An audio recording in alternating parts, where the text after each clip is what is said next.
So YouTube decided to boot me right when I came in. Man, what's up with that, YouTube? YouTube is the devil. Tonight will probably be glorious then. Oh, man. No intro. no, no intro. You notice we just sat there for a minute and it was like, wait a minute, what's going on? Love it. By the way, did you, if you haven't heard, this is something that we need to discuss right from go. Jeff, check this out. Man, I cannot believe this. This is so much garbage. So Legal Vices, he was hit today. And I want to read you this real quick because this is nuts. So, hey everyone, bad news here. I got an email from Team YouTube stating that my channel was given a strike for harassment and for now I cannot stream or upload for 7 days. Just had a long chat with YouTube creators because when he got this, by the way, he had no reason for the strike. There was nothing noted whatsoever. You know, whatever this violation was, this magical one, he didn't have anything listed. So, he contacts them. It says they won't provide any details, but they said it was a strike because of a questionnaire posted in my community post a few hours that previously it had no appeal because it had been deleted. Wait, so there was a questionnaire that was deleted? I did not make any community post. I didn't post any questionnaire. Didn't delete anything. Now, he's like, well, maybe it's hijacking. Here's the thing, though. There's no way in hell that happens. What this sounds like is they had no reason to hit his channel, and they hit it anyway. And they're not being forthcoming in the oopsie. It sounds like, you know, like what politicians do. Oh, yeah, we didn't have a reason for that. But instead of saying, whoops, our bad, what they do is they say, well, there really was a reason. We'll just add one after the fact. Now, this is beyond messed up. And I thought it was very well worth noting because people need to make some noise about this. So, yeah. I mean, I like Jeff. I like Legal Vices. But this is garbage. Again, when he was struck, he had no reason showing whatsoever. Like when you get a strike, it shows, even with deleted videos or anything. I've actually been hit for a deleted video 3 weeks after the fact. That's why I don't delete videos anymore. And you know, they did this whole thing, but it still shows. So he had no reason whatsoever showing. So he talks to them. And the reason I don't put any faith in that is one time, they sometimes have errors with stuff showing up. Okay, like super chats may not show up for a few days, or they have a logging error or whatever. They'll have to fix it, right? So I contacted community whatever, resources, whatever the hell they call it one time, to ask about that. And they gave me this weird answer that had nothing to do with it whatsoever. And they kind of blamed it on me. And I was like, wait, what? You know, they weren't, and it was fixed 3 days later because it was a system-wide issue. But that response right there told me everything I needed to know about. They have no idea why things happen. And if they don't, they just defer to a way to blame the creator. So Legal Vices has been hit. If you're on Twitter, make a lot of noise about it if you could. I think this is an important thing to note, you know, before we get into everything here. Because, oh, man. So I got curious about the lawyer that is suing. And I want to read you some stuff. Tonight's going to be fun. Okay. Excuse me. Can't start laughing yet. Gotta give it a minute. You know, the lawyer, like if you read through this, this lawsuit here, not only will you get a good laugh out of certain things, but you'll notice the lawyer that's listed. Now, there are many fun reviews of this lawyer, but I decided the first thing I would do is I would go over to, Facebook and look them up. And holy God. Holy God, it's amazing. It's all amazing. There's so much good stuff in the world. So let me show you this. This is the law firm. This is what I pulled up. This is my first hit on the law firm. And there are few wonderful reviews like this, you know? So check this out here. You see the advertisement. Welcome to my firm, baby. I specialize in family law, criminal law, select civil cases. Proud of helping people who are in tough spots. Legal system can be a minefield. Don't enter it alone. Oh, the comments can be fun here. Also, do not think you cannot hire a lawyer. Our fees are competitive. I'll work with you if I can. I'll get you through the problem. I'm proud of our personalized service. We stay in your case and keep you informed. Many clients have complimented us on this. Many don't. Many, like this lovely one posted 19 weeks ago that hunts them down on Facebook. Where's the work I hired you for, Mr. Stark? I tried reaching you and your wife, and no good phone numbers. I paid for 2 cases. You haven't provided me with the work. You and your wife are under what? You're under investigation? What's going on with that? Oh my God, this is the best case ever. Shit. I bet you money that if I go through bar complaints, I'm going to find a gold mine. I can smell it. I'm drowning in content. Help me. Help me. I'm drowning in the content. Holy shit, this is the greatest stuff ever. Oh my God. Okay, sorry. Okay. You don't call me back. You took my money. Haven't done any work on the cases. So you get contacts here. His wife called me screaming on the phone, and then when I reply, I will not do business with him because it's unprofessional. She made a comment and then saying, don't contact me in the office like they are scam people. She tells me, I already told you 3 times, don't contact the office, who says that it is my right to contact and tell anyone about this behavior I see fit. Okay, let's continue. These are the only comments on their Facebook, by the way. It's been abandoned for a while. Oh my God, this is amazing stuff. There's other stuff too. Oh, there's so much goodness. So then you get another person. It's like, yeah, I figured his wife must be the assistant. I'm filing a bar complaint today. Holy Jesus. Oh my God. Please tell me. Please tell me this gold mine is never going to end. Okay, there's some other ones. I'm not going to pull them up on the screen. I'm just going to read you a few, okay? I've got them saved on my phone. Let me read you a few fun ones. This is from October 20. Now, you know what? I am going to pull these up. Give me a second. This will take me a moment, but this is very well worth it, okay? So indulge me for a minute, please, because I need to send these to myself. I need a minute to not laugh very hard, too. There is a positive in here, though. I will keep the positive, just a note. But oh my God. I mean, this stuff is amazing. It is amazing. I love it. Okay, give me 1 minute. I'm attaching these to my email now. Like I said, I'm sending them off my phone to myself. Oh, you gotta love this stuff. I hate it for the people being sued and people harassed. Do not take what I'm saying that way. I hate it for them. But I'm telling you, like, these people are a fucking content gold mine. And, you know, they can't argue that, oh my God, you're utilizing our names to make money?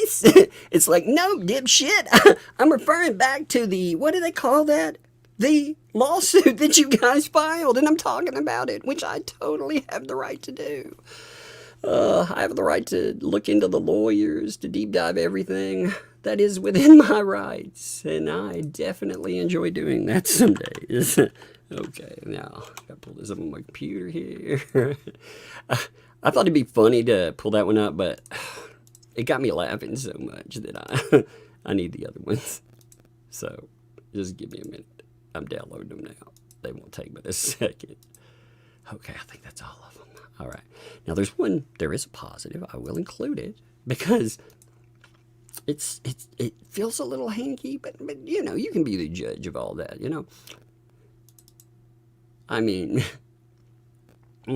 so check some of these out. Again, they may have downloaded in an off order, so I apologize if the time's a little off, or you know, like the date. Like I think the first one started in October, but you know, still, it's within the same few months. Oh, man. By the way, let me give y'all some love real quick, real fast. AKA the Cat Lady, thank you, welcome. Thank you for that membership. Welcome to Tugs. Love it, thank you. My AJ Stone, my buddy. What's up? Thanks for the 5 gifted memberships. Appreciate you, my friend. Stick Print, thanks for the 5 there. It's been almost 20 years since I purchased the comic. I just bought 3 Tug titles. Hell to the yeah, baby. Those titles are good, by the way. They are beautiful. If you haven't seen the reviews to our comic that we put out, it is a beautiful comic book. Thank you, man. Appreciate you, brother. Ball and Hero, thank you for the gifted membership there. Appreciate it. There's only a few of these, so this won't take long. I love it here. Rhea Wright, thanks for 5 there. Husband has finally bought me the Nay Nay Nay shirt I wanted for ages. Plenty to love it there, too. Comes for me, too. Doesn't know. The Nay Nay Nay, you got it. Oh, I love it. Thank you. Thank you. I love that. Nay Nay Nay. Sandra D, thank you for that gifted membership. Appreciate you, Sandra. Thank you. I'm in a good mood. I'm trying to get my laughter down a minute so I can cover these. I will die if I don't do something before this. Debbie, thank you. Welcome. Thank you for the membership. Welcome to Tugs. Laura, thank you for the gift of membership. Appreciate the heck out of you, Laura. Thank you. Joan, thanks for the 2. Check out Jeremy's comment. Which comment is that, actually? Which one? Is that on one of these? I'm curious. Teresa, what's up? Teresa, thank you for 3 months. So much content. It makes me want to start a YouTube channel to cover this stuff. I know it's fun. It's fun. And the last one, Mary, thanks for the 2. Wednesday Laughter with Tug. I know it. Okay, here we go. Are you ready? Are you all ready? Because I'm feeling it. I'm really feeling this one now. Okay. Wait a minute. Did I share the wrong one? I think I shared the wrong one. Here, let me pull this back up. Sorry. I got 5 of these open. Give me a second. I'm going to close some. I'm trying to run a professional show here, Doug. Shit. Okay, here we go. Let's do this again. All right, here we go. Jessica Rodriguez, December 8th, 2023. Horrible. The wife is the worst. She asked me to take her to the bank. To take her to the bank. Because I'm a kind person, I did. She is desperate, stating that she has bills to pay. What's up?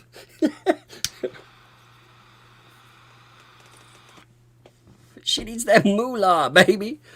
I'm not saying it's a cash grab. I'm not saying she's a gold digger. Oh my God. Okay. She is desperate, stating she has bills to pay. They did nothing for my case, but an NOA after that, he did nothing for my case, but asked for more money. Give me that cheddar. Oh my God. I wonder, can you turn turtles?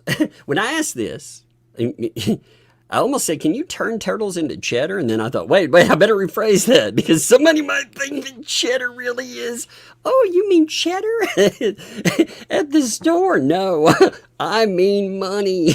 Do not grind any turtles up, people. No, please, no. They've been through enough.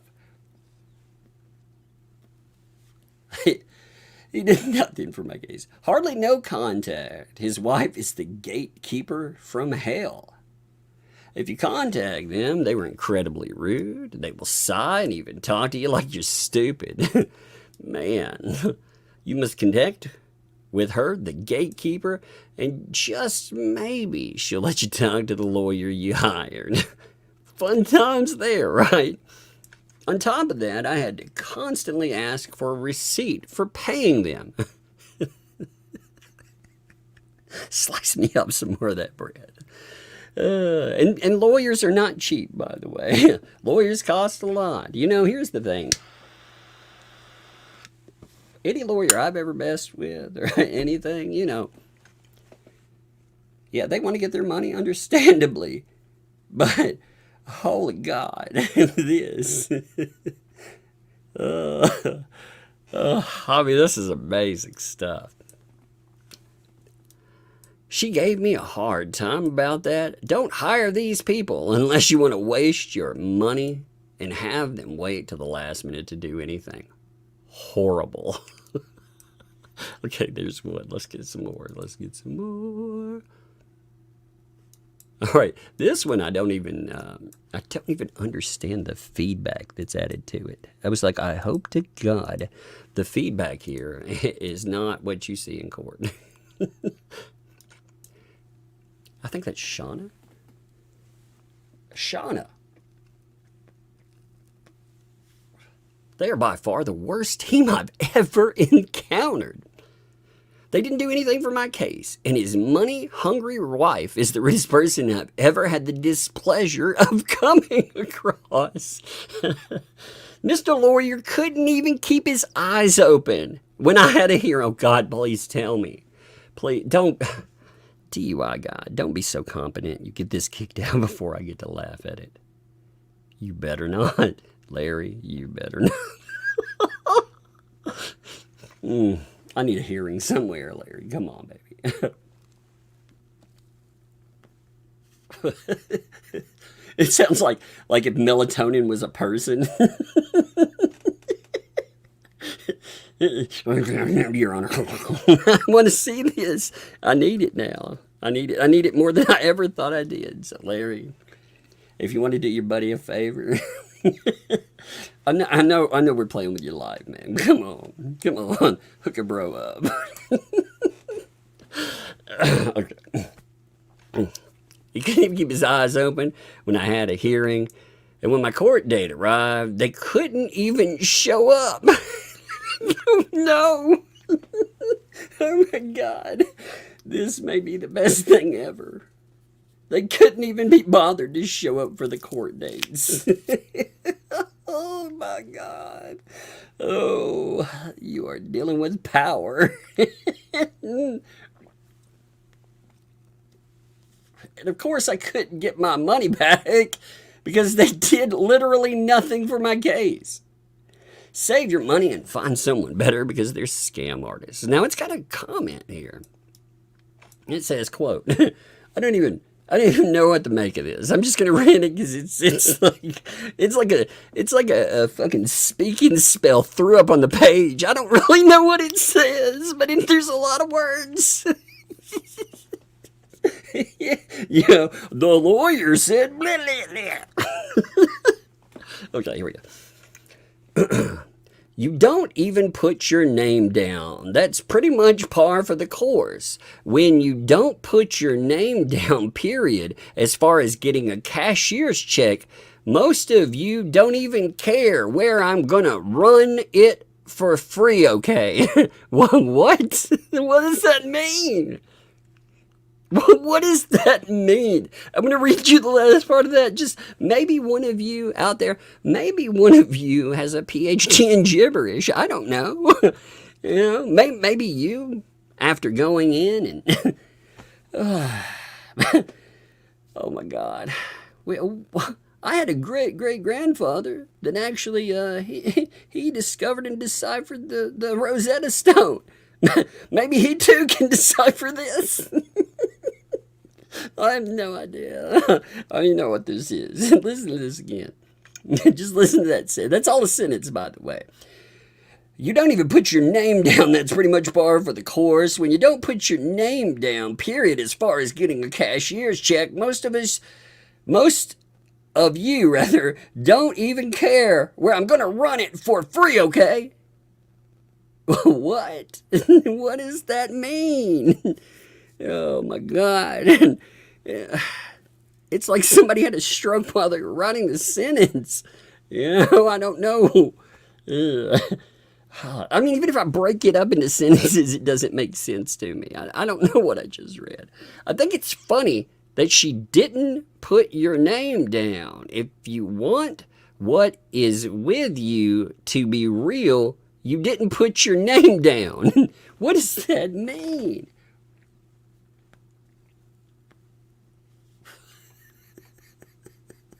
Oh my God. There's another. Okay. Now there's a positive that's also kind of entertaining because just the way it comes across. Okay. I'm going to read you this one just because of the way that, I don't know. Again, you be the judge on who, just you decide when we read this. Okay. So 5 stars, 5 solid stars here. Criminal law. Wow. Excellent. I had a case in 2020 of simple battery. This lawyer got the case dismissed. Bad things would have happened without him. I don't know what that anonymous is talking about. Really judge for yourself and interview this lawyer because he rarely helped me. Don't know what I'd do without him. Would use him again. Don't let bitter people who don't use their names review him. They are scared and useless. Does that sound like a client to you? I'm just saying, again, maybe it is. But it's very interesting. You go from, yeah, he got me off a simple battery. Bad things would have happened. What's up with all you anonymous people? Why don't you review him? Wait. Why don't you interview this lawyer? Wait a minute. What does that mean? Interview him? What were we interviewing him for? Are you supposed to? Are we news networks that are doing this? What does that mean? Interview him yourself. It's like, okay. Oh, by the way, I've got an announcement to make today. Next Wednesday, 6 o'clock, my regular time, so, a few minutes after. I keep saying there should be a betting pool. Like you all want to have fun. Again, you don't have to bet anything for real, but you should have a betting pool on a combined stat. Like how many minutes late plus opening. And see how much that equals. You could do it like an over-under pool. That'd be really fun. Like me, I say at least 5 minutes typically. 5 minutes late. That's usually how it goes. So what happens, by the way, I'm just going to note this before we pull up another one of these. I get in usually right before, and if I'm redacting stuff, getting it set up, maybe making something to eat with the kids, or God knows, but I just say 5 minutes. This is usually making an over-under pool. I think that would be a lot of fun. But Madam Mayor will be here. That's right. Madam Mayor will be here at 6 next Wednesday. We will have a discussion about, I don't know what we'll discuss. We'll discuss something interesting. I enjoyed the last conversation that we actually had. It was very telling because Madam Mayor has an insight that, most people they're not going to have that. She has a unique insight. So I think that'd be good. I also want to give is Veteran Nation there? I'm going to give him props. I may actually bring up a clip of that interview the other day. You did really well with that interview, man. You didn't let it turn into a bunch of stupid.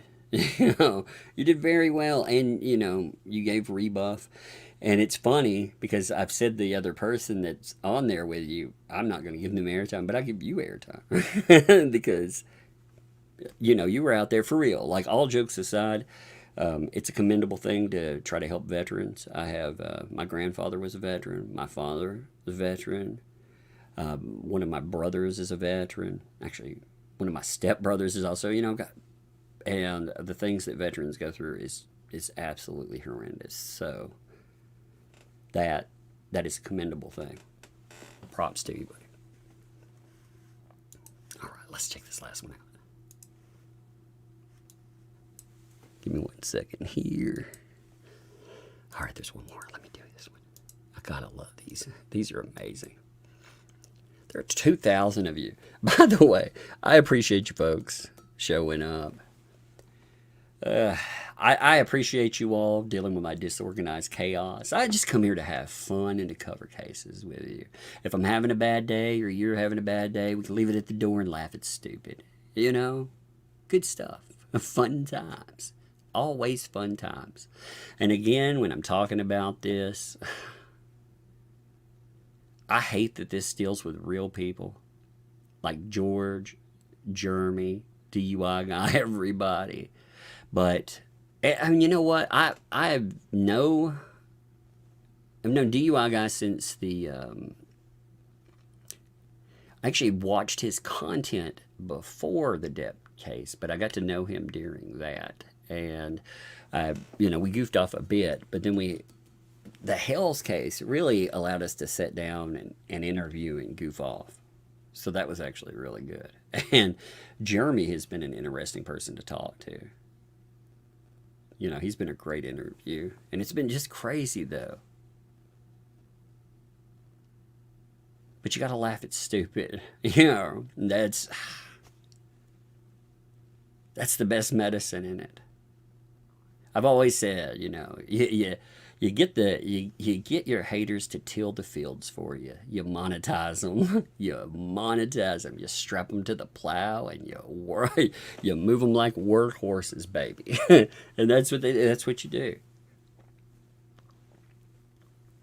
That's what they've done. So that's my philosophy. If people come after me, that's what I would do. So Crystal, this is from August. Obviously, I got my order a little backwards there, but who cares, At least I didn't get my law firm backwards, allegedly.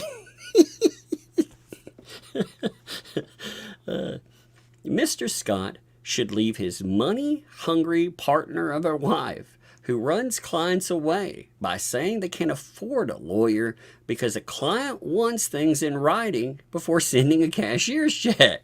Now, here's the thing, I'm like, either we're dealing with one or two angry people here,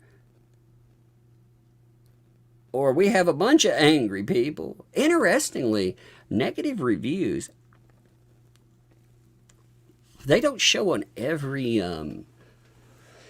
review page. When you first pull up lawyers, this is a nasty little thing that I've noticed with lawyer pages, and it's kind of gross because it gives you the wrong, it gives you a lack of insight, I guess is a better way.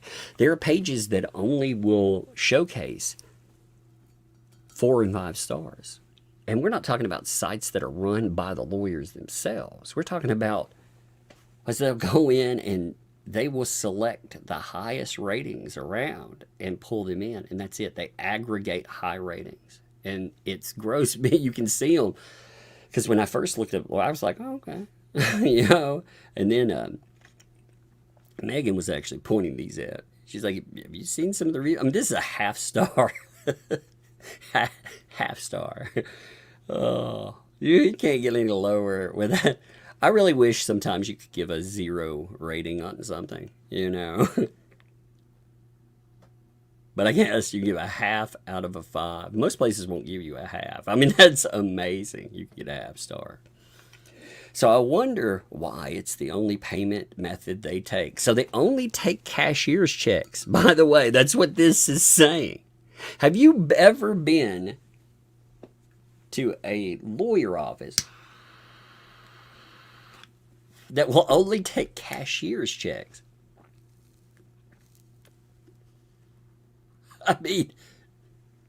That's something else. Now, if it's a certain amount of money, you might have issues. Like if you want to run a debit card or something, you know, to get an approval beyond X amount of money, you might actually have to go in and get a cashier's check like that. That might happen. But if you're hiring someone, you know, they're not putting the work in at first. You know, you're paying a retainer fee. You can't write a personal check? You know, what would be the problem there? Like, I don't even get that. You know what I mean? Because it's not like they've put in any work. And, you know, if they have any problem with it, then hey, that's that. But only one method of payment. I wonder if that includes cash, by the way. Can I drop some Benjamins on you? Can I make it rain in here? Be like, dance for me, lawyer, dance.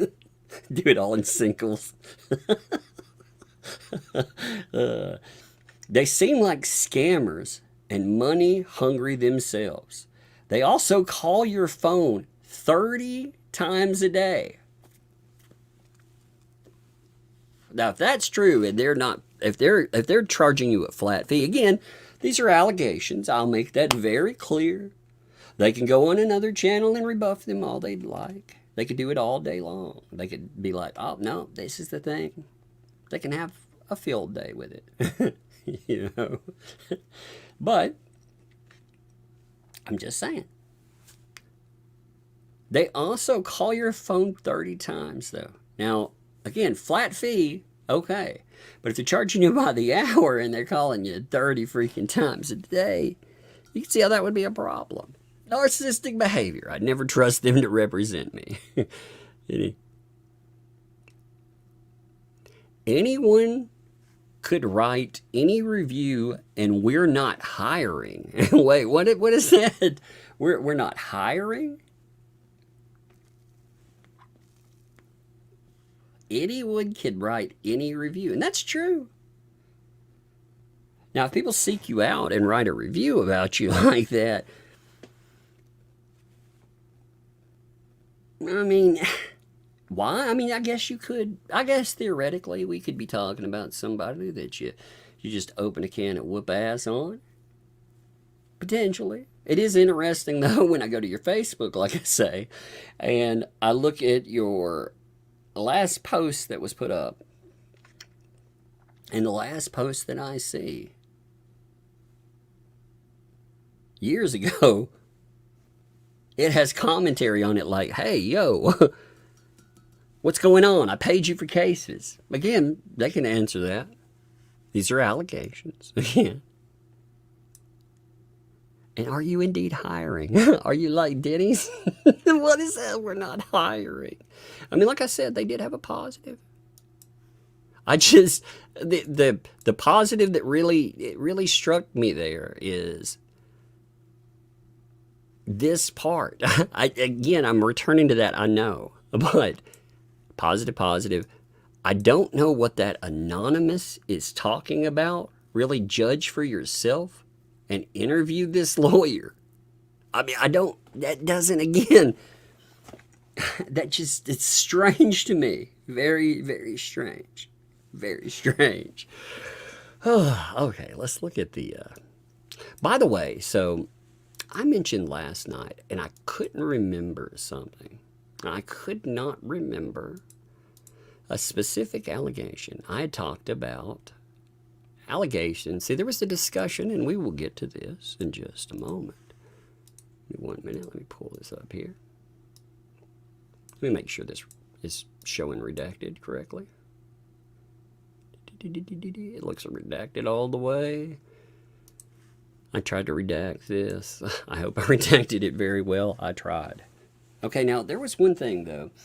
I talked about allegations that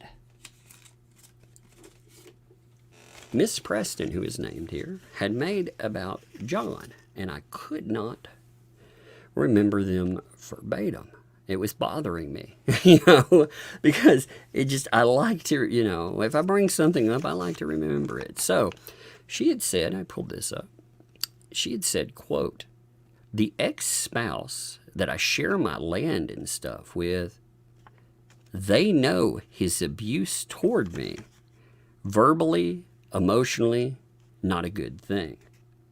She also made a comment, and again, I'll return to this in a minute. I just want to include this because I couldn't remember exactly what was said, and it bugged me, but I got clarification, thankfully.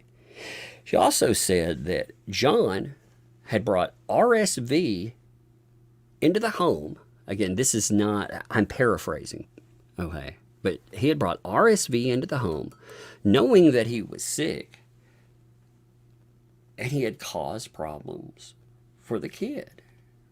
Now, he did that because he said that he was strengthening the child's immune system. So that's, I keep thinking, and again, I will have to check. I keep thinking there is something else, though, like that I read. I keep thinking there's another thing, but I could be confusing it. But it fascinates me because, again, we were talking about safety and the concerns that would come up with Veteran Nation. You know, that he was discussing, again, we'll get to that in just a minute, but they were saying, you know, they were worried about safety considerations for a child. And this was all, the fireback on that was, you're basing all of this on, here we go. Let me pull this up here. Actually, let me pull this up real fast. You're basing all of that on what Jeremy Hale has done, right? And the correct answer, I thought he gave a real good answer to that. He was like, no, I'm basing that actually on, you know, video that I've seen a few places. I've seen dash cam video and other stuff. But also, I mean, there was posts here. This actually was introduced that said, I've never ever said that John beats me. I've never said he beats the baby. I've said that he verbally and emotionally abuses me. So, and taking the other item again, he intentionally brought something into the home knowing that it would cause problems because he was strengthening the immune system. You know, it's like, okay. So I wanted to clarify that because, like I said, it annoys me when I cannot remember something.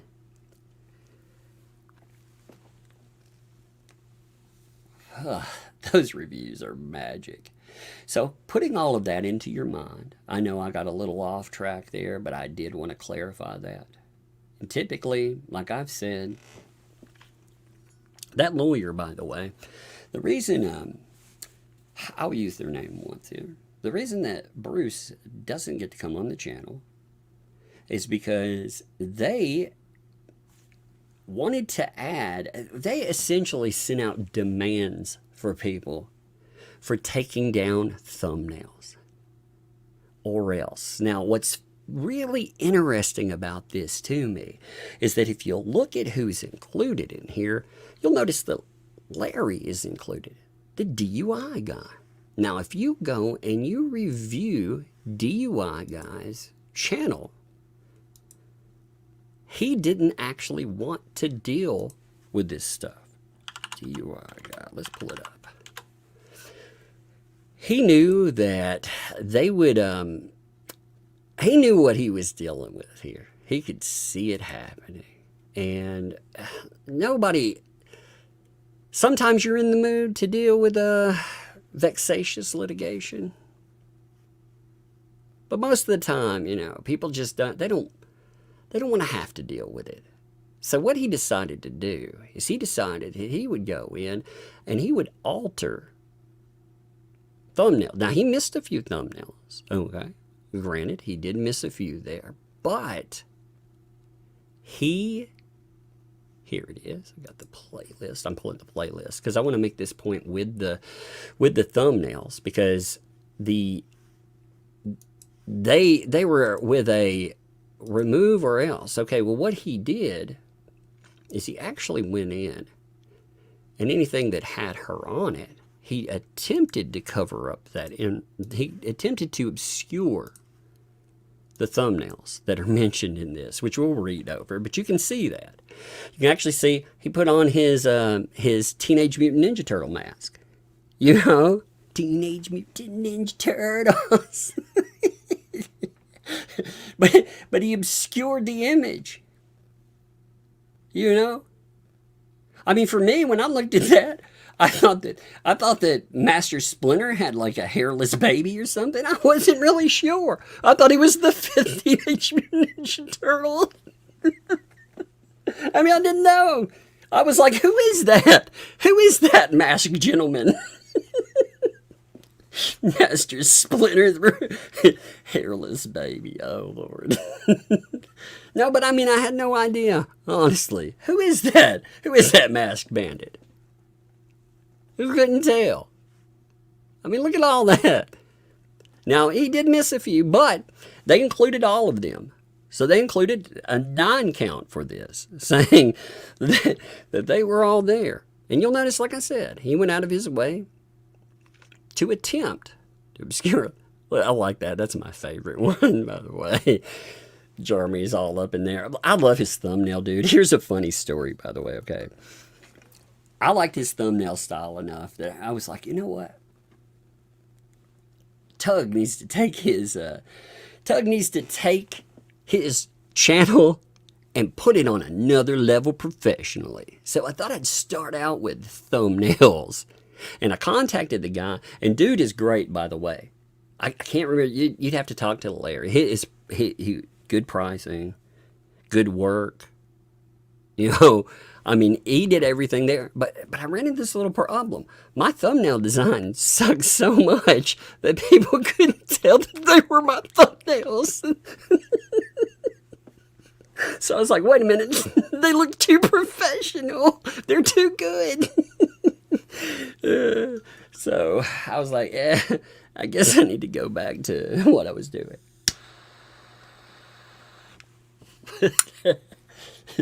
You know, instead of the 4 words that you can see from space in any video, I haven't done many videos lately because I've been focusing on live streams. But you know, the terrible writing across the front, few faces thrown together. You know, I have been adding a background image lately, but you can tell, like, hey, you're like, oh, sloppy thumbnail. You know, suck-ass font. That's probably that umbrella guy. It's bad, though. Dude was so professional. You know, I mean, he was good. Like I said, I want to make that is the most positive thing I can say. Like, if I love his thumbnail design. So that is all on me. You know, I've been doing bad thumbnails for so long that people are like, hey, what is that? That's not that umbrella guy. When's he going to release a video? Oh my God. Anyway, so you see these. I do love that one. Look at those. Look at that turtle. It's like, you'll love them. Oh my God. They are beautiful. It's like, now he did miss a few. Like I said, there's one he missed. He missed another. And what he did is he probably, instead of when they were going through, and he is, I'm sure that when he did that, if you were contacting him, they were like, hey, you know, looks like you missed a few. Again, he didn't want to deal with frivolous lawsuit. It's not the fact that you're right. It's the fact that these people are a money suck and a time suck. You know? And you're like, dude, I don't want to deal with this. Now, I'm sure that he can deal with it. But he tried to, again, step aside. He tried to comply with what they asked. And yet, he still ends up in here. So there was a point with that. Let's go back to the docket. See, that's a total lie. Because again, comply or. Now, if you listen also to what's being said to Veteran Nation, they make it clear that this is only the first go. They're planning on more. They want to go after more people. Now, like I said, I've been busy. If you give me a few months and get that together, you know, and Then you want to roll rounds. Well, to quote a wonderful Western that I enjoy, I'll be your Huckleberry. I love Tombstone. That's a great movie, by the way. But yes, I would definitely, I'll play. I'll play too. I was telling Megan, part of me is like, yeah, this is terrible thinking, I suppose. Part of me is like, yeah, glad that I don't have to deal with that dumb shit. At the same time, I was like, man, this is bullshit. And my compliance, by the way, so I had one thumbnail. It was one image, I was like, do I want to deal with all this stupid shit over one image? You know what I'll do is I'll have a live stream. We'll go through the live stream and we'll laugh at everything we could make that thumbnail image into. And ultimately, she ended up being a censor bar, I think is actually what I have on there right now. It's a placeholder, and I forgot about it. Just to be honest, I meant to put something else there, something funny. I can't remember, like Oscar the Grouchers. I don't remember, But that what's really fascinating about that, by the way, is that in that video, she has a discussion with the mainstream media. She actually sought out a discussion. So the argument, they try to circumvent the idea of fair use. They actually are going in for a different statute. Now, if you look at this statute, by the way, you can see it. It's 540.08. I want to actually show you this statute before we read this, because I want you to understand what you're dealing with here, and that this statute actually doesn't apply to. So this, their argument is fair use need not apply. Okay, well, let's read this together. Let's check this out. 540.08. Unauthorized publication of name or likeness. We won't read there's certain things that won't apply, by the way, so I'll just skip those parts. Like, there's an item with for the services. I won't go into that, for example, but there's certain portions I want you to grab here. So, no person shall publish, print, display, or otherwise publicly use for purposes of trade or for any commercial or advertising purpose the name, portrait, photograph, other likeness of any natural person without the express, written, or oral consent to such use given by A, such person, B, basically a firm representing, I'll summarize certain ones so we don't have to read the entire part of this, okay?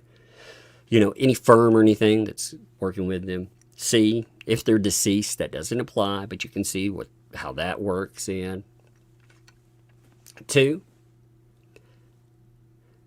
in the event the consent required it's not obtained, the person whose name, portrait, photo, other likeness is used, or any person, firm, corporation authorized by such person in writing to license the commercial use, name, or likeness, or if the person is deceased, any person, blah, blah, blah, is provided therein, may bring an action to enjoin such unauthorized publication, printing, display, or other public use to recover damages for any loss, injury sustained by reason thereto, including an amount which would have been reasonable royalty and punitive exemplary damages. So you can see where they're like, oh, give me royalties, all of that. That's where it comes in. Now, this doesn't apply to. Okay, so exemptions. Let's get to the exemptions here. Let me light my cigar again. I let it go out. So, 4A. Remember, it's a foray into knowledge. 4A. This doesn't apply to A, the publication, printing, display, or use of name or likeness of any person in any newspaper, magazine, book, news broadcast or telecast, or other news medium or publication as part of any bona fide news report or presentation. Oh, so you mean if we're going out and we're making stories as Journalist. Now, I don't like the word journalist, but for myself, for example, I have actually gotten journalistic credentials before. There is no test or anything that you have to take to say, hey, I am indeed a journalist. But just for the sake of argument, I wanted journalist credentials so I could go in and I could get access to Anime Matsuri. Now, Anime Matsuri, you know, they're huge. They are absolutely huge. They rake real money. They make some big bank. I wanted access everywhere. I wanted to be able to, you know, interview, film, do whatever I like and not have a problem. So I sent in who I am, YouTube channel, and boom. Yes, of course, you are a journalist. Okay, so any having a current and legitimate public interest and where such name or likeness is not used for advertising. You're not slapping an ad out there. You're using them because that person is part of this ongoing public interest story. And it is. It is part of ongoing litigation. In fact, Jeremy is cataloging a public interest story as the person that is involved, and also, again, you know, and I would dare say that Jeremy and George and what they do a much better job of keeping up with any of this than, or really a lot of other things too. Much better than any mainstream media source. Because mainstream media, you know, they'll give it a couple of minutes. They might get some information wrong, but no, they've cataloged. They've done an entire presentation on life in Otter Creek. Corruption. That's a bona fide, legitimate story for a show. Craziness. Issues with the po-po. Issues with the entire court system. And again, you know, as far as their case is concerned too, there is very much a legitimate public interest there. So, they go in. I'm going to get the 3 on this too. The use of such name, portrait, photograph of the likeness in connection with the resale of blah, blah, blah, so you can see what's there. Any photograph or person solely as a member of the public where such person is not named or otherwise identified in or in connection with the use of such photograph. So the reason they're saying, you know, hey, like if they're a background player in a video, for example, and they come up, you know, even if they're not, you know, like say Joe Schmo pops up in something that you're covering, you're not going to get sued by that. But Part A is very fascinating, isn't it? So, remembering that, let's look at the lawsuit itself, shall we? 1 minute here. Now, of course, do not take legal advice from me. I do not have to give a disclaimer, as I am not a lawyer. I don't play one on YouTube either. I just read lulls for fun. You know, I'm just saying. I find cases interesting. So, confer with a lawyer, but just look at that. Look at it. Okay. So, complain. Now, having said that, anyone can sue you. They can sue you for a lot of stuff. So, the case of Preston versus Jeremy, George, Larry Foreman, a.k.a. the DUI guy, and DJ Redis. I don't want to... Our unfortunate DJ friend, by the way, sometimes, as far as name, they're as important as anyone else in here, and I don't want to minimize what's being pointed their way. Okay, I want to make sure, like when I talk about this stuff is very stressful. Okay, so complaint for injunction and damages under, again, Florida statute 540.08. Come now, the plaintiff the plaintiffs whose name, that apparently if you utilize that, that's a no-no, but they're in the court document. So that's not going to work out by not ever using their name, Michelle Preston, by and through her undersigned attorneys, files her complaint for injunction and damages under Florida Statute 540.08, which state as follows. Number 1, 2, 3, 4, 5. That's all where people live. Now, the filing there, that may actually end up being a problem anyway, because jurisdiction. Now, I'm curious about something. This will be an interesting question for DUI guy. Florida, out of everybody here, like Kentucky, I don't believe they have a slap statute. You know, the freedom of speech.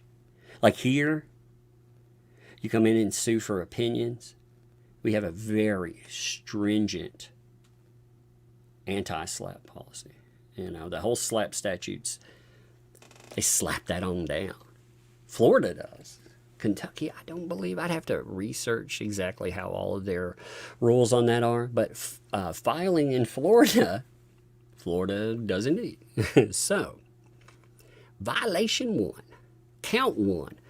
Violation versus Jeremy the Hales. Beginning in 2023. Defendant Hales and redacted. That would be George. I'm trying now. If I miss a name for some reason, they put this in the Bible. I'm trying to be respectful here. You know, because they say, well, names. It's fascinating, by the way. Here is a very... It's fascinating they sue over this stuff. And yet, how many people would be guilty of this? With DUI guy, I mean, you think about how this would work if it actually ends up, yes, you are guilty. I mean, just think about the ramifications, even for some of these folks. So, beginning in 2023, defendant Hales and redacted fabricated a reality drama. Fabricated a reality drama. Think about that descriptor, by the way. A reality drama. Now, we were discussing reality TV last night and what reality TV was supposed to be versus what it ended up becoming. You know, you do have actual reality TV that it does focus on reality. But what they're trying to utilize, and it's fascinating in their description here, reality drama. Reality, huh? Now again, I know that they want to use that as a negative, but wait a minute, so we're focusing on reality? Because like I said, you know, TV shows, they became scripted. But at the beginning, and even now, there are many shows that they're not scripted, they record people's lives. So, they fabricate, that's a key word there too, a reality drama for content on their YouTube channel, What the Hales, centering on plaintiff Miss Preston and her ex-husband with whom she resides, John Cook. Now, it fascinates me that they include John Cook's name repeatedly. And yet again, if you look at this is Michelle Preston versus, because he is a very weak link. You know, when you talk about just safety alone and recording, publication, just on that alone, look at the charges that John Cook is actually right now that he is facing. Not only that, but he has a history of facing such things as, well, let's just say he has a violent history. Let's say history of violence. I think that's what they said in that specific hearing. I think that's the way to cover that. So the theme of What the Hell's reality drama was bad neighbors, quote unquote, bad neighbors. And it was originated based on the false premise. So they're saying, oh, it's just a thing about bad neighbors, that Miss Preston and Mr. Cook, quote unquote, stalked us to Otter Creek by purchasing property located across the street from where the Hales and Redacted owned property in Otter Creek, Florida. Now, what's fascinating about this little statement here is Jeremy, in multiple videos, but the last video that I covered, we were talking about Ohio. He actually pulls up an example of something that they've said in the past, and it talks about them moving here because the Hales are going to drive up those land prices. They talk about straight up, they moved there because. So it's interesting to me that they're saying that there's this false premise that this is based on, when you can see in their own words that they have said that before.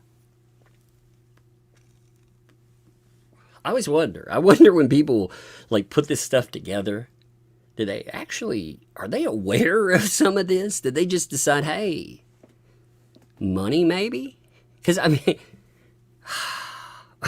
why would you get involved with this? The possibility of a payday? Like down the road? Somebody being like, yo, you can get some bank on this. I mean, because otherwise, I can't imagine people that can't afford to bail out, say, John Cook. You know, he's spent quite a bit of time in jail. And he couldn't afford to pay the 10% or the $7,500 that it would have actually taken to get him out. He had to wait until he was released under his own recognizance. That's how he ended up getting out. So they couldn't afford that. So you're going to be able to pay a lawyer to go in and not just take on a party, but take on multiple parties? Because, I mean, remember, we're talking about multiple parties, multiple states, and a few of these parties can definitely afford the dance. I mean, straight up, a few of these can afford it big time. So, Hales and Redacted, they have stolen, and again, let me note this too. I always say Redacted. You know who I'm talking about. I'm talking about George. But the reason I say Redacted, if I ever get in the habit of not saying Redacted, I may say the wrong name one day. And that's why I just have the habit of saying Redacted. Because if I ever start filling in the blanks, I may do that live one day on accident. And I may throw out a name there that, you know, again, we were covering Clayton Eckerd. And with Clayton Eckerd, you had that first name that came up. The guy who didn't want to be included as a victim. His name was thrown out there. We redacted it. And I came very close to reading his name out. Almost messed that up. So that's why I stick with this. So, Redacted have stolen Miss Preston and Mr. Cook's lives. Stolen their lives. How does that work? I mean, I get dramatic statements. But man, that is beyond the pale here, isn't it? I mean, we're not talking about a dramatic statement. We were talking about overly. Oh, they have stolen their lives. You know? It's like, wow. Tell me more. Taking it away. I mean, what did he snatch their soul? Is that what they believe? You know? Like the old the Native American belief that, you know, taking photographs may steal a soul. Is that what they're saying? He snatched away our lives. Maybe that's what happened to the turtles. Did Jeremy Hale, did he put them on video and it snatched their souls? Is that why they're no longer around? Oh my God. Now I understand it. That's what that means. I mean, it's a ridiculous statement. For content on their YouTube channel, what the hell's subjecting them to harassment, bullying, defamation, invasion of privacy, and thousands of menacing and vulgar comments by what the hell's fans. Now, again, look at those look at those descriptors. And it fascinates me because there were Facebook groups dedicated to going after Jeremy and George. They were led by, well, who was running those? We've seen screenshots from them. We've seen discussions about that. Who was posting, I would say the worst thing, and the thing that would get a reaction from me, I bring this up a lot, but this would annoy the crap out of me, and you would definitely get a reaction from me from this, is posting signs in the area that I live calling me a child arpist. I mean, with Jeremy Hale having that done, you would need to record. You need an answer back. And it's not harassment, bullying, defamation. No, it's recording every damn thing that happens in that place, recording the level of harassment that's happening to you, the defamation, the invasion of privacy, just the nastiness that is pointed your way. Remember, the police have said about them, and they've said this to other people too, without video, no proof, no crime. So you got to get video. And what they do, they've cataloged it. So to promote the videos and the what the hell's YouTube, quote unquote, bad neighbors storyline. So it's a storyline now. I thought they had a reality drama going on. Now it's just a storyline. Hales Unredacted have published and displayed Miss Preston's image in their YouTube channel's video thumbnails for approximately 125 public videos as the date of this filing, all without her consent. Could you imagine, by the way, going through and counting every single occurrence of this? Being like, I'm going to go through and I'm going to count every single... I have not fact-checked that, by the way, to actually make sure that that's the number. What I do find interesting is Jeremy, when faced with this, like Jeremy's reaction was the reaction again. In my bones, I want to have this reaction too. Like I said, I've been busy dealing with some other stuff. If not, man, this would have been my reaction too. Look at new videos. They have the same thing. Why? Because they're dealing with stories related to Michelle Preston. So if you look at the thumbnails, they're still adding on. Let me pull up a couple of these actually. Let me make a point with this too, because they're not doing this to be like, haha, I'm harassing or doing anything crazy. What they're doing is they're adding it again to something that is indeed newsworthy. Let me pull this up here. Give me 1 second. I want to show you this. So I'll show you how these are utilized. Just to note, they're not just some random image that's being thrown in, you know, like, oh, look at that clown. Look at that performer. No. Here. Lawsuit served. Who's the lawsuit from? Well, the lawsuit is from the person in the thumbnail. Makes sense they would be there, right? 100%. I mean, it's 100% about them, correct? The other one, the next one there. They stole the camper, cops called. Now, if you look at that, what property are we talking about? Where are the cops going? Who's involved there? They're on the thumbnail. It's just like corrupt judge in Florida. talking about national news headlines. Well, you notice who's on the thumbnail? The judge is. Why? Because they relate to whatever's been covered. And so on. You have this. You have it added, and again, you may have like an AI judge. I actually did that for the thumbnail today myself. You know, I covered that with the, I always try to make sure if I'm covering what the hell's there, I put their channel name at the top. That way people will subscribe and go check out their videos too. But you see the point here. I mean,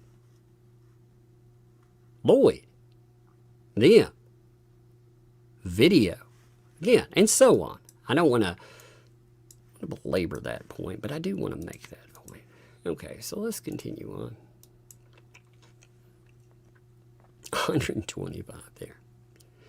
Now the videos on the What the Hells with thumbnails not containing the image of Miss Preston typically have 30 to 40,000 fewer videos. What does typically mean, by the way?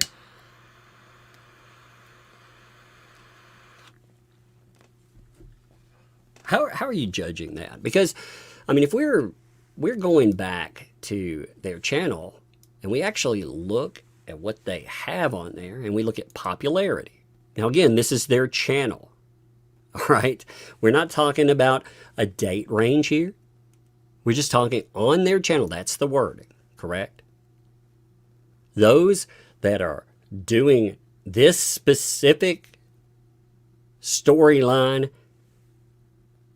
and then furthering that to Miss Preston for the channel itself have 30 to 40,000 fewer. Okay, so let me point back to the channel real quick and make a point off of that. If you go to the top of the channel and you look up things by popularity. Now, again, they didn't give a date range. They didn't say anything about that. They didn't say recent coverage. They just said versus. Okay. Well, you notice. What are their big hits? They have nothing to do with that storyline. In fact, if you look at their biggest hit, which has almost 5 million views, by the way, that is big time. That deals with the thing that they do. In my opinion, the best thing that they do.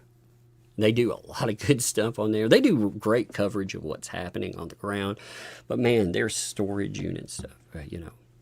It's fascinating. I didn't even realize, like, when I first interviewed Jeremy, that until I saw, we talked about the name, you know, Megan brought him up, and it didn't relate to me. Hey, that's this guy here. Yes, I know who that is, because these videos were huge. So you can see the second one here, 2.6 million, 2.6 million. We've got almost 2 million there. And, you know, I'm not to, again, just harp on this point, but do you see anything that, okay, here's some of the quote-unquote storyline, as they like to call it. Do you actually see, so this is part of the neighbor's quote-unquote storyline, right? Here, 1.1 million views. Whose thumbnail is, who's not on that? So, not only is that wrong as far as the channel is concerned, but the biggest hits as far as that is concerned, period. They're not even there. The first ones. And there are only a couple. But you can see where certain things, you know, again, neighbors are ever brought up. I mean, where's it start? Where's it going? I mean, it's nuts. So neighbors, you know, anytime anything has ever happened with the Hales, I guess is my point on this stuff. Anytime that's ever happened with a neighbor thing, or an owner of something else. They've recorded that. They've recorded what happened. They've talked about that. They're not even their story is just crazy to me. And here, this is actually where we get into the to the piping story. you know, we get into the corruption stuff. The corruption stuff is actually bigger. That's where your Otter Creek crazy really kicks off. It's right there.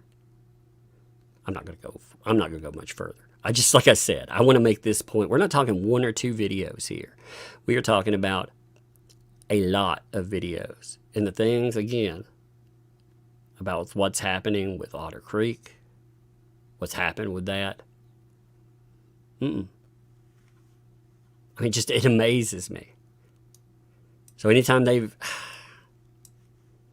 in fact, those numbers, I think that when they go back to focusing on storage unit and other things, I think their channel will I think it'll do better over the long run. And the reason I say that is because this stress and everything else, that's a factor that impacts you. But it's also the money. When they talk about money and money made, remember, so much of the money is never seen because this quote-unquote bad neighbor storyline that's supposedly fabricated.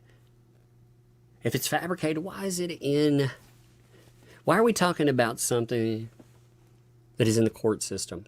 Why are we talking about multiple issues here?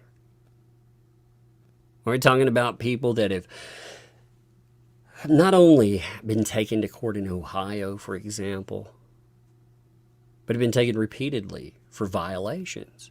I mean, if that's a fabricated storyline, that seems like a strange descriptor for that, doesn't it? So this is also garbage. But hers typically, they say they get more than 100,000 views.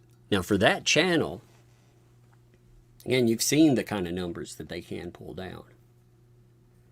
So 100,000 views, in order to cover this and to truly expose what's happening, they've actually had a dip in their huge numbers from before. But this is a personal story, and of course you have to cover that. They need to, again, for safety and for any reason they want, really. But I'm going to say for safety is a primary concern. So the Hales and Redacted have also published her name and image in many of the same videos where they used her image in the thumbnail. So now they're going even further, and they're trying to say that her name and image can't be used in items, in videos, where, again, you're talking about them being about her. Public interest. You're talking about public interest not just for Levy County, but beyond. I mean, like DUI guy said, when he talked about this story, he didn't just talk about it because it was impacting YouTubers. He was talking about it because it impacted your constitutional rights. That's why he covered it. That's the fascinating thing to me. Covering cases, using her image, understanding the background, what's going on in real life. Oh, nope, can't do that at all. Have to pretend that they're not there. Even though, again, her name is clearly from this lawyer put into court filings. So Hale's and Redacted publication and use of Miss Preston's image and name has been for commercial and or advertising purposes of promoting monetized videos. That is so disingenuous, by the way. Because they're pretending that the thumbnail is not part of the video. Here's the thing, though. There has to be a thumbnail. There has to be an image. Because otherwise, YouTube just picks up a random item outside of your coverage. Or rather inside of your coverage. But it may be meaningful. It may not mean anything. It picks up a certain, what they consider, specific highlighted area A lot of times they go off speech patterns. And for me, my speech patterns confuse the shit out of YouTube. And they highlight all kinds of weird shit in mine. So that is so disingenuous. Again, thumbnail is part of the entire video. That's like, that would be like saying, well, they use sound. It's like, wait a minute. Sound's part of it. Oh, they used images. Yeah. It's all part of the overall package. And it is required as part of video. That's so ridiculous. But they've used that for commercial or advertising purposes to promote monetized videos in the fabricated bad neighbors storyline. What the hell's YouTube channel? So it's all fabricated. I don't get that. Again, that word fabricated. Man. Court cases, spending, they've gone to great lengths, right? I mean, hey, 6 figures plus? Uh-huh. Sure it's fabricated. Florida Statute 540.08 provides that when a person's likeness is used without their consent, they may bring an action to enjoin their unauthorized use and to recover the loss and injury sustained by the publication, including reasonable royalties and damages. Hales has violated that by publishing Ms. Preston's picture, video thumbnails without her consent, and, again, making this very clear. And you have Veteran Nation in their discussion there. They plan on doing more of this stuff because they bring up this other part. And by publishing and using her name and image in videos without her consent.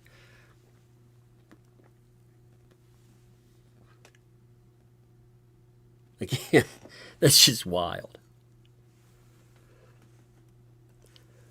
As a result of Hale's publication and use of her picture and name without her consent, sustained loss and injury. What loss and injury, by the way? That's not spelled out. You have no idea. There's loss and injury. It is unspecified. It's going to be fascinating, too, when you look at the background of the person, you look at the person that they live with and everything that goes on there. It's going to be fascinating to claim that not only is this not newsworthy, not only are they not in their rights to do that, but somehow you've damaged them. Like, I'm very curious about how the damages are supposed to work there. So, count 2, violation versus George. I left in the George part. So paragraphs, they include the paragraphs from before, noting that. Violating again, same items that we saw. Count 3, violation of 540. Versus the DUI guy. Now, again, we have paragraphs 7 through 14 incorporated. But Foreman, in this guise, so he's pretending, they're saying, of quote-unquote, covering the what the hell story for his own YouTube channel. I don't even understand that. In the guise of covering, what is he really doing then? What is he supposedly really doing? Because they're saying, well, he's not actually covering that, you know, in the guise of covering it. What does that even mean? If he's not covering what the hells and what's going on there, what else could he actually be up to? Man, Larry, I can't wait till you get back from vacation and answer these questions. I mean, it makes no sense to me. And to capitalize on the stories following in the form of views and subscribers to his channel. Oh my God. Larry Have you ever looked at Larry's channel, by the way? Just curious. Have you ever actually looked at what he does? Looked at his numbers that he pulls in? The DUI guy, if you look at the home video, his introduction, just his introduction, okay? Check this out. On that alone, on his channel. 1 second here. 16-second clip. 23 million hits on that one. Do you think Larry, with his 461,000 subscribers here? See, actually, the smart thing, like for people like myself, I like to cover something very in depth. I like to turn over the rocks, as it were, cover all the different items. He goes and covers things that, and I mean this he does a very good job of this, by the way.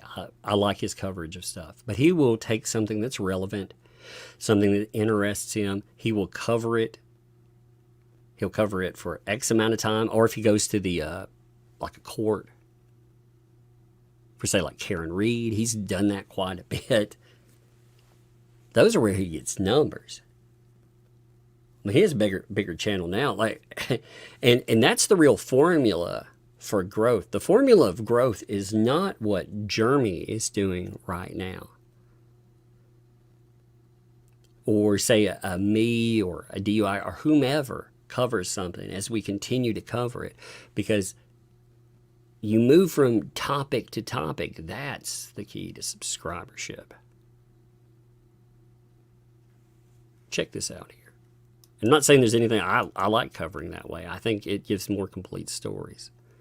But if you look at what he actually does on his channel, give me 1 minute here. We'll look at recent first of all. So his recent items, you can see like some of these, again, are just cases that he's had. He puts those in there for sure. Some of these, like, hey, Trooper Proctor, for example, you can see his coverage on that, 170,000 off of it. Again, you look through this, you see his court coverage. These are good numbers on that, you know, and he puts in his own items too. He'll put in, you know, again, strategy. He's trying to teach people about the law. That's the whole point. And he covers cases. The idea that it's in the skies of it. If we go to playlists, okay, so for playlists, he actually shows cases or that he's covered outright. The Baldwin trial, for example, see 12 videos. Trooper Proctor, 8 videos. Let's see.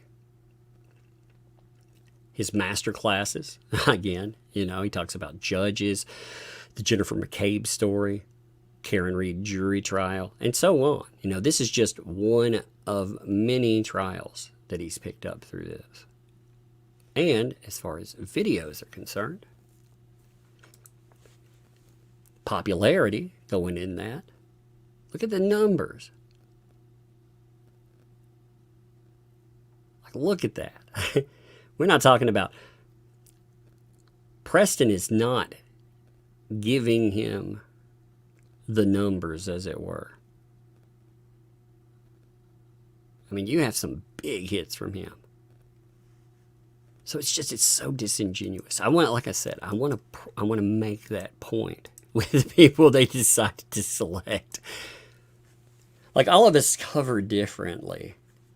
None of us are known as, oh, that person that covers what the Hales. You know, again, that's been one of a few. And I don't cover a lot at one time.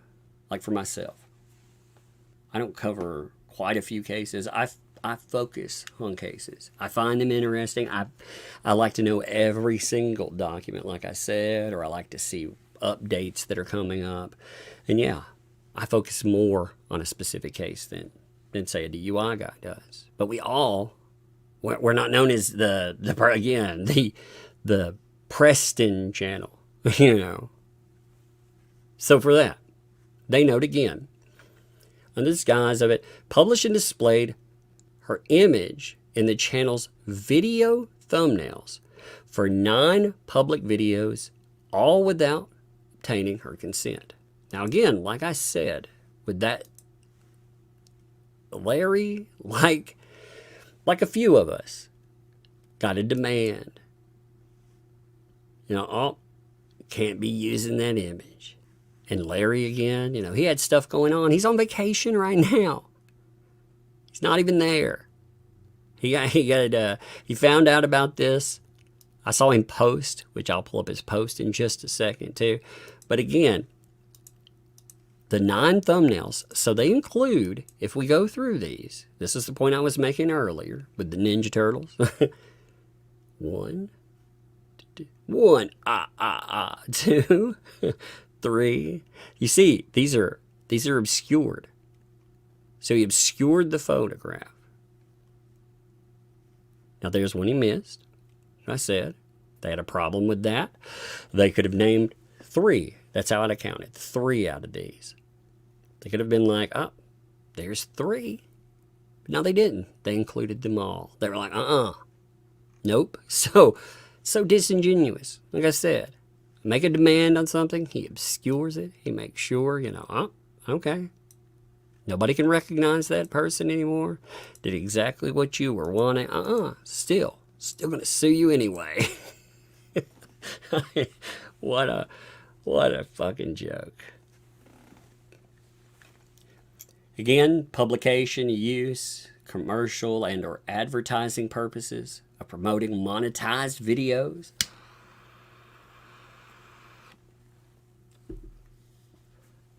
And they talk about the same thing. Oh, Now here we're talking about DJ Redis. Now again, I want to make sure that I don't skip over DJ Redis because unfortunately, one of the things that will happen, his channel is just as important in this, but you have big names that have been associated, and sometimes the holy crap of the big name will drown out the other as important name, but they have a smaller channel. You know, they're less known. So as far as tagging in descriptors or something, they may not get included, and people won't know that name. But I want people to know this name here.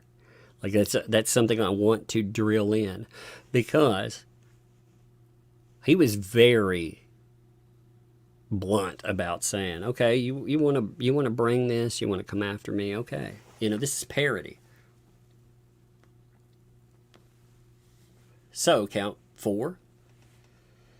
Again, 7 to 14 are included, just like the others.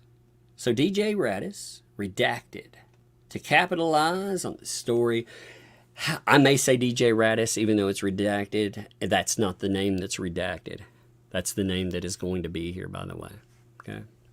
I don't know if DJ Redis, I mean, his name's already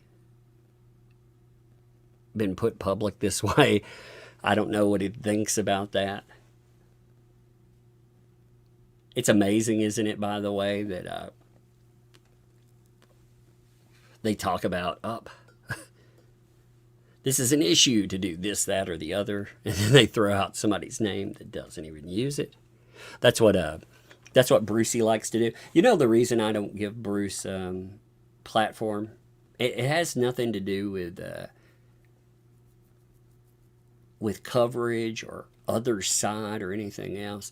There was something that he did in an email, last email that he sent. I didn't even bother reading it because of this. When I looked at it, he had carbon copied, CC'd another channel in. You know, he likes to say this is for whatever reason, and people are drama farming. That's drama farming. And he put in another channel, added them to the letter. Why? Well, I'm sure that I'm sure that they live streamed over it or something, which is their right. They can live stream over whatever, but I don't have to give them any love either. You know, I don't have to give them platform. If he wants a platform, go build one. Which I think, you know, maybe describes why he sat online for 5 to 9 hours a day. It's sure not out there practicing law. But yeah, he sent me the email. And again, right off the bat, had another freaking YouTube channel. Not sending it to multiple channels. He had added that in because of the drama, baby. So it's just fascinating, you know, to be like, I'm doing it for this reason or that reason. Now, I did notice that there were pictures attached to it. And I found this to be very interesting because they wanted me to give an update. What I think it was about is the update that Jeremy gave for the 18-year-olds and how they got to the airport, which he discusses that. He talks about all of that there. I will refer you to that if you're so inclined. You can check out the entirety of that story. But he wanted me to cover, I think, that, and I say that because pictures that included one Miss Preston. So they wanted me to put her image on my channel, even though they're making demands that people not utilize her image. Isn't that fascinating? They had already sent me a demand telling me to take off an image of her on one of my YouTube videos. Like I said, I already talked about what happened with that. It's got a current censor barb there. But then they send me pictures telling me that they want them incorporated for video use. Now, either, number one, they're trying to fuck me there. You know, I got you, baby. You know, because they said that leads to more harassment. Or they know that this is all bullshit and it's just about them getting coverage. Either way, they don't get it. Denied. I'll read their court documents as they come up. Because, yeah, I'll watch police video or whatever, sure. And I'll actually look at the veteran nation thing. And if so inclined, I might watch something else. But I'm not going to cover anything they want to. Just because they can go build their own. But anyway, I digress. I got off point there for a minute. Not really. I don't think I got off point there. I mean, I found that really interesting. Like I said. I'll look. Give me a minute. Give me 1 minute. Just let me check something real fast. I want to make sure. I want to see what that email was about. I'm not going to pull up the email on here. I don't really have a problem showing a person's emails that makes threats or anything else, but I typically don't showcase emails. I don't make it a big habit for that. Yep, sure enough. Okay, so that is what it was about. It was them wanting me to be like, oh, you know, as far as those 18-year-olds, you know how they got to the airport? Okay, well, you know what they didn't answer? Nothing I see in that. They didn't answer their court case. What about that court case of touch or strike? Because, I mean, if we're going to talk about those 18-year-olds, what about them? I realize that has to do with one John Cook, who is named in this here. But I would say that having a person, again, that there are claims that he is abusive, that he is, quote, let me get the right thing. I wrote this down so I would be correct in the way I say it. Verbally and emotionally abusive. And on top of that, there are allegations about them being other types of abusive. They also have a history, again, of violence. They have allegations, an ongoing thing. I very firmly believe these. I think we have fleshed out this enough that John Cook brandished a firearm. I believe that he pointed it at parties, including an 8-year-old. They went so far in that as to hide a firearm. I believe that that would be a very unsafe environment for anyone on that property, but especially a party that cannot consent, because they're too young to protect themselves. So, I said, I find that fascinating. They just skip over all the allegations. They skip over the court case. They don't include any of that stuff in there. They just wanted to be like, Jeremy. And I'm like, oh, well, how did they get to the airport? Again, he did a video on that talking about what exactly happened in the aftermath. And typically he puts up a video every day covering something. It's just like me. I might wait a couple of days. I skip over quite a few things, and I'll loop them in later. That's just fascinating. So, DJ Redis, though, getting off topic, way off topic. So to capitalize on the story, following in the form of views and subscribers to his YouTube channel, DJ Redis used her name, image, likeness, including her voice. It's not her voice, by the way. It is an AI voice that is actually being utilized in that. But he also, as far as money, Megan said, I believe he said when this was discussed that he had made $15 whole as far as all of this is concerned too. So to say that he's out there trying to rake in the big bucks is kind of crazy. I mean, yeah, boy. Now he's putting it together because of the absurdity of this public interest story. So he's used that in more than 50 thumbnails and videos, often incorporating them into parody songs, mocking Miss Preston and her troubles. You notice, by the way, they didn't include John Cook's name in that. I found that to be quite fascinating. They weren't saying, Miss Preston and John Cook. Why? Well, because when you start talking about John Cook, and he is part of the filing, by the way, yeah. So, DJ Redis's publication, use, been for commercial, blah, blah, blah. It's violated the statute. And she sustained loss and injury. Again, it's not spelled out. The loss and injury. So count 5. Injunction versus all defendants. So this is what they ask for injunctive relief here. Check this out. The plaintiff will suffer irreparable harm.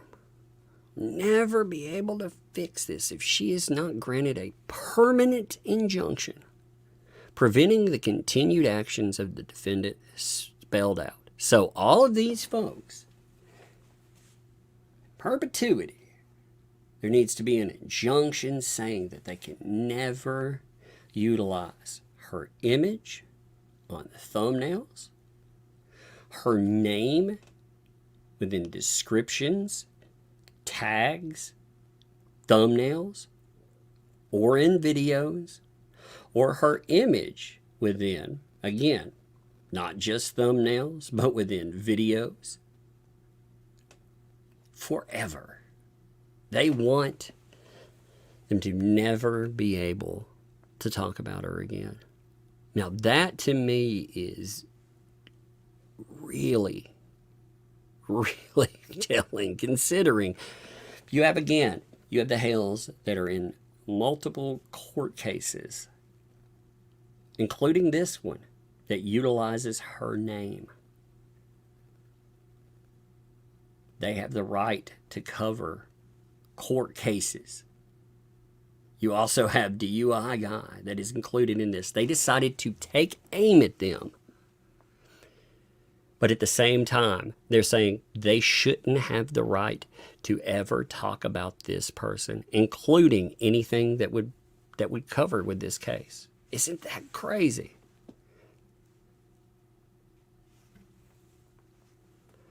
The plaintiff is likely to succeed in the merits of the case. Really? That's what you say anyway. They're likely to succeed? You think so? I don't know.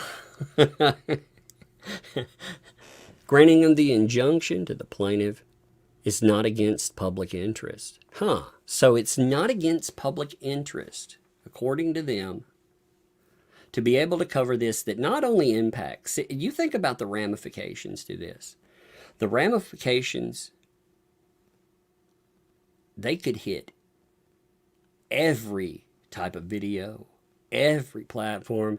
Anybody that doesn't like you talking about what they have done, what's going on, that would be included in this.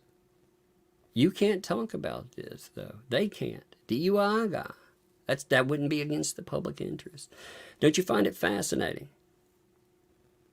Like I said, that's not a Michelle Preston issue. That's an issue when it hits them. That would unleash just insanity. That would include many of the people that, well, they actually kick it with too. I can think of a certain jokelist, for example, that published a not news blog that incorporated Jeremy Hale's image quite a few times. That would be somebody right off the bat would have problems. I can think of other people that have utilized him just by itself. You would think they would not only see that as public interest, but you'd have a few head scratchers being like, wait a minute, this could be a real problem for me too. But I digress. So wherefore, the plaintiff asked for the following relief: Florida Statute 54008, an injunction enjoining defendants from further publishing name, image, likeness, and thumbnails, economic damage, reasonable royalties, exemplary damages, punitive damages, costs, attorney fees, kitchen sinks, an actual running toilet, you know. We'd like buckets in a variety of colors, Your Honor. I'm sorry, plus any relief the Honorable Court deems just and proper. Now, of course, interestingly, this goes before a certain judge we will call the grudge judge. Now, I find this part to be fascinating, too, because there's been a lot of discussion about, will that go forward with him? No.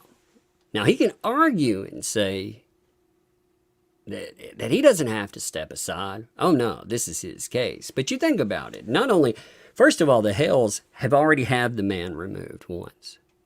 Not only that, though, let's look at it from not the defendant angle, but the plaintiff angle. Now, the reason that the grudge judge was removed was because of bias showcased for the plaintiff in this case. I mean, that's not the first move that you have to make, but right off the bat, people are going to be like, you know, again, you get into jurisdictional, you get into merits, period. But you get into jurisdictional arguments. But also, you get into the whole idea. This judge has already showcased bias for that person. So what the fuck would they be included there? Now, you understand that in the filing, of course, you're going to have that file because who else is going to hear that? Like in that jurisdiction, that's who it goes to.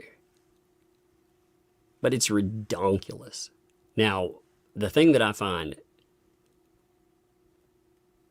they also, you know, of course, the process server, you know, they talk about where it's served and everything. I redacted information on that, you know, but that's pretty much all that's here. You can see that it ends there. I redacted all that information. Now, one thing I want to note on that too, give me 1 second. So if we're talking about the judge grudge, or the grudge judge, my bad, the judge grudge, the grudge judge, not only did the Hales issue, but if you look, part of the coverage here, you've had DUI guy be very, very critical of this judge. See, he's covered him multiple times, talking about him being, quote unquote, the worst judge in Florida. So he's actually, you know, he's been very critical of that judge. Again, that judge being attached to this case, nope. There are so many grounds for that to hit the road. Like I said, if Larry wants to spot your old buddy a favor or 10, don't knock this out of the park too fast. Like I said, help me, Ma. I need my water wings. I'm drowning in content right this moment. I mean, there's so much of it here. Now, the other thing, I was actually going to cover 3 things in here, and I think I'm running out of time for the third one. So I'm actually I'm gonna pull up the video. Give me 1 minute here. For Veteran Nation. Now with Veteran Nation, give me 1 second. Okay. I was making sure this is pulling up correctly. Now give Veteran Nation some love. If somebody would put Veteran Nation in the chat there. Give me 1 second. I'm pulling this up. Now, the reason I include this is because there's discussion about some of the stuff going on. Okay, I'm making sure that's pulling here. There's discussion about this stuff from a particular lawyer. If I decide that I want to discuss something that they say, I will not do it on their terms. I will do it how I want to. And I will, like I said, I will give some love to Veteran Nation here. You should check them out. Again, this discussion is it's a pretty fascinating one. They've gotten about 17,000 hits on this as well. I think that's it's good. I was looking at some of their other coverage, and I really, like I said, I hope that this helps out their channel,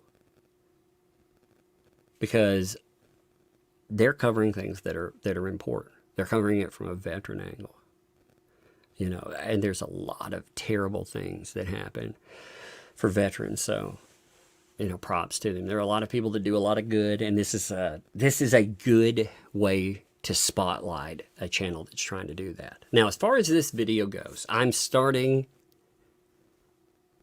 What was the timestamp? I can't remember the time. I think it's about 30 minutes into this. What's happening is he is concerned about some of the stuff that he has been seeing. So he's contacting Child Protective Services. He's doing it while live. Now, Brucey here was in the chat being like, let me in, I want in. So he actually let him in. Now, for me, I'm going to say, as far as, again, people, you have the right to contact agencies. I would not. In fact, I don't want anybody contacting anyone based on anything I talk about, because there is a proper way of doing that. And like Megan says, I think this is the easiest way to discuss this. You have them willing to write this off as YouTube wars. Now, what I hate about this particular subject, it's twofold. There are indeed false accusations that happen with CPS. That does happen. So I hate like having to come in and be like, CPS. Because, you know, CPS has done such a terrible job in some places about ignoring issues. Or even when they come in and they do something, they sometimes put kids in worse situations too. Now, in this situation, But, you know, Texas, for example. Texas is being held in contempt. Or they were. I haven't looked at the updates on that. But in April of 2024, they were actually being held in contempt because their system is so broken that children weren't just being harmed. They were dying in the care of Texas. And federal judges, they were telling them, you're going to have to do something about this now. Right now. And they were so slow in overhauling, doing anything. Again, after they had told them to fix this, and they come in multiple times, they actually had, again, one child, like the descriptions of what happened are horrible. There's about a 400-page document that covers it. And I can't read that to you live. I can't read partial. It's horrible. But the stuff that happens there, I don't like taking up for CPS. They are needed sometimes. And I'll make this clear too. I'm not talking about specific workers. There are many great workers out there. But as a system, it fails on so many levels. So I hate when we get to a situation. I wish we didn't have a need for that. But we do have a need for it. So anyway, I don't want to get way off of that and beleaguer that point. But they're calling in because they have a legitimate concern. So that's what's happening. If you hear like voices in the background or something, that's what you're calling in. So they're going through the. Can you hear me? Can you hear me? That's what's happening right here. So we're picking up right in that. That my voice is registering. Okay, I do have you now. I had my headphones plugged in, didn't realize it. All right, you can hear me? Yes, I can hear you. All right, good morning. Good morning. So I'll give you 2 minutes. Say whatever you want to say. Well, so you hear the voices in the background, by the way. He is on hold, waiting with CPS. He's calling in. Like I said, he was calling in live for it. And just listen to some of this stuff. I will pause through it. And again, give the channel love. Be happy to answer some questions, but this is not a anti-slap. It's a specific, discrete lawsuit based on a statute and the very narrow issue of the use of the name, image, likeness of and voice in thumbnails and videos. So that's what it is.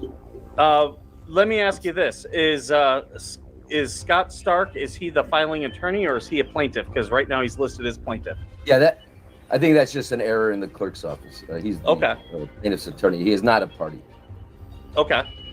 And so we were talking about the lawyer. So okay, that's where the name comes from. That's it's in their own filings. So they were what was crazy about this too. So in the demands that they sent out, just a note, they wouldn't tell you who the lawyer was.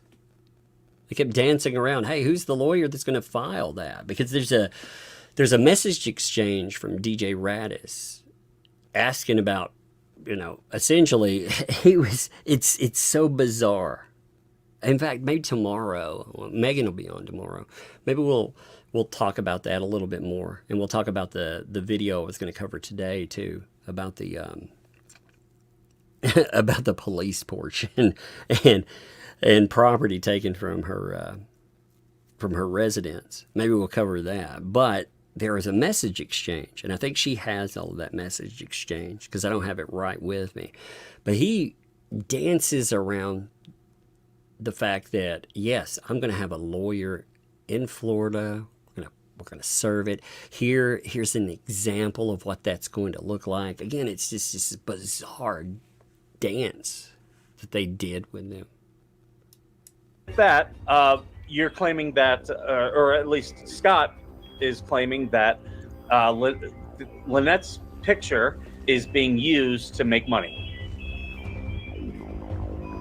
Well, the claim is that the name, image, and likeness is used for the commercial purposes of promoting the videos. Okay. And so pretty much you're saying that money is the basis of it because it's commercial, correct? Well, yeah, it's a claim for damages under the statute, and the statute recognizes different categories of recoverable damages, such as royalties, punitive damages, and so forth. And I should have asked. Your name is Mike, right? Yes. Yeah. So if you look, Mike, at like the thumbnails and the viewer numbers, you'll see that the thumbnails on all the channels using Miss Preston's photo have much higher viewers than the ones without. See, again, that is very, their wording is so sloppy in that. Because, again, they're making a statement, every video comparison. So videos that include her versus videos that don't include her, you have higher hits. Like for my channel, no. That's not the case. My highest videos, again, I covered a K. I don't even want to. So I've tried to flip the page on that finally because the media won't ever leave that case alone, And but anyway, that's not my biggest hits at all. And that would have been the claim if I wouldn't have done. Oh, that somehow, for me, that gets much higher. It didn't even get the highest hits as far as anything covering what the hells. The interviews, they're probably the biggest hits of that. I'd have to go back and make sure. And I think some of the Thomas's stuff. I think when Megan and I were talking about the tanning bed trial, him defending, not as a judge, but him defending I believe they were a prosecutor at the time, someone that had taken pictures of another person in a tanning bed, or in a tanning salon rather. Oh, what a gross one! But I think that's probably the biggest hits for that. Yeah, but that doesn't really, just because it's got higher viewers doesn't really mean anything. No, that's a fact that supports our theory that the image is used in order to increase viewership. So let me ask you this: That's such a stupid idea too. Well, it's used to increase viewership. Wait, I thought it was about increases viewership, therefore more money. Because I thought this was about monetized videos and advertisement. It increases and on live streams. Like for this, live streams are typically, they aren't funded by viewership, because many of these you can have a million different problems. Even if one may be demonetized. For example, it may not make any ad revenue based on that. It's actually people like yourself. You support live streams. By the way, if you'd like to support this live stream, you know the spiel. I might as well shield that in there. But no, that's how it works. You have no idea where the money portion of that comes in. They have no idea about analytics. It's amazing. You have apparently the argument of analytics being utilized in Ohio. That's part of their argument here. It's such a messy argument. You actually, Lynette Preston's attorney? I am engaged counsel, and right from the beginning, everybody gets hung up on not a Florida licensed lawyer. I've from the beginning, Sure. I've made clear I am not a litigation counsel. I'm not going to be appearing in court. Why? Well, because I'm not a Florida You're not licensed representing attorney. her in a Florida court. Correct, but I am engaged counsel, and the lawyers can provide many types of legal services and consultations, and be a lawyer for someone without having a license and appearing in a particular state's litigation. So you have, and I'm a journalist, so I do have to ask these questions. So you have a signed contract with Miss Preston. I don't need to get into that. I'm engaged counsel, and let me say I appreciate that you're having. Sorry, I fast forward. I held the button down. Isn't it fascinating? He danced that subject. So you have a signed contract with her. Well. Wait. Aren't you or aren't you? It's a simple question. I think that's a very simple one. Have you actually gotten her to sign something that says that? It details that, or what? And the reason he's asking that is because he'll note this later. There have been plenty of people that said that they were counsel for. He's asking, hey, are you actually counsel? You actually her lawyer? Having me on, you're the first one who, and let's face it, I mean, yourself as well as the other handful of, YouTubers are all really taking the side of Hales without question, and only presenting his storylines. And I have attempted to ask, So here's the thing too. So apparently, if you don't engage what they want, you are taking his or Jeremy Hale's storyline. As far as court documents are concerned, we just covered an entire court document that was filed by not Jeremy Hale's, not a representative of him, or anyone else associated there. It's the same thing too. Phone calls. I mean, these phone calls are people that have lived on the property. We've covered those for sure. Now they may be off his channel, but these phone calls could have anything in them. And they're the entire discussion. You can hear it play out. You could tell if there was any delay. He showcases himself actually listening to these calls. So it's not just an audio snippet or a clip. You can see that. You would be able to hear interruption anyway, but he goes beyond that because having an image up there, I think that his reactions, I think they say everything everyone else is seeing there too. But to say that people are not covering quote unquote her side, I mean, who was her biggest mouthpiece?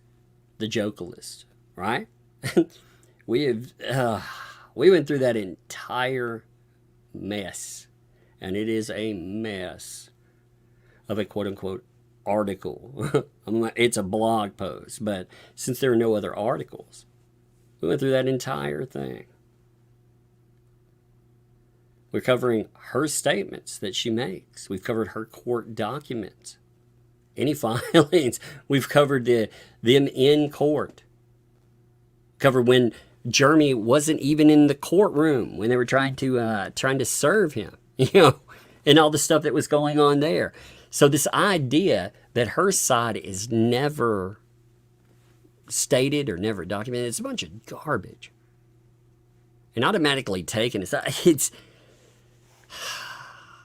those original court documents, they were something to see.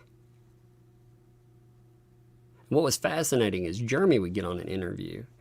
He would say, X, Y, and Z have occurred. Here's picture proof. That first interview. I would recommend, if you've never checked it out, go to the first time we'd start covering all of this, and I talked to Jeremy Hale. Because when I'm getting background on it, I'm not just getting answers to questions. I'm having proof presented for me, proof that ends up also in court documents. So they mirror, that story is mirrored continuously. It's not just accusations that are thrown out there in the wild. And videos are the same way.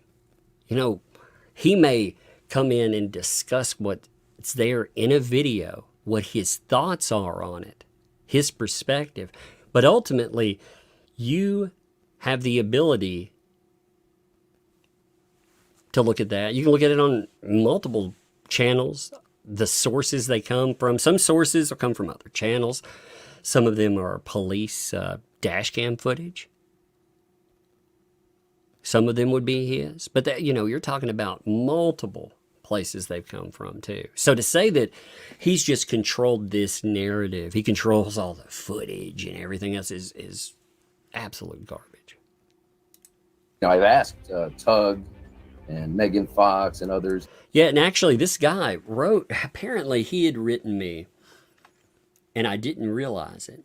So the first thing that I see from him is him demanding a takedown of thumbnail images under what I very much will say is vexatious litigation.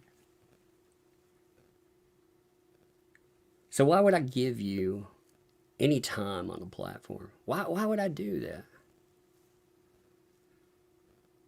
I mean, it could be, it could have even been fun and had a little conversation and had the chat be like, wah, ha, ha. And, you know, they could have asked a million questions that you don't want to answer. Things that I would probably forget. And it would probably be a very good money day. But you know what? Ultimately, that doesn't get you on a channel. I'm not obligated to give somebody any type of time. They have plenty of other channels they can go on. You can ask. I have a lot of people ask. You know, a lot of people that I consider to have a lot more merit to comfort too. But for whatever reason, a lot of times it's just time. I don't have the time to put into looking into everything and like looking at some brand new case. But they have a legitimate issue. This guy, it's like, I demand, by the way, why won't you let me on your channel? Why won't I? Well, because I have, there's a certain finger that pops up right away when people make demands of me. Can you think about it? Let me mentally telegraph the finger to you, by the way. We're not drinking fancy tea, so we got to put that one down. I'm not giving you the thumbs up. I'm not pointing at you, and we're certainly not getting married. So I wonder what that leaves. It leaves the flock of seagulls. Anyway. To have me on MG Law, to have me on so I can just give the other side. And each time I get blocked out of the chat and nobody's... He apparently did get blocked out of the chat the other day. And yeah, he had been in the chat quite a few times. He had... had his voice or whatever, but for whatever reason, he is violating out there. And Mod's made a decision, and well, I think it's funny. So he's not, if he's not allowed there, he's not allowed there. Fuck him. Again, it's like he's owed a platform. He sits online for, again, 5 to 9 hours a day, many, many days on other channels. So what's he need that for? Like I said, build his own. Knock it out. You know, head on. They just want to continue. As long and as my you don't... theory, Mike, my theory, Mike, is that because they're not allowed to by you know who. Their theory, by the way, is we're not allowed to by quote unquote you know who, by Jeremy Hale. So Jeremy Hale is apparently controlling us all. It's so funny. I was mentioning this to Megan the other day when I had Jeremy on for about, I guess it was about 15 minutes when John Cook, he got released. Yeah, there's so much communication that I couldn't remember Jeremy's email address, because usually I communicate with people, like I'll drop them links on Twitter or something, but I couldn't even remember how to get in touch with him. And I thought that was funny. He's apparently giving us orders, but I can't even remember. I had to ask Megan. I was like, hey, because you know she keeps all of that cataloged for communications, for stories. She's very organized on that front. Me, I can't even remember your damn email addresses. I thought that was pretty funny. You know, ooh, they're getting orders. They're getting orders. It's like, man, I'm pretty terrible at getting those orders then, right? You know, that'd be like you go into a drive-through and them not having a window or a fucking speaker. It's like, wait a minute, how do I get my order in? Yeah, exactly. And I also have I have this bad habit of if somebody tells me what I need to do, I respond very negatively to that. I don't really like that. You know, I don't like someone telling me what I have to say. I've had people try that in the past, you know, and apparently Bruce is of that specific opinion too. You know, got to have them all. Got to let them say what they want to say. No, I don't. You don't got to do shit. You know, not obligated to anything, baby. As long as you don't attack somebody, train. As long as you don't attack somebody, I have no problem with you coming on. Because again, I do want to ask these questions. But there's a reason why I'm asking if you have a signed contract with her, because, you know, there's a lot of people out there claiming to be her attorney and have been in the past. But when it comes down to, when it really comes push come to shove, they're not actually legal representation. And, you know, that when it comes to people, if you're going to represent legally, there, as you know, there are consequences and responsibilities. Yes. So that's why I'm asking that question. And you don't have to, if you don't want to answer on air that question, I totally get it. If you'd rather answer off air, I totally get that as well. Okay, but I mean, let me answer it this way. I am a legally engaged counsel. I can say to someone like yourself, I am her legal representative and I have authority to speak as such. For example, if hypothetically, if there were litigation against you, I can then contact you and say, hey, would you like... Hypothetically, if there's litigation against you. Now, for me, again, you got to think about how this came up, by the way. Maybe you perceive this differently.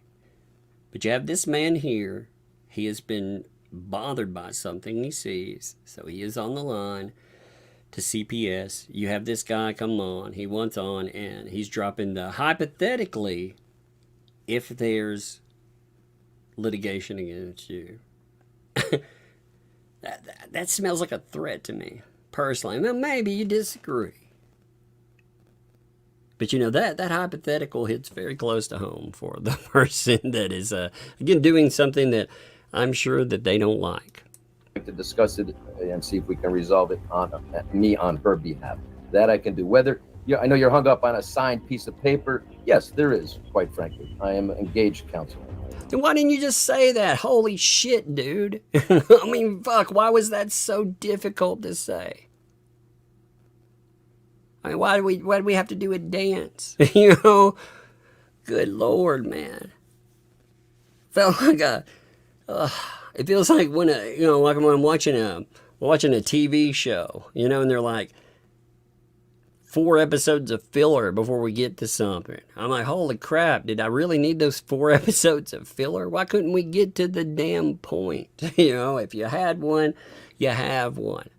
Why dance that subject? Jeez, man. Okay.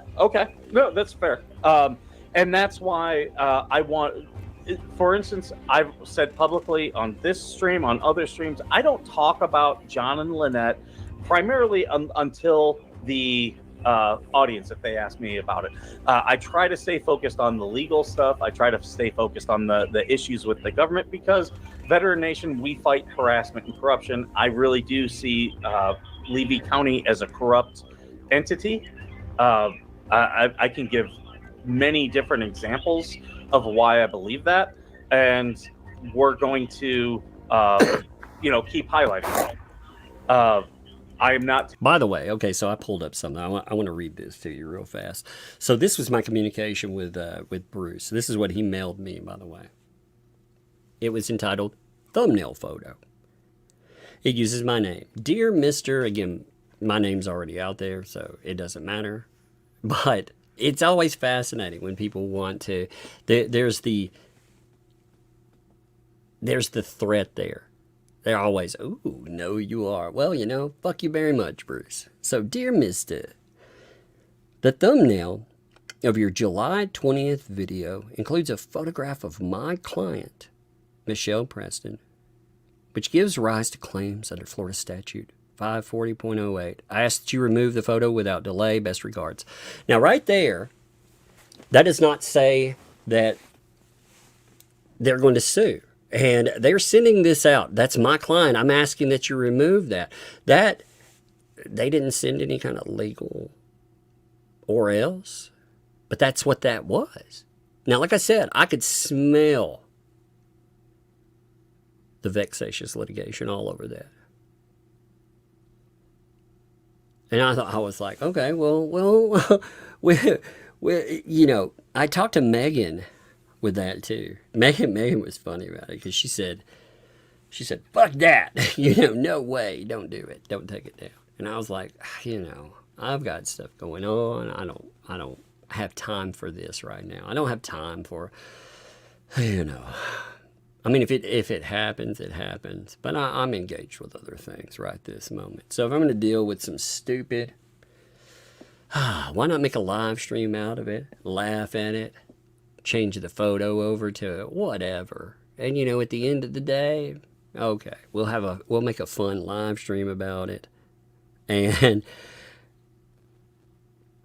it was fascinating because I went to write him back, and then I was like, I don't even want communication. I'd started writing. I could see where part of it. I was like, your client appears in an interview with, this was my statement that I began to write. Your client appears in an interview with WCJB, which is included within the first 10 minutes of the stream. Would you like to comment on your client Michelle Preston's interview to WCJB and her comments on John Cook reportedly pulling a firearm on 3 people, including a child, with claims he can answer this? Hey, since he sets on 9 hours a day, maybe he can answer this live. With claims that seem to be directly refuted by the police report on the incident. Now, being a limited public figure, her report to the police isn't just refuted, with there being allegations that she hid evidence within a police investigation, thereby obscuring the fact that, again, John Cook pulled a firearm on people, including an 8-year-old. This becomes a matter of public interest. So would you like to comment on that and the allegations that the child is in an unsafe environment? That was what I went. Then I was like, you know what? I'm not going to spend 4 days going back and forth with this dipshit. I'll have fun on my own half. Because they'll either obscure they'll either take the conversation and they'll ignore right there what I'm asking. Or they'll try to spin it. Like I said, this is the police themselves with other people around that are backing that up. Now, there's also another thing that has come up after that I was not aware of. I brought this up last night, but I also brought it up in a live stream when I covered it. The touch and strike. So as part of the allegation that John Cook put his hands where they where they don't belong. I'm going to just go with that. I don't want to get into the details. But it's the touch or strike is touch, let's just say.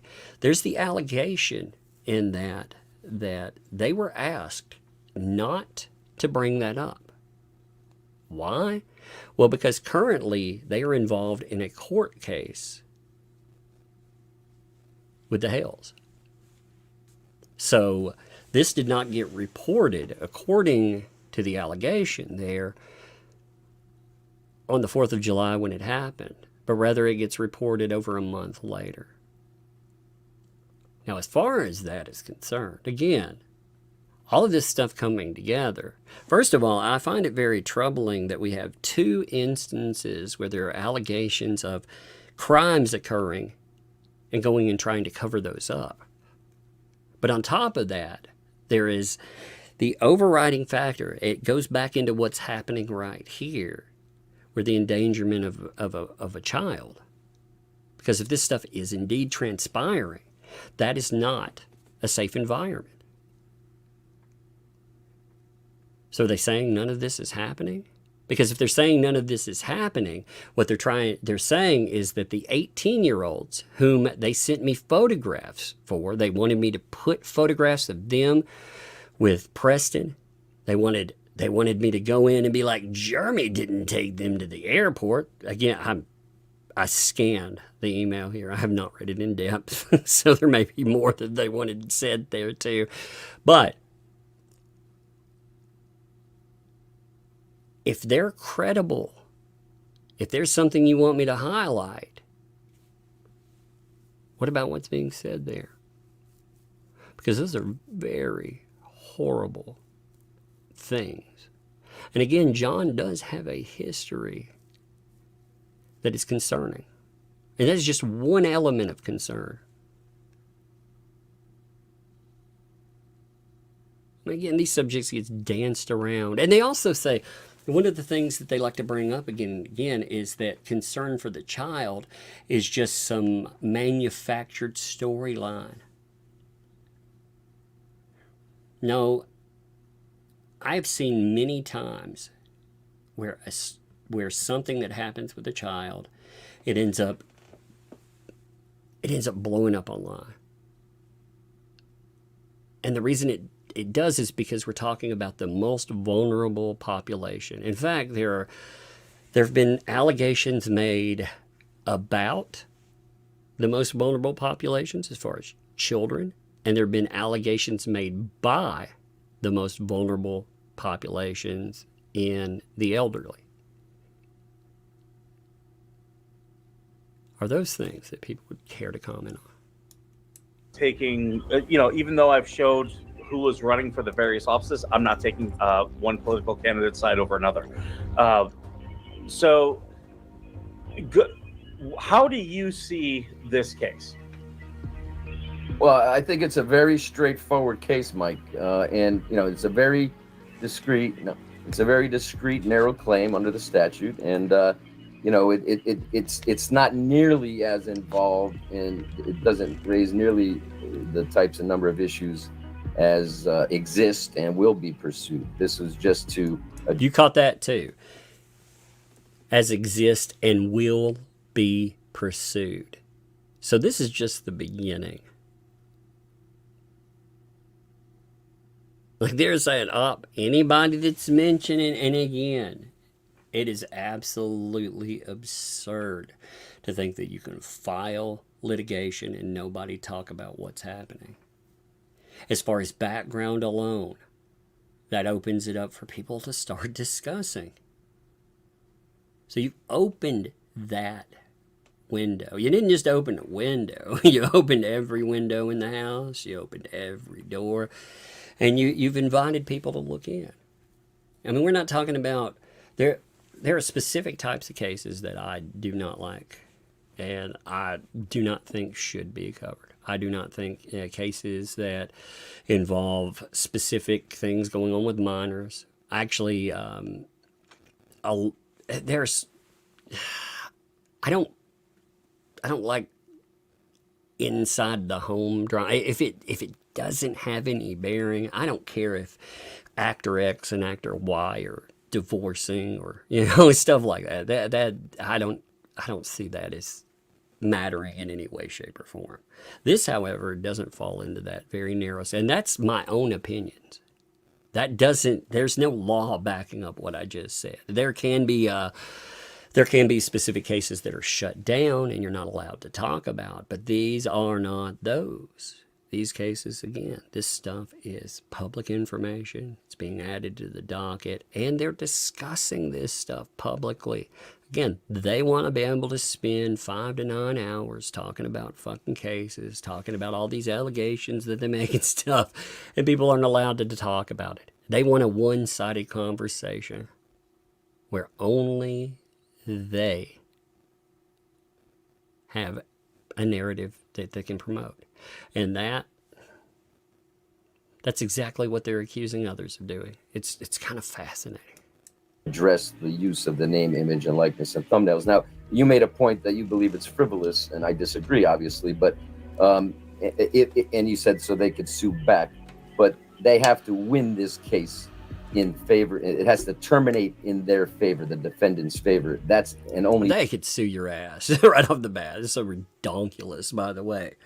They got to win in order to sue. Oh, no, they can sue you.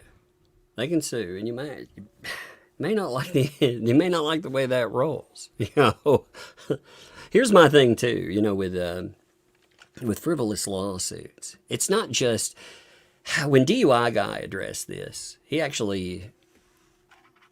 talked about the countersuit. He actually says, he posted this. It's very short. I'll read what he said. This is going to be a fun adventure, and I'm really looking forward to our countersuits. It's one thing to be butthurt and to make YouTube videos. However, when you begin using the courts for your frivolous agenda, brace yourselves. Now, for me, I don't think that I can recover money, even if it's even if there was a judgment against somebody that has nothing for me to recover. It'd just be an ultimate, again, no, not just attorney fees and other costs, but the time and all of that. It's just frivolous bullshit. So, but to say that there won't be counters, oh, they're going to be. I can just smell it. I think opening up with DUI guy was a big mistake. DUI guy, he has to be interested in covering something. He's like the rest of us. You know, you got to be interested in the subject too. Adding him to it, making him a focal point, yeah, that definitely. Then would they have standing to sue for frivolous litigation? They have to win this case outright. There can't even be a settlement. They can't give up a thing. They got to go to the mat, win, and then they can bring a claim for frivolous, which I believe would be the frivolous one. Frankly. Well, obviously, me being a journalist, I do have some experience with and some knowledge on anti-SLAPP lawsuits. Now, I will say this: today's the first time I ever looked at the Florida law. I live in California. I have looked at the California law, which there's plenty of examples. Yeah, they're all pretty similar, state to state. So, are you expecting Jeremy, Tat, and Larry and George to file an anti-SLAPP response? I have no idea. I have no idea what they'll do in response. I think they should take down the unconsented use of my client's name, image, likeness, and work out a fair resolution. Have you advised your client to stop making public posts? I can't tell you anything about what I've advised my client. Sure. That's I'm not fair. sure what, I think what you're getting at is, public posts, meaning what, that she's making herself a public figure? Is that the point? I'm not sure. No, you have the right. So if you look at the terms of service of places like Facebook, places like YouTube, places like Twitter, and more, have you ever asked yourself, I wonder how Twitter, let's just go with Twitter posts, okay? Have you ever wondered how Twitter posts, they end up embedded in news articles? How do you think that happens? That's because when you post something, if you read the terms of service under all of these places, they make it very clear that it doesn't belong to you anymore. You can say, oh, those are my copyrighted ideas and words. No. That's why you can make videos. When we make videos about posts, when we talk about what's transpiring with that, yeah, that's exactly how that goes. I actually had a quote-unquote journalist. When I was a small channel, they didn't like something that I covered of theirs, and they tried to play that game. They tried to say that what I pulled up and I laughed at, that was somehow their intellectual property. Not their article, by the way, which I can still cover their article under fair use, but their posts that they were talking about, where they were making commentary about myself. They included me in this article, by the way. That's why I covered it. They made some asinine remarks, and I thought they were funny, and I would go over them. But they included, like I say, Twitter. So I pull up the TOS, and Twitter makes it very clear. Anybody can, they can take what you post, and they can talk about it wherever. Again, I'm paraphrasing. Terms of service is it's a lot more intense. It's spelled out very directly. You should look at Twitter TOS, by the way, if you're ever curious about how that works, because it's fascinating. And it to me, a lot of these people that when they talk about something, they don't seem to understand that they're allowing people to go in and engage that discussion. They don't just have to look at that specific post. They can look at the person that's posting that. They can look at what's been going on there. Again, it opens this window into a much larger world. She's the whole big issue, as I've followed this, is Miss Preston has consistently made comments that she had a lawyer when she clearly didn't have a lawyer.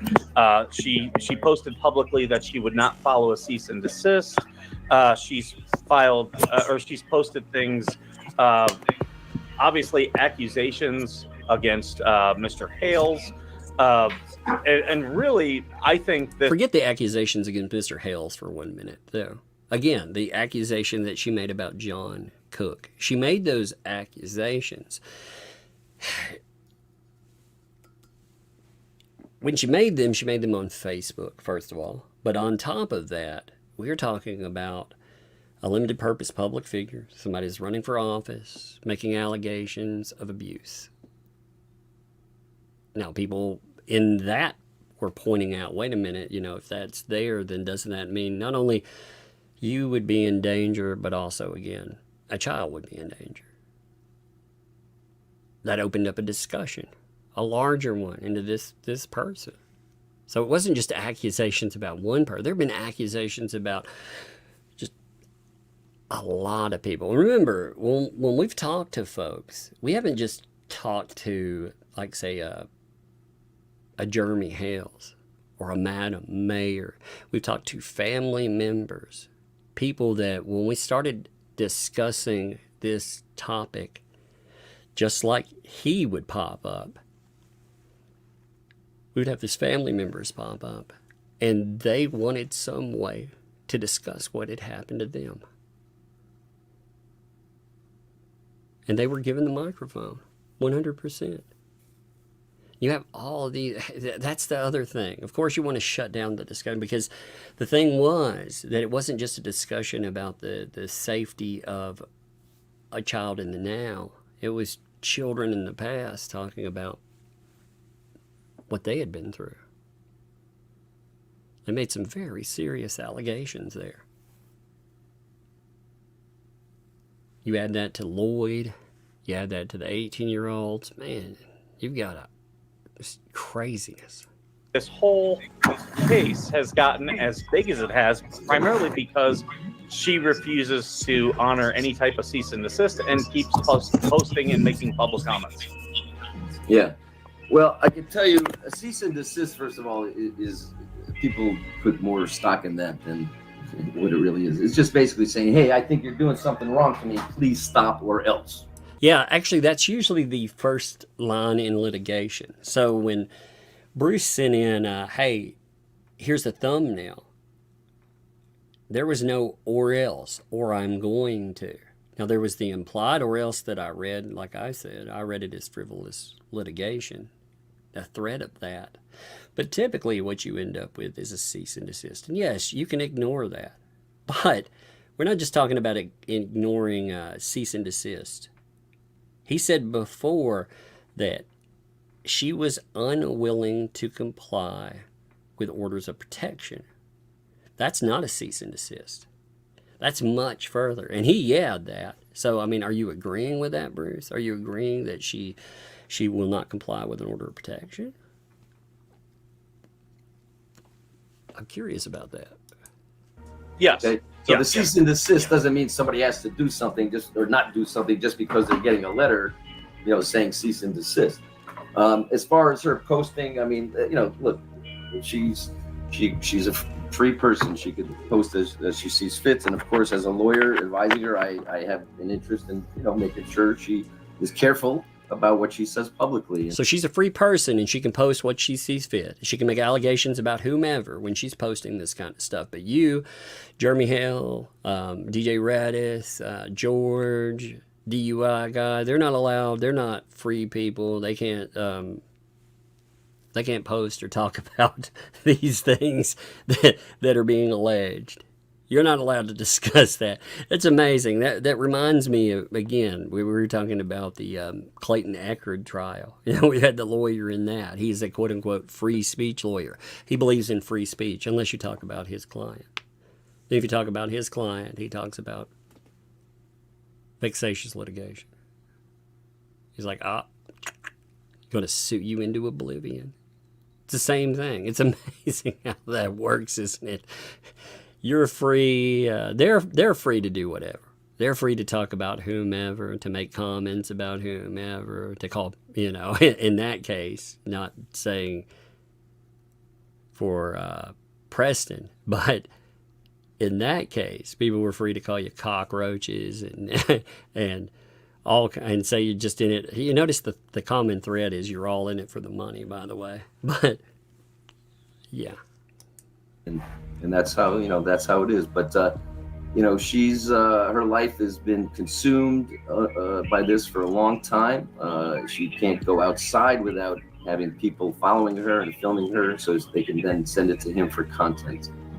And that's what this is trying to put an end to. Why is she trying to discourage people from making CPS complaints? She's had 23 visits by CPS. Yes. And so why shouldn't she discourage people from making complaints? Now, see, this goes to my point about I'm not trying to discourage people from making appropriate CPS complaints. When I say that, I want to make this very clear. I'm not encouraging people to make call. I just don't believe they're helpful. And you can see the proof in that in 23, because they're being written off as baseless for some reason. Now, you can draw your own conclusion about why they're being written off as baseless. For myself, I think that's because the number of them come in and they're being labeled as YouTuber versus, this YouTuber versus this whatever. I would say YouTuber versus YouTuber, but it's just being written off as a YouTuber war. And unfortunately, stuff like that does happen. Now, as far as appropriate channels, I don't believe anything is being done with appropriate channels either. And I'm not saying calls are not being made in appropriate channels. I think even using appropriate channels has not helped out. And ultimately, at the end of that could have dire consequences. But yeah, when you have the number 23, I mean, that's what CPS will focus on. They'll just like, another one of these. My real question becomes, what happened with 1, 2, 3, 4? Not what happened with 16 or 17. The initial complaints. See, what they're supposed to do is they're supposed to investigate every single complaint. And I'm not saying that they don't go and check these out. What I'm saying is when they go and they look at this, with environment and everything else, you would think somebody would be troubled by some of the stuff that they see and some of the things that they've been showcased. But again, they're obviously being written off. Please. Well, first off, if people have a reasonable belief, like myself, that the child is in any type of danger, we should be free to make those type of complaints. Obviously, CPS is a government organization. We have a right to redress our grievances with our government. And I'm currently on hold because I will be making a current complaint. Now, something Bruce is trying to do in this, actually, it comes up later. He's trying to say that there's an instigator for false CPS claims. He's trying to link that and say, you have information. You see how this conversation is going. You have information coming from X source, which would be Jeremy Hale. He's instigating. Their descriptor is quote unquote false complaints. Therefore. And yes, people can, if there are false complaints that are being lodged, there can be ways to address those issues. But the thing is, the key word in that is false. One of the things that they run into, if they want to try to address these things, like if they try to take these into a courtroom, that could be a real problem there. Because if they take them into a courtroom, what exactly do they run into? Well, they run into real issues of all that stuff that people have been showcasing. They run into that potentially becoming part of a court docket. Against her right now because the child is exposed to lice and fleas, and that is incredibly dangerous towards a young child. Okay, so yes, you have the right, and so does any stranger from, Wyoming who watches What the Hales, to call and say, hey, I just saw a YouTube video by What the Hales, and I'm convinced that the child is in danger. Please go and rescue her. Now, you're an intelligent guy. You are seeing one, and the people who make these calls are seeing one side. They're seeing one person defame and slander and make money and content off these people's lives. And they're not only not hearing the other side, but the people who are presenting that side are actively suppressing and not allowing the other side to even be discussed in chat or invited on, like you graciously have had the faith to do today. And so CPS is 23 for 23. So do you think that suddenly after... You notice to go back to the, you're not letting me talk. You're not letting me on the channel to address these things. 23 visits and 23, this is nothing. That now, today, your call is... That's actually, so who was it that said that? Emma's girl said it's not just What the Hell's videos. That's exactly correct. You had, what was it, Fish and Yam come out. There were discussions about that. That is obviously not their video. You also had, police video or video that has come from other channels that, like let's talk about the Lloyd, for example. That particular video was made with law enforcement saying, yes, it is okay to record here. And again, we've heard over and over, video equals proof. So if something were to happen, the reason I bring that one up is they're going to discuss here. And part of that, the officer gets on. Well, actually, I'll let them bring that up, and then I'll put that. It's going to lead to something different. They've been there. The reports are available, not to anybody, but we will get them. And each time they visited, they have to. They can't just say, "Oh, this is just another crying wolf from some, person watching Price is Right in Wyoming and is bored." And they have to do it, and they have to go there. And then each time they realize it's nonsense. It was incited by What the Hales, and they close the case, and no indicator of anything. So you saw a video that there's lice. So you're now telling all your viewers, call the AG's office and demand that they go rescue the child because there's lice and fleas and junk around the yard. I mean, come on, Mike. There's that, and I saw the video where the deputy had to order her to not put the child in isolation. Well, okay, now that was when 5 people, without announcing in advance, showed up with a sheriff.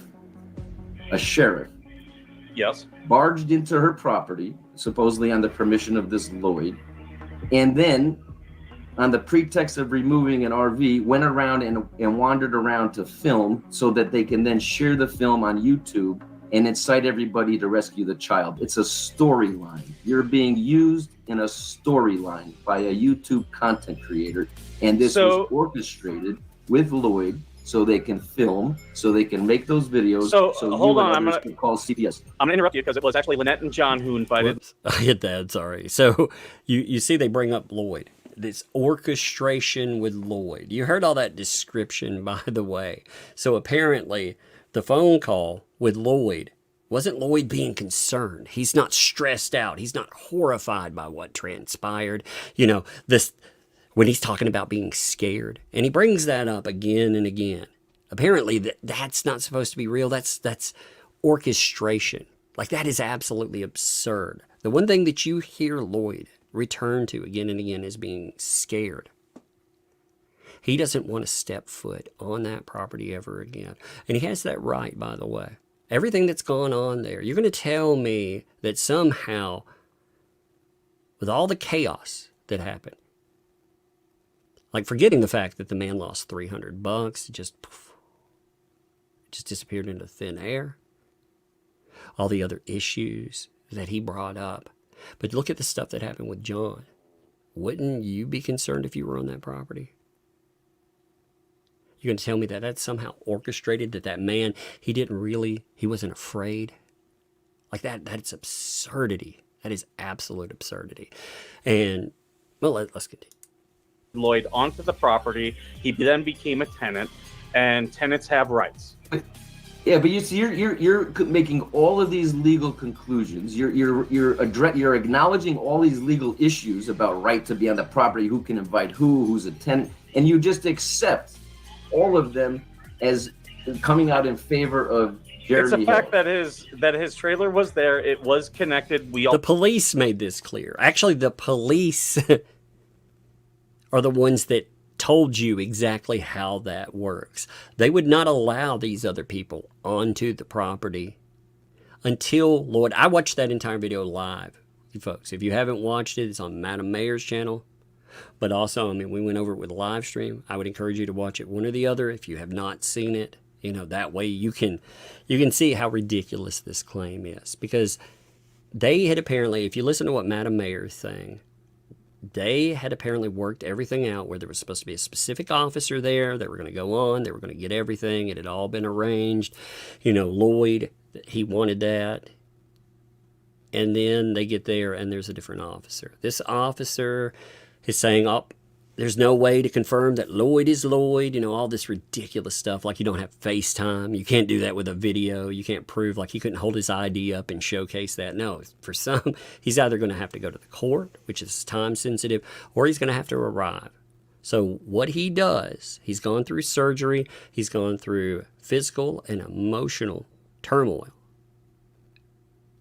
These horrible roads. If you look at that video, look at what leads there. It looks like absolute hell to ride through there. He still comes out.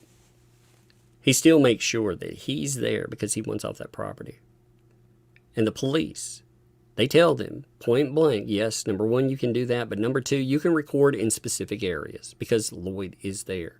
Now, once Lloyd is off, she wanted them trespassed. They waited around and they accepted that, by the way. I personally would not have. I'd have been like, fuck that. You know, I'm not going to sit here and wait around. They can't hold you there.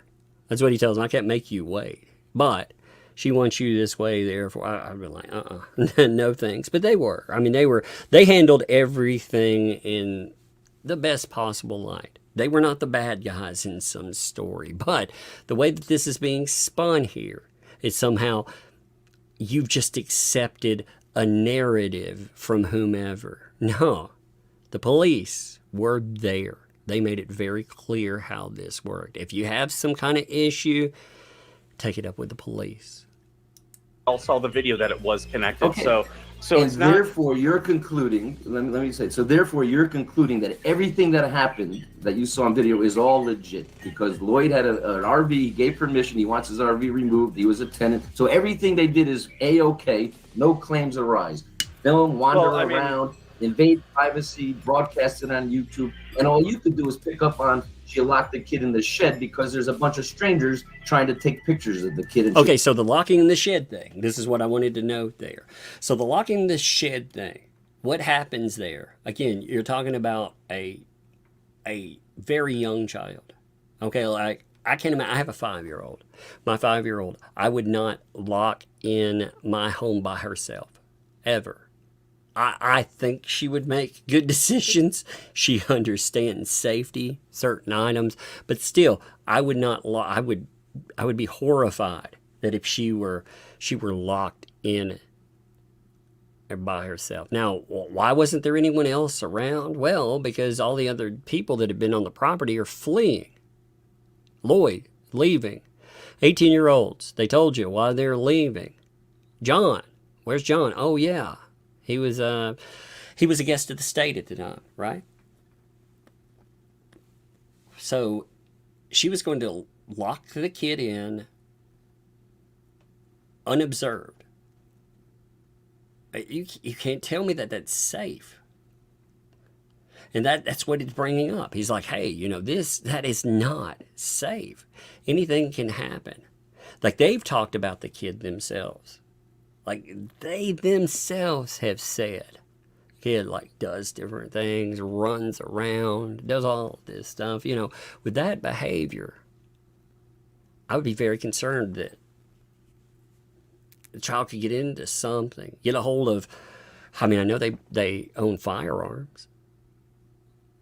Like, what might happen with that? What could happen with, knives, utensils, anything? And not to mention the shed itself, Lord. Man, Anyway, I'll let them go. She wants to protect her from that.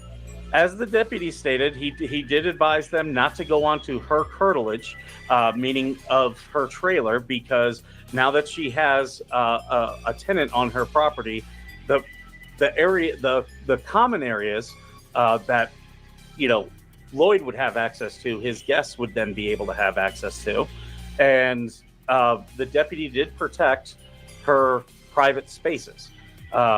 Well, yeah, but Mike, do you disagree with me? I'm going to make a declaratory statement, and you can tell me if you agree. This Lloyd Rescue the RV operation was a setup to take that film footage to broadcast it on YouTube to fit the storyline of Rescue Harley. I disagree with that. It looks to me like she brought a tenant onto her property, and then the tenant wanted to get his property, and the recording was to protect his property. And I would say beyond that, it wasn't to protect property, it was to protect self.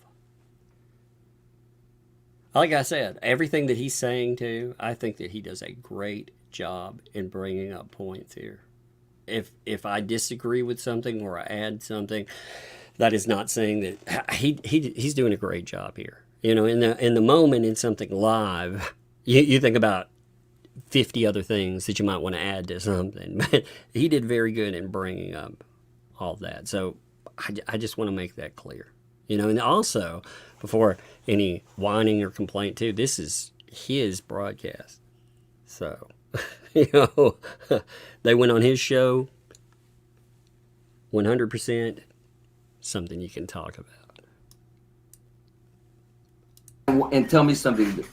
Did you see anything to suggest that Lloyd had asked and was told, nope, you don't get your property back. See you later, we're keeping it, so that he had to hire Jeremy Hales and his cronies to do what they did? Or yes. maybe... Yeah, actually, he doesn't have to do that, though. And he didn't hire people, by the way. What he did is he asked for assistance, regardless of what happened. I did see that there was a disputed property for the refrigerator, for example. He was not allowed to recover that. But beyond that, too, if you want to be like, oh, well, that's disputed property, okay. He noted that he did not have the money move. He had a bunch of people that decided that they would help him, and he has the right to do that. He has the right to retrieve his property. It doesn't matter if you're like, yeah, sure, you can get that. Also, like he noted, he had a very real concern about his property because there were keys that he did not want people to have. And he noted that there was access to his property. He had money that he noted that he said had disappeared. So he has very real concern that his property will not be returned. That anything could happen. But beyond that, he doesn't have to have concern. If he just wants to go and get his fucking property and he is not able to do that, it is his property. He doesn't have to have a reason. He doesn't have to tell them any reason whatsoever. By law, they brought him on there. By law, he can retrieve his damn stuff. The end. He doesn't have to jump through fucking hoops for these people. What they wanted him to do instead was to go out and spend money that the man doesn't have. He's talking about, I need to leave. I need to leave right now. This is time sensitive. And instead, They're like, nope, you've got to come back. I would say right there, they're telling the man that he cannot retrieve his property because the people that he brought to help him move, he was told that he needed to go in and contract someone else. Now, who's to say when he contracted someone else and they arrived that they would be somebody that she might not want on the property too? Like that could very well happen. Any of that could happen. But at the end of the day, it's a moot point because who gives a fuck about this narrative of dispute? It doesn't matter. It's his property. As a tenant, he is allowed to come and retrieve his stuff. And I did find it very disturbing that there was discussion about him, quote unquote, signing away his trailer for $1. I would be very worried if I announced that my stuff may disappear, my trailer may disappear, that there would be some kind of dispute saying that, you know, I had signed away my property when I hadn't. Yeah, I would have very legitimate concerns. Yes, I did. Wait, you did where? At the very beginning, she said only people not associated with Jeremy Hales can come onto the property. That's Lloyd has a right. If he wants anybody to go get his property, he has that right. She can't dictate to Lloyd who gets his property. Now, but actually, they could have discussed it though. So Lloyd could have said, "Hey," could have, but they don't have to fucking discuss it, bros. They don't have to. That's the thing. Could have, would have, should have. Who gives a fuck of? They don't have to. I mean, that's the key there. Could they have? He's telling you that he never wants to set foot on that property again because he is scared. Like you yourself, it's strange that they want to spin this narrative of somebody being afraid. And yet when it comes to being afraid of his client, that everyone's rights go out the fucking window. They should do this or that. They don't have to.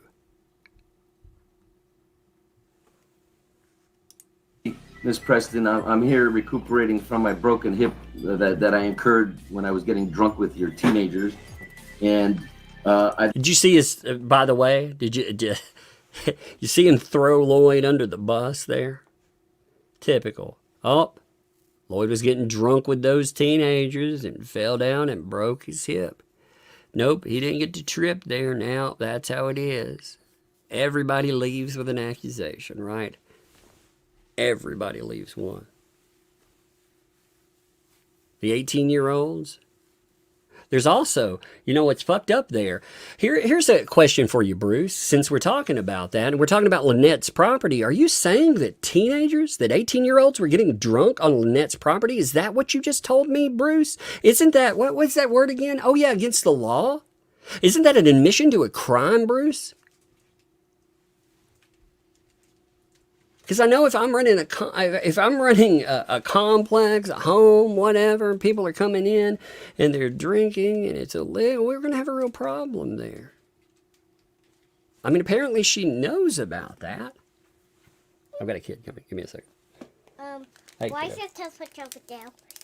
It's setting. Yeah, I've got to let it rest. It's resting. How? It's got to rest. It's tired. Did you have fun? Yeah, that's a lot of fun. Like Okay. 10 fun. All right. Well, hey, you go Hey. hang out for a little bit. How that toast switch? See it? Yes, you can have it for a little bit, okay? Take it with you. Toast switch don't sleep. It doesn't sleep? Okay. Well, you can take it with you for right now, okay? Get it? You can take it upstairs if you want. Okay?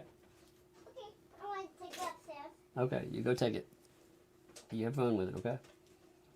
Be careful with it, okay? You can be careful with it? Hey, take it upstairs. You can be careful with it? Yes. Okay. Love you. Love you. Love you. Close that door for me, okay? All right. Sorry about that. I heard her coming in. I was like, all right. She was like, I've got my rocket pop I've reserved for the day. I would like to know about that. And I'd like to commandeer your Nintendo Switch. I was like, all right, it's over there resting for a little while. So I guess I should have told her it's waiting for you. That's what I should have said. But, oh well. All right. Back to this.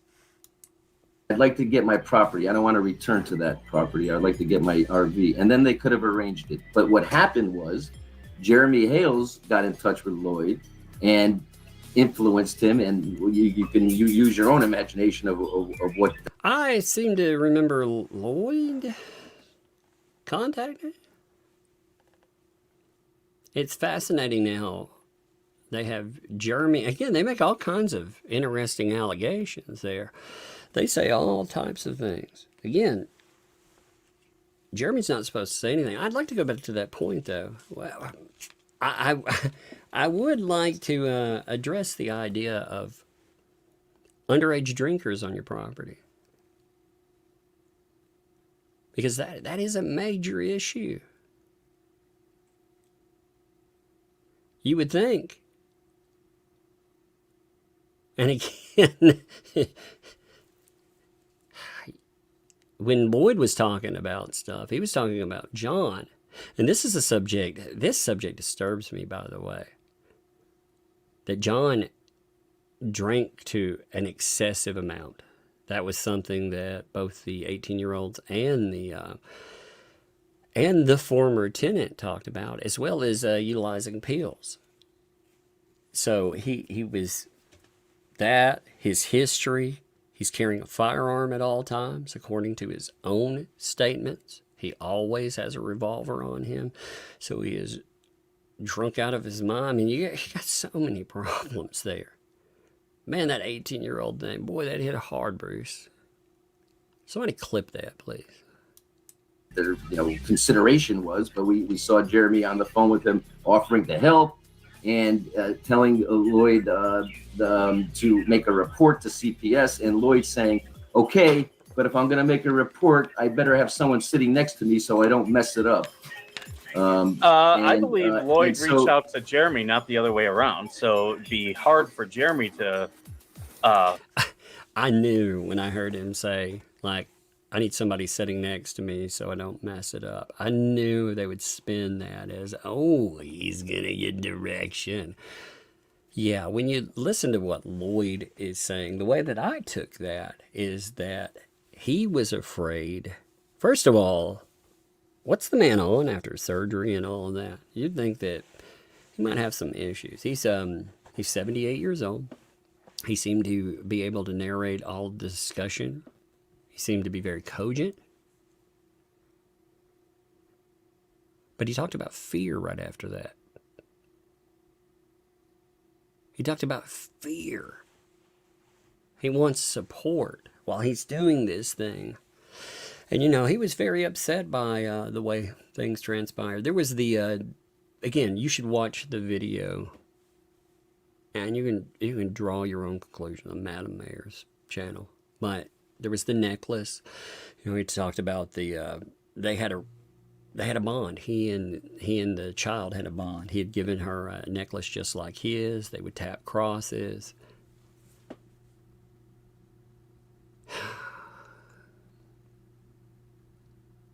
He's very concerned about the kid. No, he didn't want to. He wanted to do what he felt was the right thing. He wanted support. You are allowed to have somebody drive you to a place, sit with you when you make a report. You can have that. But again, I knew when I heard that would get a spin on it.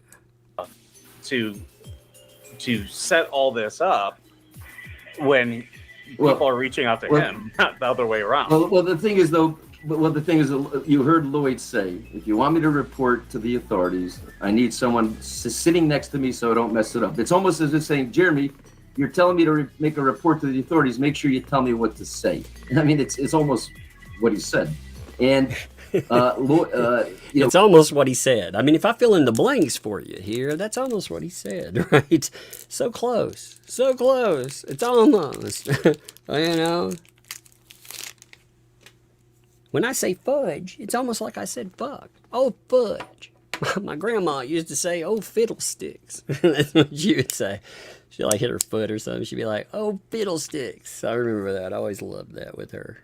Bless her, by the way. She's no longer with us, but she was something else, and she would say that. It's almost like she'd say, "No, she didn't say that." It's just fascinating. You know, let's fill in the blanks here. Uh-huh. I mean, it's just amazing. Again, you understand, too, that his narrative is that Jeremy somehow controls it. Yeah, one of the things I love about having a platform, at this, like, I wouldn't listen to anybody if I were a smaller town, but at this, I could cover or talk about anything that I want, because I'm fortunate folks like yourself will show up, you know, and if somebody were to tell me what the fuck to do, I could be like, you know, stick it where the sun don't shine, you know, and you could fill in the blanks and maybe guess where I was talking about. I could be talking about your basement. Oh my God. He said the sun doesn't shine. Is he talking about putting that in the shed on Lynette's property? No, that's not what I said. But you could infer that, right? I mean, my God, dude. Freaking weird, man. It's so weird. So Lloyd said that he was in fear for his life. This is what Jeremy is propagating. He's in fear for his life, which is why he had to get a group of people to go and get his stuff, instead of arranging it like a normal person. What is the fear for his life? Where does this come from? Well, we've seen the text messages and we've heard from Lloyd himself where he said he fears for his life. Well, yeah, but anybody could say fear for my life. I could fear for my life because I walked down the street and somebody waved at me because I'm a mental case. Well, we already have. So anybody could say they fear for their life because they're a mental case. You know, like, I don't know. A person that wants a 78-year-old not to have a certain moving crew, they could just claim that. I mean, I'm just throwing out big, you know, just random people. Anybody could say that, right? So that's a fascinating way of putting that. Anybody could say that. So Lloyd has no fear. But again, Lloyd can do whatever the fuck he wants. Ultimately, he could reach out to whomever he wants. You know? He could reach out to U-Haul or A1 Movers or Jeremy Hale. But you know what? Here's the thing. Like, you know why people would reach out to Jeremy Hale? The same reason that they might reach out to them, because they don't have Christmas presents for their kids. Because the dude might actually help you. Other people in town, they might actually help you. That'd be a reason to reach out. What John Cook, who has pulled a gun on people who never even came onto the property. That's pending right now. Okay, so John Cook is accused of pulling a gun. He's sitting in jail at the time last week. So therefore, I'm afraid to arrange to retrieve my property without hiring Jeremy Hales and him having a group of his cronies go on there and film. It doesn't matter who Lloyd hires. He has the right to hire whomever he wants. All right, we're going in circles, Mike. The point is, it was not set up in advance. There was no notice. The sheriff showed up with these 5 people. And he doesn't have to give notice to get his property. It's his property. Mike, you're wrong. You're just simply wrong. You're wrong, man. The police were wrong. Everybody was wrong, Mike. You don't know what the fuck you're talking about, Mike. Yeah, blah, blah, blah, blah. He doesn't have to give notice. He's a tenant, dude. Unless they have a contract that says that he has to give notice about leaving the property. But even then, he could take his property. He may, if they had an agreement for billing or something else, or they had some written thing about taking a certain item because you have to replace it because it does X, Y, or Z, maybe you could come into something like that. But as far as retrieval of your own property, you don't, what the fuck are they? See, that's what I mean. Everybody's the fucking villain. Everyone's the villain. Everyone is in a fucking, a circle jerk with Jeremy, according to these people.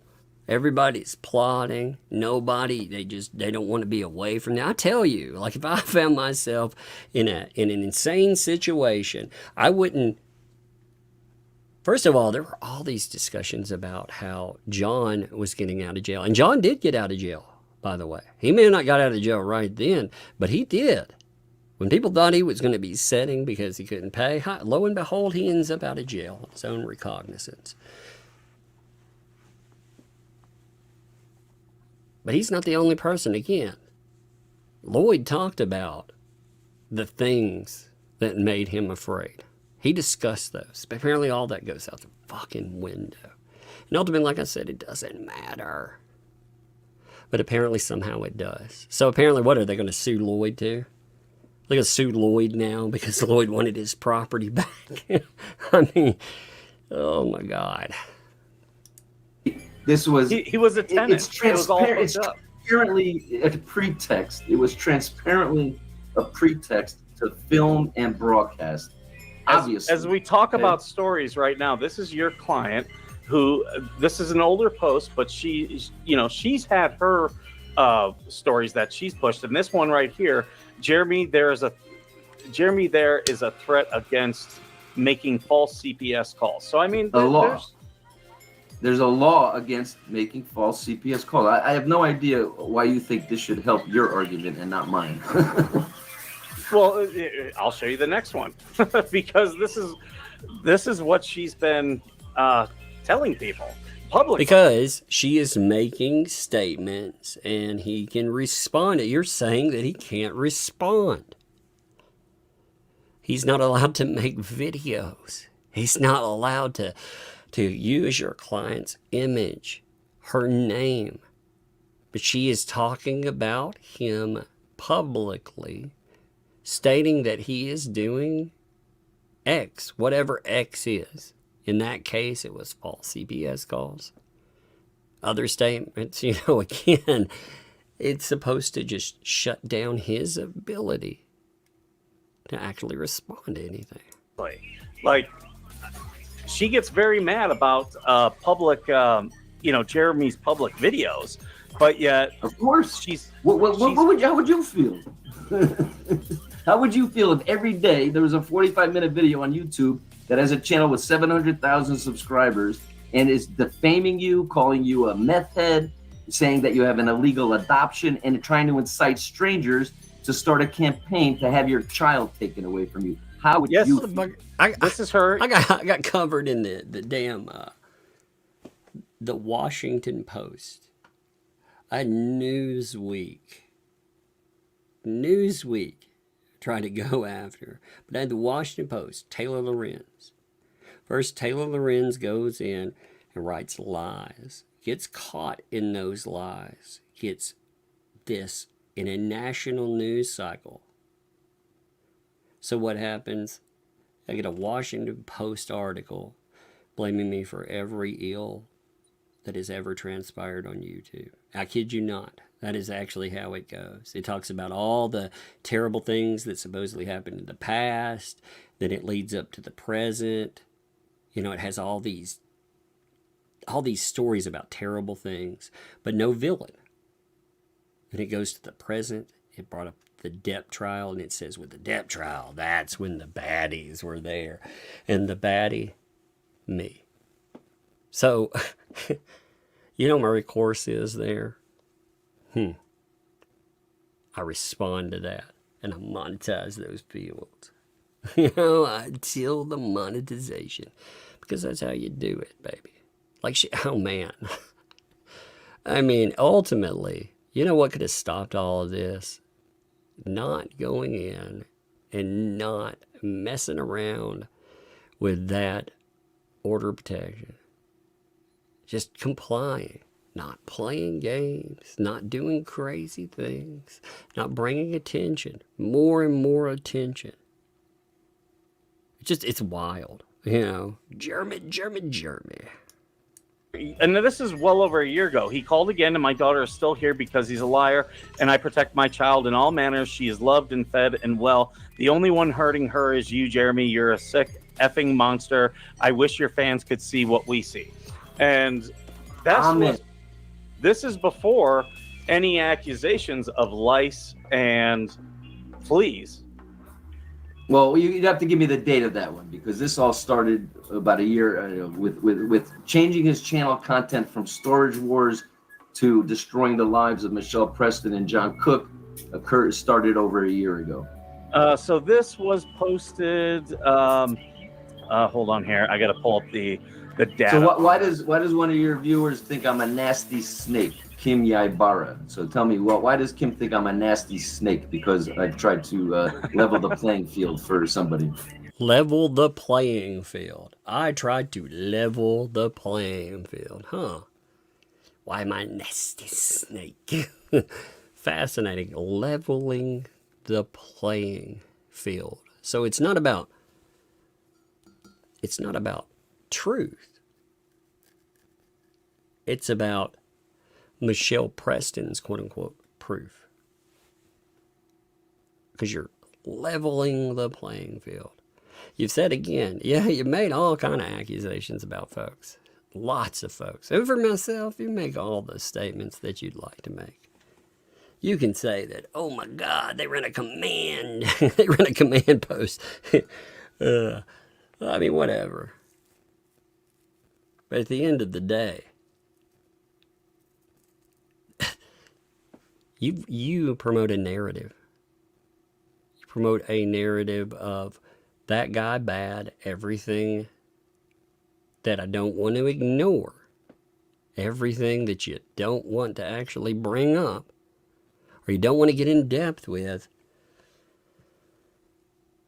somehow not true, or somehow Jeremy Hale. It's wild.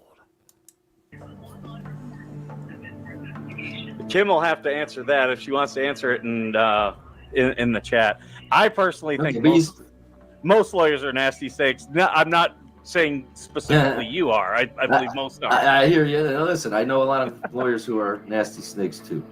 But this is a situation where there's a powerful and wealthy individual who has decided to use his platform and his power to make a lot of money on a story, a fake reality drama that requires him to destroy the lives of innocent people who are helpless, who are poor.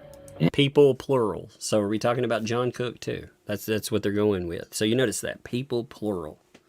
He's destroying their lives, plural.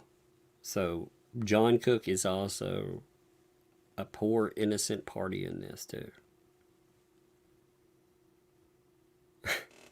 Okay.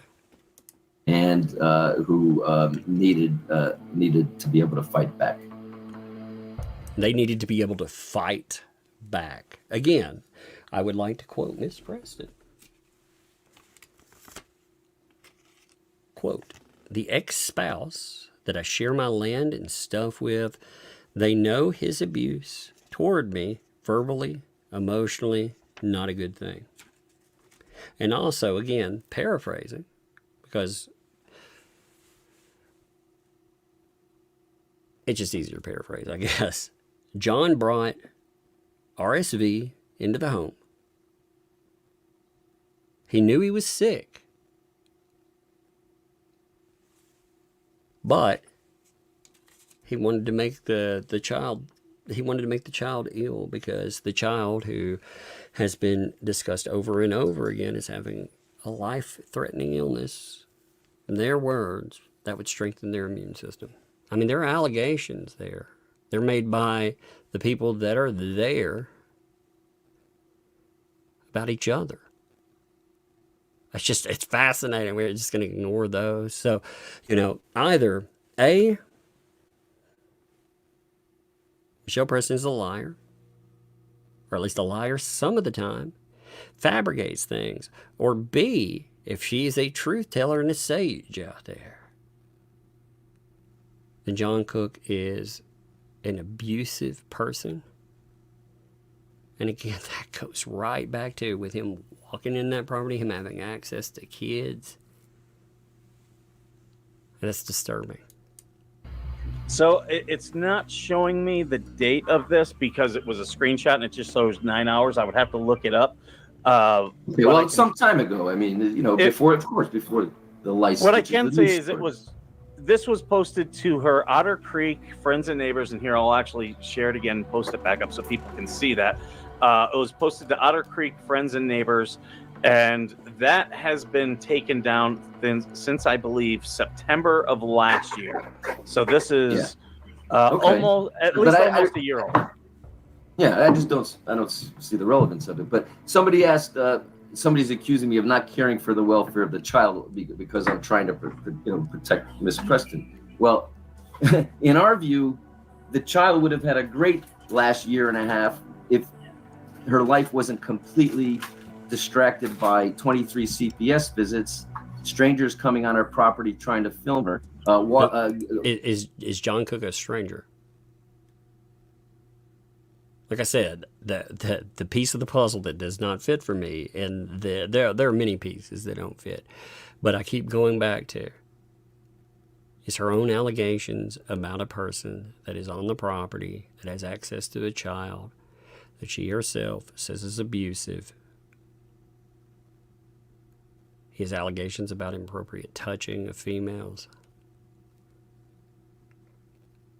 He has that history that was discussed in his hearing that everyone saw.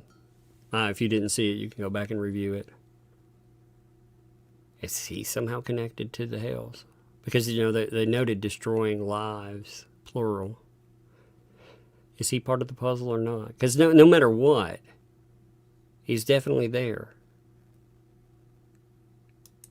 Taking a nice walk down the highway with her mom One quick second. to go to Walmart and having George come up and pace her and film her Bruce. and then broadcast so that they could do a whole video about how she's risking her child's life by walking on the side of the road. Bruce, I got to put you on hold for just a moment. I'll bring you back in, okay? Hey there, sorry about that. I was on hold for quite some time with you guys. It's okay. So before we get started, let me get some information from you. Can I go ahead and get a good contact number for you in case the line is dropped? Sure. My number is... So this is the CPS complaint, by the way. So I'm just letting that play. That's my cell phone. Okay. And what is your title? I am a journalist.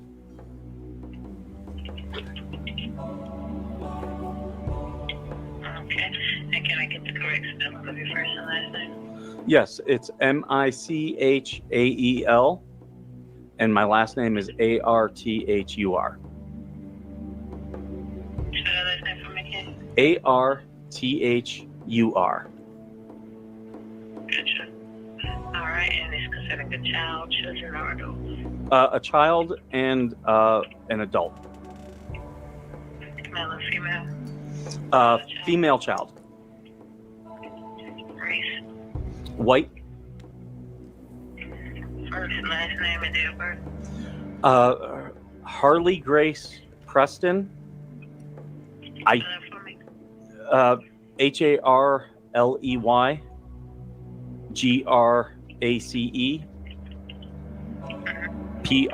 Grace Preston.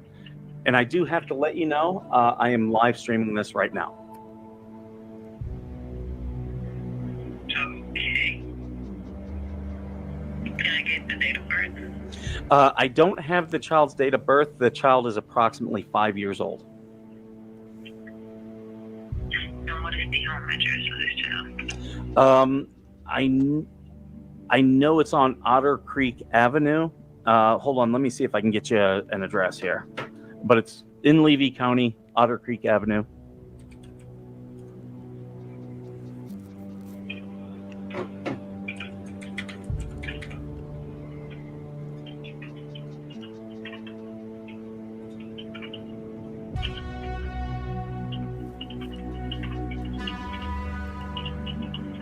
I do want to make it clear, I'm not encouraging people to call CPS. I have so, like I said, I've made this very clear with that. And this is just in the purposes of, there are certain things, this whole video portion has a point. All of it. The point of when this started, the discussion that comes in, what happens in the video, And the reason that I want to document this too, because I wonder, I think the implication of legal action, potentially against this person here, but also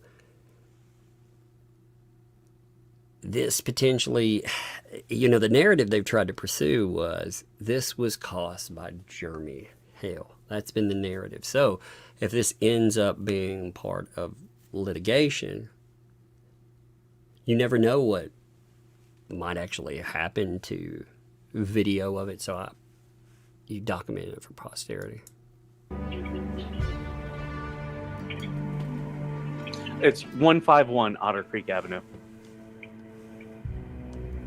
Right, 151 Otter Creek Avenue. Yes. What city is this? Otter Creek, Florida. And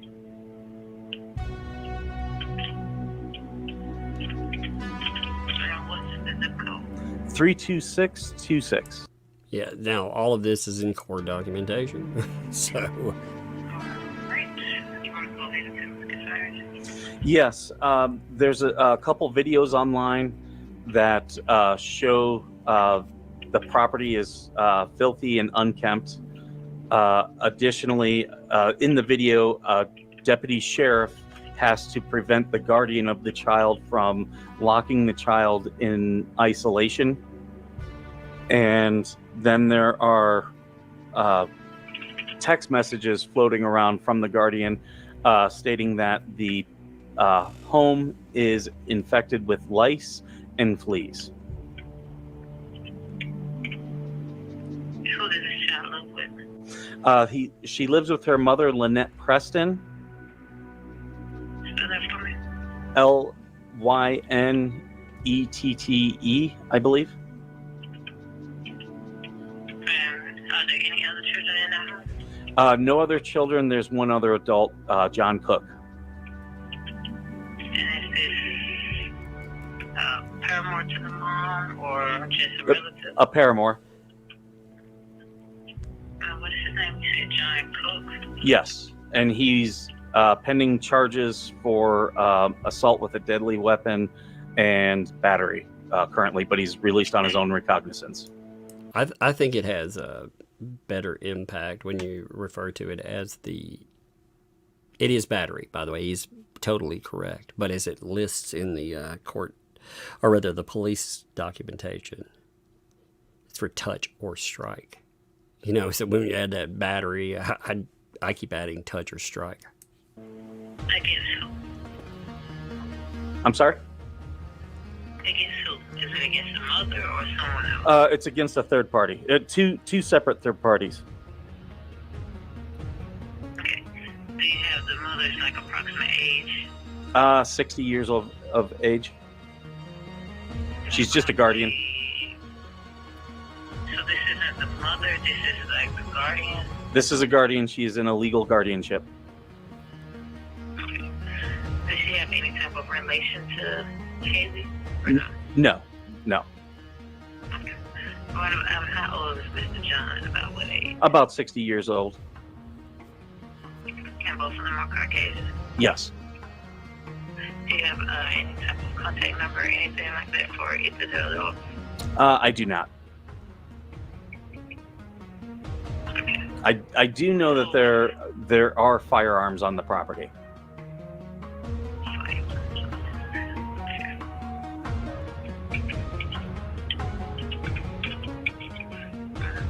No aggressive animals or anything like that? I'm sorry?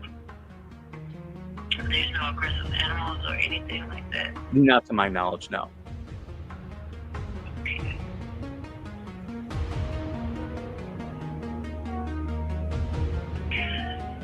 Alright, so is this your neighbor or something? No, I just watched the videos online and I'm concerned for the child's safety. Okay.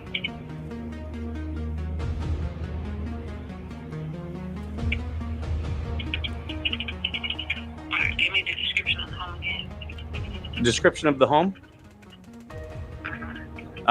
It's a mismatch of broken down sheds, an RV, and overgrowth. Okay. And what are you seeing in the video? There's lots of trash all strewn all over the property. I don't believe I don't know what has electricity to it. I know there is no current sewage, at least to the structures, and I do know that there's, based upon the text messages that have been released publicly, there is lice and fleas infecting the living areas.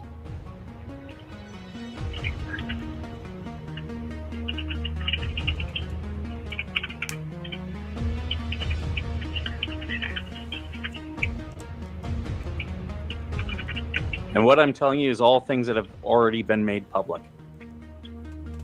Okay. All right. Anything else besides the lice and fleas and the trash all over the property? It was pretty apparent in the video because the deputy had to intervene that the guardian routinely locks the child in isolation. She was very comfortable. How often she's there? It's an abusive situation. The child is never left alone with anyone else, just her. And obviously when she needs to do something, she was very comfortable locking the child in isolation. All right. And when you say isolation, is she like in this side of the home? She was going to lock the child by herself in the trailer. Like in a certain room, or just in the trailer alone? Just in the trailer alone. It's not a very big trailer.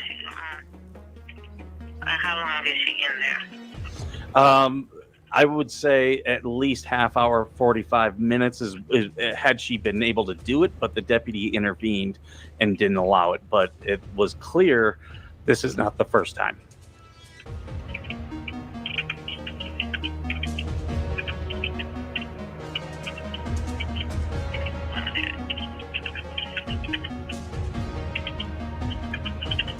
Anything else you need to know today? I'm just typing as you talk. What about the child's bed? Like, do you know where she sleeps at? I can't. They didn't show anything inside of her private areas, inside the trailer or inside any of the other structures, so I can't talk to any of that. I can say that there have been pictures posted online that show those areas to be very filthy. Apparently, at some point, there were hammocks that were used as sleeping facilities. That was not a clean area.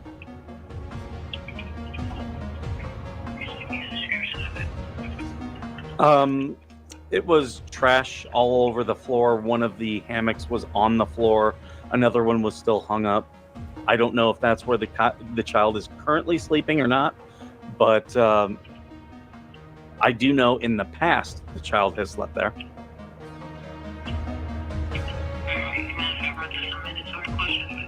Sure. Does any participant or anyone who spoke about trying to cause have any hearing impairments, disabilities, or listening English proficiency to your knowledge? Say that again? Does any participant or anyone who spoke about during this call have any hearing impairments, No. disabilities, or limited English? No. And to your knowledge, the child's current address or her location is the address. That, to my knowledge, yes. Other than the address, do you have any other means to locate it? No, I don't.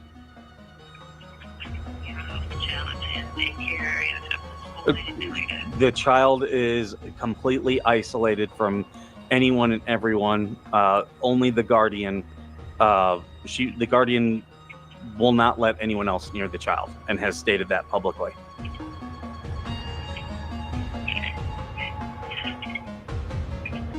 How long has this guardian had custody of this child? I believe since shortly after birth.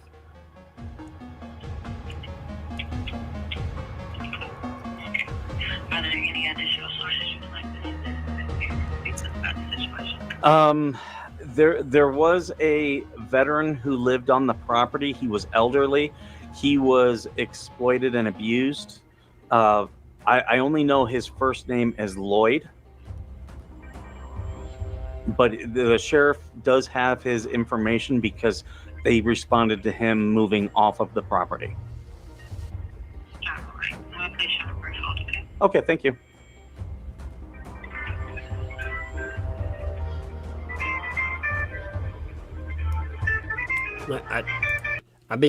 I'll interrupt for a second. I'm trying not to interrupt what's being reported because, again, like I said, I don't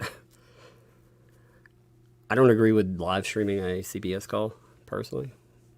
Again, you are allowed to do whatever you do, but I don't think that this will be taken seriously. I think that, like I said, this will the thing that should be recorded for posterity on this, though. First of all, you see the accusations, where the accusations come from, because this is going to be, oh, you know who caused this. You know how this is going to come up with it.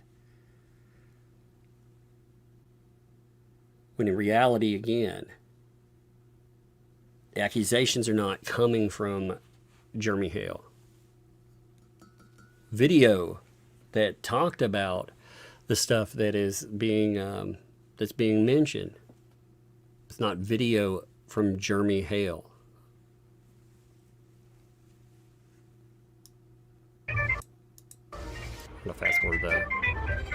Look at that. Everyone, make sure you're going to sign the petition. I'm fast forwarding real fast. Right here is the petition. I have posted that in the groups, so make sure you go. Make sure you go and sign the petition. We got 52 signatures now. We're not going to stand for this anymore. This child, the lice and the fleas, that can kill this young girl. Like hantavirus and the bubonic plague are spread by fleas. Not being obviously spread by fleas. And the fact that they were in Lloyd's trailer, which was right next to hers, they're all over that property. This is not good. We have 52 signatures right now. We got 1,000 people in here. Everybody go and sign this petition. I posted it in a lot of different areas here. Let me post a link on the YouTube, because a lot of you guys are watching on YouTube. So let me post it onto YouTube. Can I do a community post from here? There's questions too asking about follow-up. Where's there's accusations, where the proof? They can follow up and ask about videos and where exactly they came from.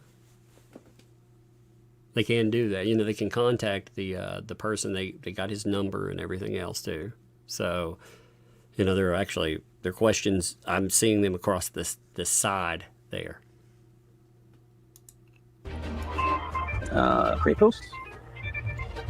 Fast forward, you know. Hashtag save. I'm trying to capture the whole call. Post.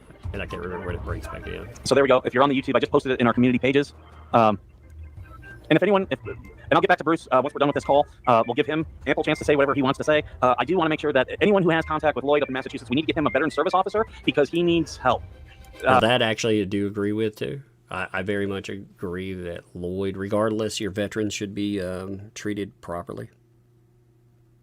100%.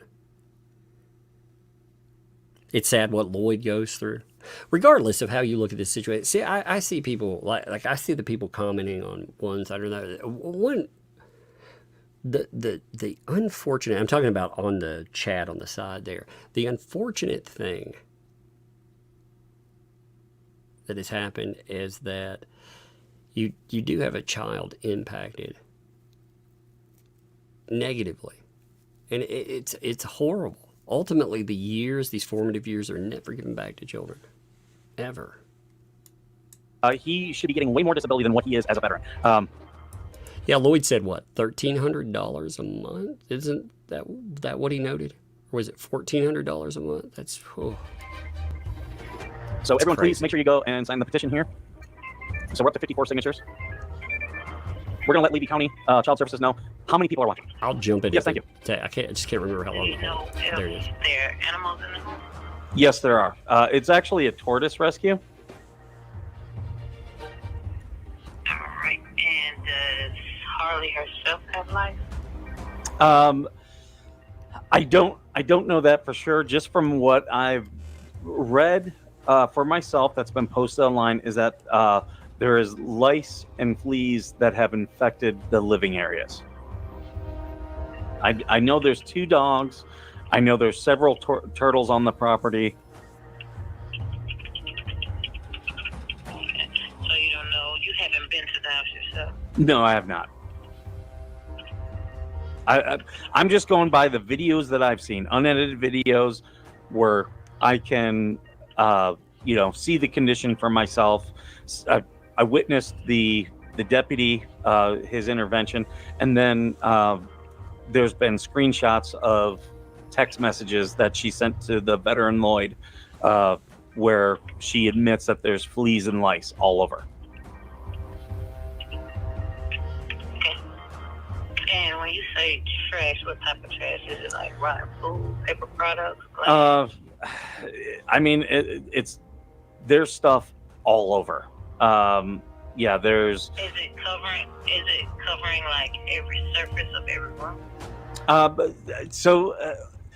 The only one living area was shown, and yes, there was trash over every surface for the limited living area that was shown. Okay. Alright, and like, is this affecting their ability to safely navigate the home, open the doors? Like, how has this affected Hart? I can't say for sure because she was not on the video. But I can just say that, if there's lice and fleas, she's in danger.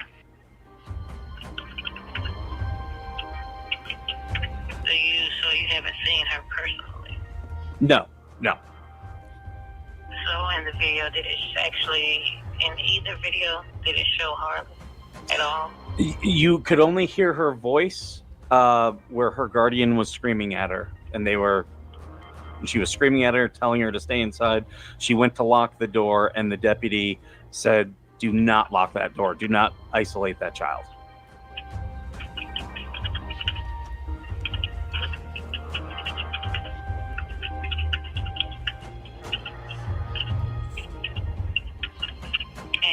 That the video only showed like one room? They went into there were 2 trailers on the property, and they went into one of the trailers. They didn't go into any of the other structures on the property. Okay, so which trailer does she live in? Is she staying going back and forth from both? To my knowledge, she actually doesn't live in either of the trailers. She lives in one of the sheds, which is one of the other structures on the property. Just based upon... Do you know how that shed is? The pictures that I've seen of that, it looks, like trash all over. That's the one with the hammocks. Okay, I'm pretty sure that's okay.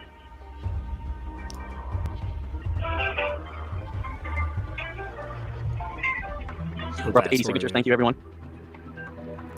Now, by itself, honestly, if I'm remembering CPS rules correctly, I do not believe fleas and lice on their own would be a reason for a CPS intervention. Somebody would have to check that, but again, on its own, I do not believe that they would intervene on that. Now, with other factors, there are other factors mentioned potentially, but again, by itself, just on its own, I do not believe that's something that again, somebody could do a web search on that. But I seem to remember that.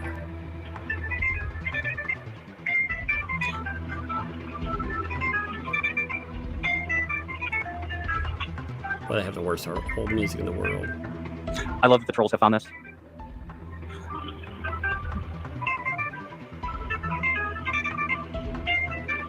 No, 2 Lees in a Pod. I actually watched the video for myself, and that's why I'm calling, because I watched the video for myself. And not on Jeremy's channel. It's also on Adam Mayer's channel. I watched it there. That was where I saw it first. And I watched both videos, and they both confirmed the same thing. Again, if anyone has anything that counters it, send it to me. Send it to me. But all I've ever seen is just Lynette's posts, or Marla's lies, and Marla has lied to me many times. And I know she's in the chat. Marla, you lied to me. You said that Russ canceled the otter. I'm reading if I'm quiet for a minute while I'm fast forwarding, I'm actually reading the chat and what they're saying about something Creek here. Town Hall because so many people showed up because of Jeremy, and that was a lie. So yeah, you are not a credible person, Marla. All you do is lie. I'm sorry. And I've got screenshots, Marla. Lots of screenshots of you. So yeah, this is being. So there are questions about what the deputy saw actually being asked in this chat. I'm reading their chat too, because again, like I said, I like to capture everything that goes on. I don't like snippets. Like snippets don't tell a full story. They don't tell an accurate story. So I'm making sure I capture all of that, dude. The sheriff deputy has also reported. I hope he has. I know people have said he has, but I can't confirm that. So that's why this is why all of you need to sign this petition. We've got 80 signatures already. So did the deputy actually report for that too? I mean, so that was mentioned here. I'm not even sure of that. Yep, my pleasure.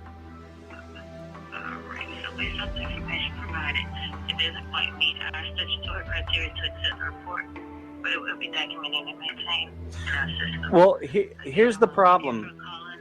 Here's the problem, ma'am. There's been many people who've reported this abuse. Like I said, this is being live streamed, what I told you. So this is being live streamed, and DCF is going to come under fire. And we do have a petition currently because DCF is not protecting this child. So you have my public report, but you should let your supervisors know that the public is now aware of this, and we will be taking much more action as the days go on. All right, you have a good day. Thank you, you too. So there you have it, folks. You have the number. Make your own complaints. Make your own complaints. I don't agree with that method. I don't think it works. Again, you can report anything, but it doesn't work. It won't be taken seriously. It will not lead to something. And I'm not telling you that you should not report something that's gone on. This has been reported. And ultimately, if something does happen,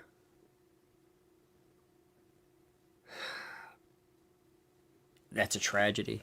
Will anybody ever be held to any standard if something did happen? I mean, that's I'm talking about officers or caseworkers or whomever. Well, they probably not. There have been many extreme cases where nothing's happened with that too. So okay, let's get back to Bruce now. Hey there, Bruce. Okay. All right. That was CPS? Yes, that was the Florida State CPS. Is that a different agency than what was called before? It's DCF. I don't know what it stands for in Florida. Department of Children and Families. Oh yeah. Okay, Every so you state. just made a live report based on what you saw on a YouTube video. On two separate YouTube videos, and Right. that were unedited. And because you've been following it, that you know the nature of what the Hale's videos. That. You'll see, one of the reasons I want to include everything with that too is because I believe this is them moving toward a specific allegation in litigation. They're wanting to get him to say that you made this report based on Jeremy Hale. I believe that's where that's trying to move. I believe they want to add that to litigation. Okay, it's one-sided is what I'm getting at. It's one-sided. He's not trying to present two-sided videos, Jeremy Hale. I watched an unedited live stream, Bruce, stream, and I then decided for myself. Okay, so no, and you were aware that there had been over 20 prior visits. I am aware of that. Now, that is the whole issue of this. So DCF in my opinion, is not doing what they are appropriately should be doing. So again, I've made this call. That they're professionals and they go there and visit in response to the reports. They actually go there and interview her and see the child and see the property. Bruce, I've seen professionals not do their job. I've seen professionals not do their job. 23 times. Bruce, my interest is in the care of this child more than anything else. So you're not willing to defer to 23 professional visits by DCF professionals that had left saying all good. You're not willing to defer to that. I think Levy County is one of the most corrupt counties I've ever encountered doing this show and doing other work, government work. So that's what I feel. So you're taking up the cause. Oh, you're taking the cue. I will absolutely be highlighting more and more stuff from Levy County, not just DCF. The Sheriff's Department, the DA. You've been watching this live stream. That should be very clear. All right, but I want to stick on the DCF and the save the child thing. So you're Sure. aware that the DCF's been out there over 20 times. You're sure they're not doing their job, and so you're taking up the cause, taking it upon yourself to try to accomplish what there's license fleas. There's license fleas. The child is in danger if there's license fleas. That is without a doubt. Do you know that Miss Preston isn't taking steps to rectify the license fleas, or do you think she's just like, oh, we like to live in license fleas? It's just the way we like to live. I don't think she can properly care for the child. She's 60 years old. By her own admission, she's disabled. Here is a question in the chat, by the way, and I actually thought this was a very interesting one. The supporters of her with this environment and cleaning it. First of all, if she was okay with this, again, that's her supporters. I'm not saying anyone should do it. I'm just saying here, with her supporters, all these folks, why don't they help clean the place out? Why don't you be like, hey, why don't y'all come out here and we have a big chuck all this nastiness in a trailer if she's not capable of doing this stuff and clean the property? Wouldn't that go a long way? Busted up swimming pools, broken edges, stuff like that. I mean, somebody in that chat while they were on that call mentioned that. And again, I'm not encouraging people to go to anywhere. I'm just saying, if she was okay with it, these people are supporters. These folks, if they live in that Florida area, when they go in there, why don't they put that time in there? Why don't they help with that? And the child is a runner, by her own admission, I don't think that child should be in her care. I think the child should be turned over either to be a ward of the state or turned over to extended biological family members who can properly care for her in an environment where she won't have to deal with things. I don't like the idea of kids being turned over as wards of the state. I'm not saying that doesn't ever need to happen, by the way. I want to show you something real fast, and we'll come back to this, okay? So I want to show you something real quickly, okay? Give me 1 second here. So I was talking about Texas and contempt. So here's again, this is from April 2024. Texas held in contempt over child welfare failures. Okay. And again, I'm not covering this whole thing. I'm just making a statement about child welfare, period. Texas has been held in contempt by a federal judge in the state's long-running battle over its child welfare services. It will be forced to pay $100,000 a day in fines until it comes back into compliance with the 2 court orders detailing investigation of facilities associated with foster children with intellectual disabilities who are permanent wards of the state. I hate the idea of children becoming wards of the state. And I'm not saying that doesn't ever need to happen. I hate that idea. I hope there's an answer like if the child ends up removed, they end up in care with people who love and will facilitate their well-being. And I'm not saying he's saying that either. I'm just, it's tragic. what children, children are removed from horrible situations. They end up in horrible situations. And the reason, you think about that, the taxpayers in Texas were paying fines of $100,000 a day because of the failure of those systems. Ultimately, the people that are in charge, they're not the ones that are being forced to pay that. The citizens, the people who want the best for those kids, that support those systems with taxpayer revenue, they are ultimately the ones that end up getting fined. And you think about how broken a system is, where federal judges have to come in and they give an order, they give other orders, there's non-compliance, they start fining the state itself. It's almost unreal to think about, but that's how broken that is. So I would hope in situations like this, or any other situation, if you do have a removal, that courts also look at what is in the well-being of the child, and they put them with somebody that would help. It's heartbreaking. It is heartbreaking. The one thing that I can agree with Bruce on, not the reason why, but the one thing that I would agree with Bruce on is that it is horrible that a child goes through anything. Like children, ultimately, they're not responsible for anything that happens. They don't have a say. In fact, sometimes they can't say anything. They may not have the ability to. But anyway, I digress. Things like lice and fleas. Are you aware of any of these biological family members that could give her such a better life? I really don't know. That would be up to the Florida courts. Now, you're aware that there's a GoFundMe by Cut out, Bruce. to supposedly rescue the child. I've heard that, but I don't know anything about that case.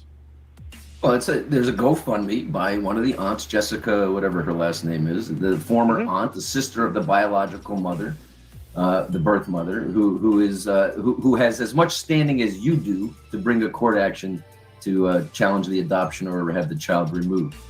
Do you know that the adoption was decided before the birth of the child, and that Miss Preston took the child from the hospital right from the beginning? If these are facts, here's what I would encourage you to do: is to post. You said it was an illegal adoption on the phone to the CPS. You just said she's an illegally adopted, and it's an illegal adoption. You used those words. I did not say illegal adoption. What I said was it's a legal guardianship. That's what those are the words I used. Okay, I'm very careful with what I use. This is a mother. And to my knowledge, based upon the documents I have seen, if you have others, please provide them to me or post them publicly, and I will happily. They have been posted publicly, Mike. You're not watching everything. You're watching What the Hales. If you watch Two Lees in a Pod, you'd have seen the legal documents establishing the adoption. Well, then compress that, please, into not 9 hours of stuff. By the way, that is, I didn't know the name of the place. That's the place that Bruce tagged into the email that he sent me. So when he sent me an email, he CC'd that place on there. And again, they can send whatever they want, but that's ultimately why they don't get any response, because it goes from them being able to say, oh, well, we're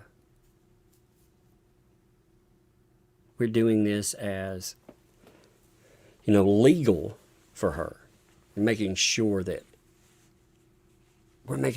we look out for her, again, legally, to, I think, the thing that they accuse other people of. I believe that becomes trauma farming. Option legally. Well, then you they didn't can see that. So wait a minute. So you were able to reach out to me via email. They can reach out to me via email, and I'll post them. But from what I saw, everything. Wait a minute. Hold on. Know. You're covering this. And I also don't know that channel. I've seen their I don't have time in my days to watch a 9-hour live stream. And then if there are documents in there that pertain to anything,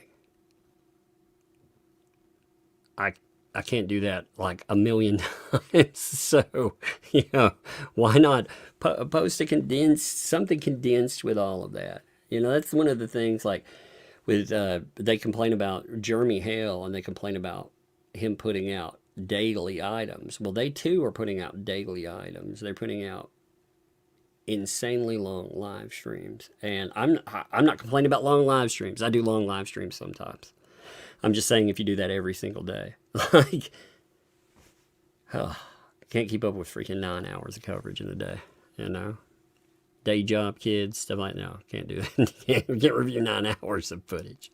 You're being journalistic here. You're covering a story, and Yes. this is available information, but you are not going to see. You're not going to look. You're not looking at the other coverage. I don't watch In which Tea case, Leaves in a which Pod. case, I in don't which watch Tea case Leaves you- in a Pod. You're on my show. You have a platform. Okay, but you would have my been email. aware You can send that them to me Julie's posted. right now. If you send them to me right now, I'll put them on the show. That's fine. I'm Don't- telling you what I have access to, what I don't have access to. Okay, Mike. You're trying, I you're appreciate trying that. We to will talk send about them. what We you're- will send them to you. We will I send them have- to you. But my point, Mike, can I talk? Sure. My point is this. My point is this. We will send them to you. My point is this. Yeah, You right. went on the call right now and you told something based on your belief that is not a proper legal adoption, when that information that it is a proper legal adoption and the documentation of it has been made public, and you have not Again, gone I'm to telling the you. length. I have learn not that. seen any of these documents. If you send them to me, or if you post them All right. publicly and show me where they are, I will look at them. I will. I And then need you'll the call. And information then you'll that I call have. back CPS and tell them that you were incorrect. The information that I had at the time of that call was that it was a legal guardianship. That's what I knew, and that's what I stated. You are trying to. I've twist it never and say I heard said- any. I've Well, they also, as far as CPS, if there's an allegation made, CPS is supposed to investigate that allegation. So if that allegation is indeed incorrect, then they should be able to clarify that. But the allegation was not, this is getting in the weeds over a statement. There's one statement in there that they've latched onto, and they said, you said this. The other statements in there were unlivable conditions. That's there's a technical term that actually works. Reporting lice and fleas is not the let me see. I think it's unlivable conditions is the actually. Yeah, because that falls into, I mean, there's different categories depending on it. Maybe it's unsafe conditions or unfit living conditions. Like that actually can be reported. And that would encompass everything that's actually being stated there. But that's the allegation. Again, he's not using the correct terminology perhaps. But what he's saying is, if you look at the condition of everything there, you look at the lice and fleas, that's just one portion of it. But if you look at all this other stuff, he feels that there are it's an unlivable condition or an unsafe condition for a child.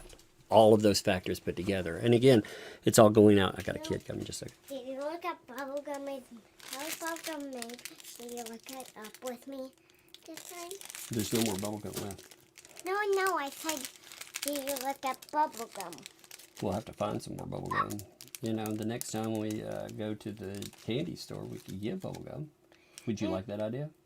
Okay, but we need to look at how bubblegum's made first after the Oh, look up how bubblegum is made? And then we get bubblegum. Oh, I see. So I brought up buying bubblegum. My bad.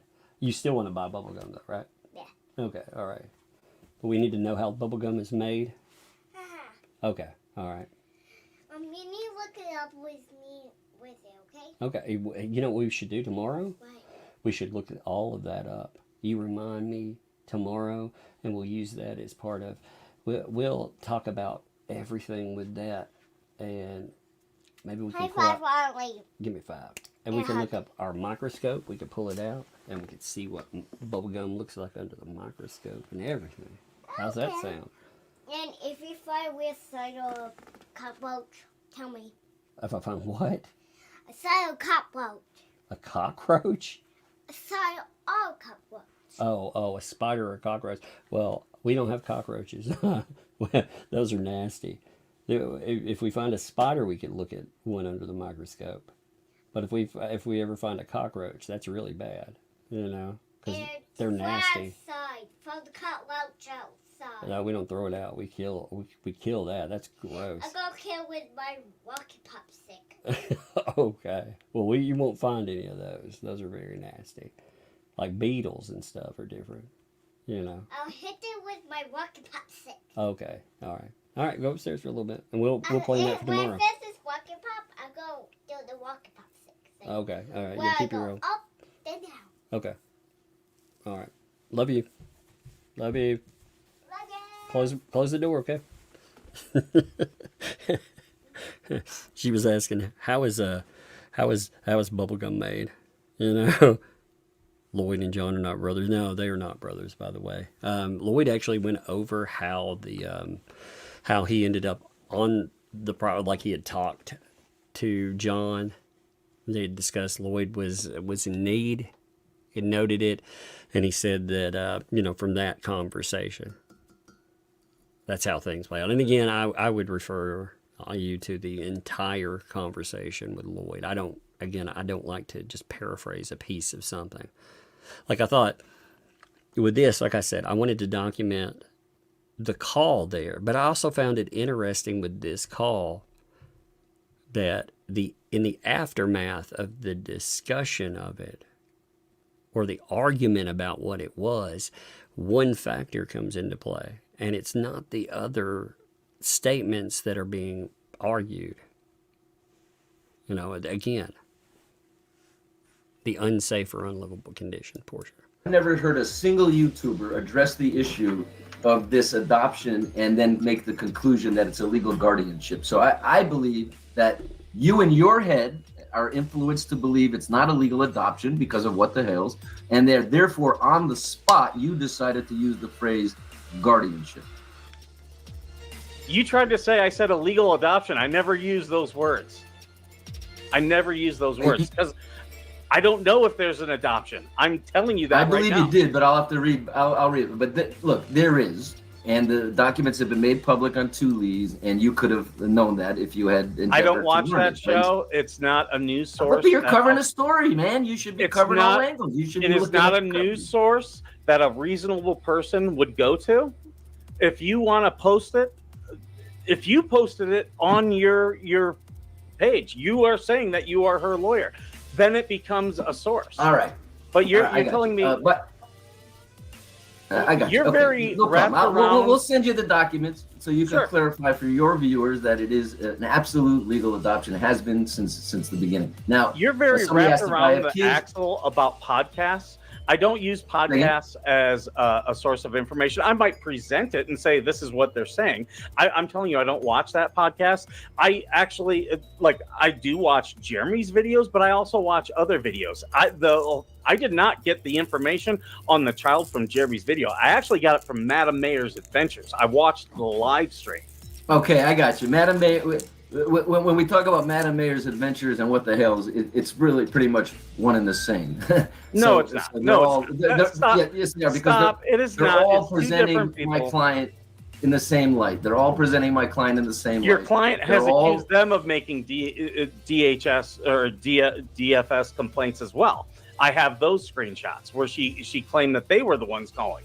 Interestingly, in the interview with Madam Mayor that I had, there was a very small portion of that where she talked about what she had observed with Preston and Cook. Very small portion of it. Most of what she discussed, she did. I in fact, if you go back to that, I think there was actually more time talking about the Jokalist and her going in and her requests. What was there? It was more about corruption, And if you want to, obviously these are separate sources. These are separate people discussing what they've observed. So if Madam Mayor comes to the same conclusion as Jeremy Hale, that is different than them being the same party. That's much like me saying, you know, again, I think that people, like again, say the Jokeless, for example. I think that they are a separate party. I think that they are, I think that personally, like they say they ignore anything that doesn't fit a specific narrative. But I don't think that they're, I don't think they're one and the same people. I don't confuse them as one person, you know, which is a strange thing. Like Madam Mayor was in office, saw all of this stuff play out, and got into office for a specific reason as well. And she talked about corruption. That was a major point of what she was discussing. We will, I will make sure to bring up the stuff with Lloyd, though. Like I said, I just wanted to sit down, and I thought it would be interesting to talk to her. And it's not like she wouldn't answer items, but I was more interested when we spoke about her particular viewpoint of office, like what she had actually seen. You know, she has a level of insight into that no one else would have. Like there was motivation. Why did you get into that? Why did you do this? You know, and so on. What do you think that what was stated too about corruption? Do you think that this is true? And I thought those insights were, I thought they were very believable, very much so. But since she keeps getting brought up with the Lloyd thing, I think that would be an interesting discussion too. Since she is accused of being, I will ask her that she is under the thumb of, you know, or I'm sure I can come up with something more interesting as a terminology by Wednesday. So if they're getting lumped together, it's because if they're getting lumped together, it's because your client is the one doing it, no one else. All right, look, I appreciate your having me on. I will Sure. say, you know, you watch the videos like thousands and hundreds of thousands of people do, and based on that and only that, you went ahead and called CPS as if you had, you know, the knowledge and enough information to make that report, but it's only based on YouTube videos on what the Hales of Madam Mayor. Am I right? Unedited. I believe you made a fool of yourself. See, I think, again, that statement right there is the avenue toward litigation. I think when a lawyer says something specifically like that, I think that it may not be a specific, like a specific lawsuit that just deals with that. But I think that the reason that that's being brought up, it isn't just... It's aiming that at, because you watched Jeremy Hale. Well, because you watched these two specific people, you did this. So they incited this, right? Again, I use the word incited, but again, paraphrasing. I think that's what they're aiming for. Watched an unedited video first, and then I watched Jeremy Hale's where Deanna had a video. That one had some edits, but I watched it and it only confirmed. So two sources. Okay, and I think, two sources. Okay, I appreciate it. And I think, frankly, that anybody who would call the CPS on somebody because of a YouTube video is being foolish and making a fool of themselves. There was a video of a little girl that... It came up. Actually, I'll tell you one of the worst things. So when you say based on a YouTube video, all right, there was the guy that Americanized Dragon Ball Z. He did not create it or anything like that, but he brought it here. He had access to children, quite a few, because Dragon Ball Z, right? Well, this guy accidentally uploaded, I'm going to say, the police report said children under the age of 1. Terrible things happening to them because this person was a monster, an absolute monster. And that YouTube video and the complaints that came in because of that one YouTube video had them put in jail for multiple years So to say that people calling because of a YouTube video, that's 100% wrong. There have been YouTube videos that have led to monsters being outed. Because apparently in that, the YouTube algorithm ended up taking that video down very quickly. But, I mean, this piece of garbage, it had access to kids going to conventions and doing all of this stuff. And when they raided their home, they found horrible shit. Horrible. And again, I'm not saying one to the other. I'm talking about the idea of YouTube videos not actually pointing out something that is reportable. That's not correct. There have been less extreme instances where you've had action based on that. There has been there have been recordings of children being put in horrendous conditions, children being abused that have been captured live, and that kind of stuff has been reported. So again, based on a YouTube video now. Well, I mean, that's your opinion. You can do that. Again, I don't feel, based upon other stuff that I've seen in Levy County, it is one of the most corrupt counties I've ever seen. He also, his report too, referenced text messages that came up from her.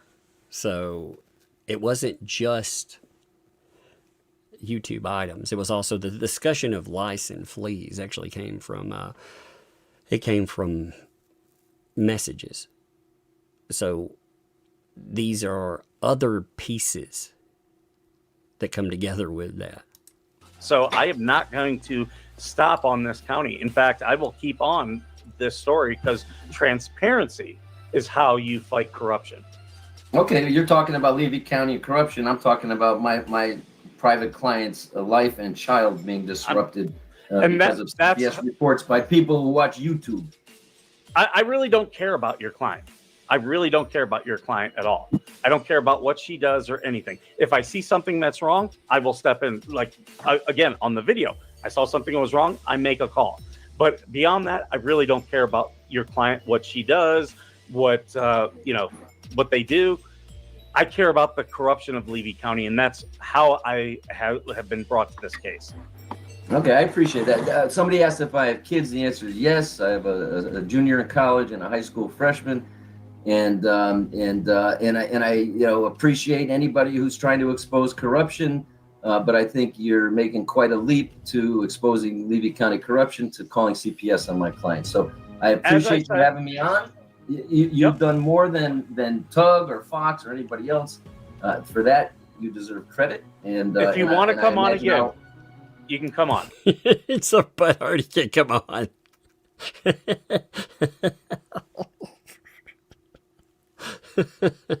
I love it. Yeah, Tug, he won't have me on his platform. That old bastard. I'll say that. I appreciate it, and I believe I'm not going to say for sure, but I predict I will. And I think there might be a little, fallout from this call and petition. I hope not, but wish you hadn't done it. See, you hear that too. That, like I said, that's the reason I think that this should be documented exactly how the discussion goes and everything else. There will be fallout from this. They just told him right there will be a legal action against you. That's the way I take that.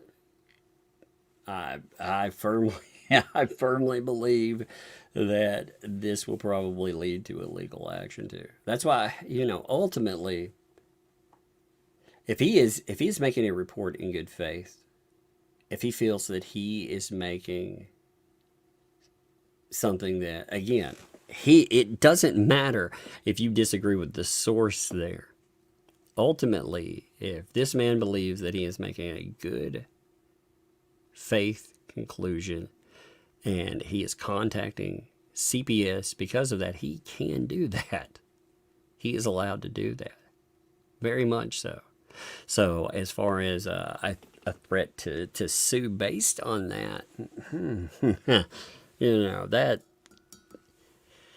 Now, I do think, like I said, if they're talking about other ramifications, as in this utilized in conjunction with allegations saying there was incitement to do that, I believe that might happen too. So, you know, it'll be interesting to see how that goes. And I'm not wishing litigation on anyone, by the way, Veteran Nation. You know, I do not think that they were doing anything inappropriate as far as believing that they were making a false allegation. They saw something, and it, like most of us, like the majority of us out there, when we see children when they're put into a terrible situation, you know, most people want to make sure that children are looked after, to make sure that they're not put in harm's way. I think that's what he's doing here. I think he's trying to look out for a kid. I think sometimes, in fact, you know, some of the stuff that we see or hear, man, it's one of the toughest subjects I have to talk about. I haven't talked about the kid that much. I talk about them almost a detached way, because these things, they really bother me. You know, they do. I did work with children for a long time, and it really impacted me, just being a person that it's being reported to. See, I was a person that once kids were removed from CPS, or removed by CPS, they have to put a child in therapy. You have to look at the child and their well-being. So, you know, you're put in a lot of times into community mental health, and since they're working under probably government insurance, you know, they don't have the best care. They don't have specific care for abuse. Unfortunately, they get somebody who is just like a general therapist, and they get somebody in community care. And I ended up with a lot of cases like that. And after a while, whew, I mean, that messes you up inside. So for me, I get questions sometimes about why I don't focus a lot of times on the kid, or the way I talk about something. I talk about it in generalities. That's why, because otherwise it makes me emotional, I guess. But anyway, let's let them detach. When I saw you doing it, that's when I dropped the chat and said, "Why don't you have me on?" And unfortunately, my joining didn't prevent you from making that call, but we'll see. It's a good faith complaint that I made, and I'll just tell you, if your client puts a thing on me, I will absolutely be filing with an anti-SLAPP lawsuit. You have every right to do what you feel you need to do, but I will disagree. Full fair and warning. I don't believe it was a good faith complaint, but we'll see. I'm telling you, it was a good faith complaint, and I even told you where I got the information and why I called. I know. See, that's a threat of litigation right there. You heard that. I don't believe it was a good faith complaint. There was already, might be some kind of follow-up. So I very much, I kind of expect to see litigation go that way too. I do. But again, like I said, I believe that was a good faith complaint. I appreciate it. All right, you have a great day. And somebody's asking, why am I losing my license? I'm not losing my license. I've never lost my license. It's never been suspended. I'm in good standing in Connecticut and Massachusetts. I am fighting a minor disciplinary matter that was started, and I talked about from the very beginning, because I knew people would look me up and they would exaggerate and say, oh, he lost his license because they read an article about an ongoing proceeding. So that's the clarification on that. I'll be happy to answer any questions about it. I haven't actually looked that up myself. I haven't even had that much interest or concern, to be honest. I've never even looked up the complaint or anything. Well, I appreciate you coming on and talking. Like I said, I'll gladly have you on again if you want to talk about it further. All right, and I will endeavor to get you the adoption documents shortly, if possible, for you to show on this stream. Anyone who has them, veterannation@protonmail.com is my email. I have it listed down below. I even have a phone number that people can call right there. They can call and leave voicemails too. So anyone who wants to give me information, I am fully available. And, most stuff I will show on the show. All right, I got to run, and you have a good one. You have a good day, Bruce. I appreciate it. It is fascinating, like, that went, it didn't go like for 5 or 6 hours. I mean, the live stream for like 5 to 9 hours sometimes. So I thought they could have had plenty more. But really what I felt like the joining of the call was to say, gotcha, buddy. you're going to be getting litigation. So I was also going to cover the removal of, but this has gone on a long time. So what I'm going to do is I'm going to hit super chats. I mean, that was a lot, I know, but still, I thought everything needed to be added in. I think again, you're seeing litigation as it's going to start there. My gut says that there is going to be some kind of lawsuit that comes from that. But maybe I'm misreading that, and maybe as that goes forward, maybe that will be just added to complaints. Or again, I'm going to say that I'm going to say this anyway.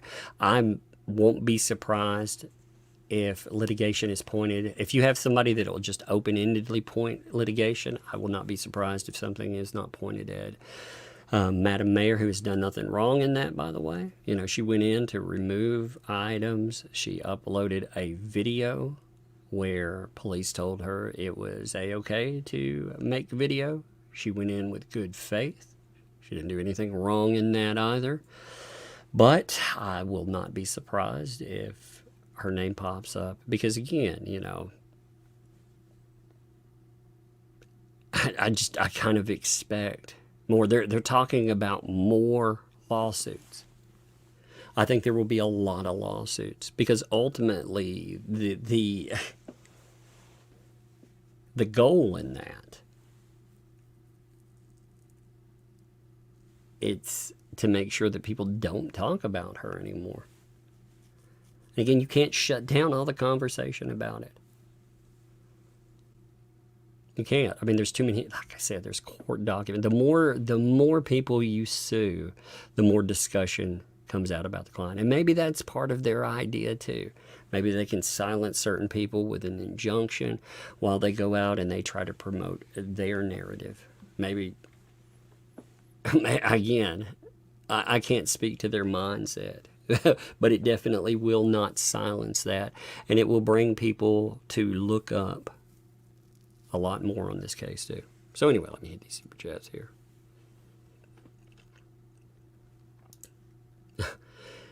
Michelle, thanks for the 5 there. Have you seen the Juggler's recent post? She's really lost it. No, I have not seen it. Somebody send it over if you don't mind. I would like to see it. William, thank you for the gifted membership, by the way. Thank you. Appreciate you very much. Thank you. I love those. I think they're great.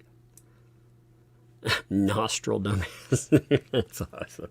Thank you. Welcome. Thank you for the membership. Welcome to Tugs Thugs. Thank you. Appreciate you. Trish, thank you. Welcome. Thank you also for your membership. And welcome to Tugs Thugs. Thank you. Jack's mom, thanks for the 2 there. Can't even successfully about those these reviews. I know, talking about those reviews is something, isn't it? Sue Scott, thanks for the 10. Let's see. Very similar to the potentially criminal attorney who was repping in Ohio. I'm hearing a defunct bankruptcy lawyer. What the hell's they're thinking?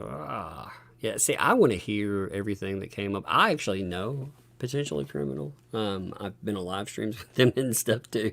So I was like, well, I exactly. Now, I'm not asking them about any of that. I'm just like, wow, really? You know, why? But I mean, again, I have no idea.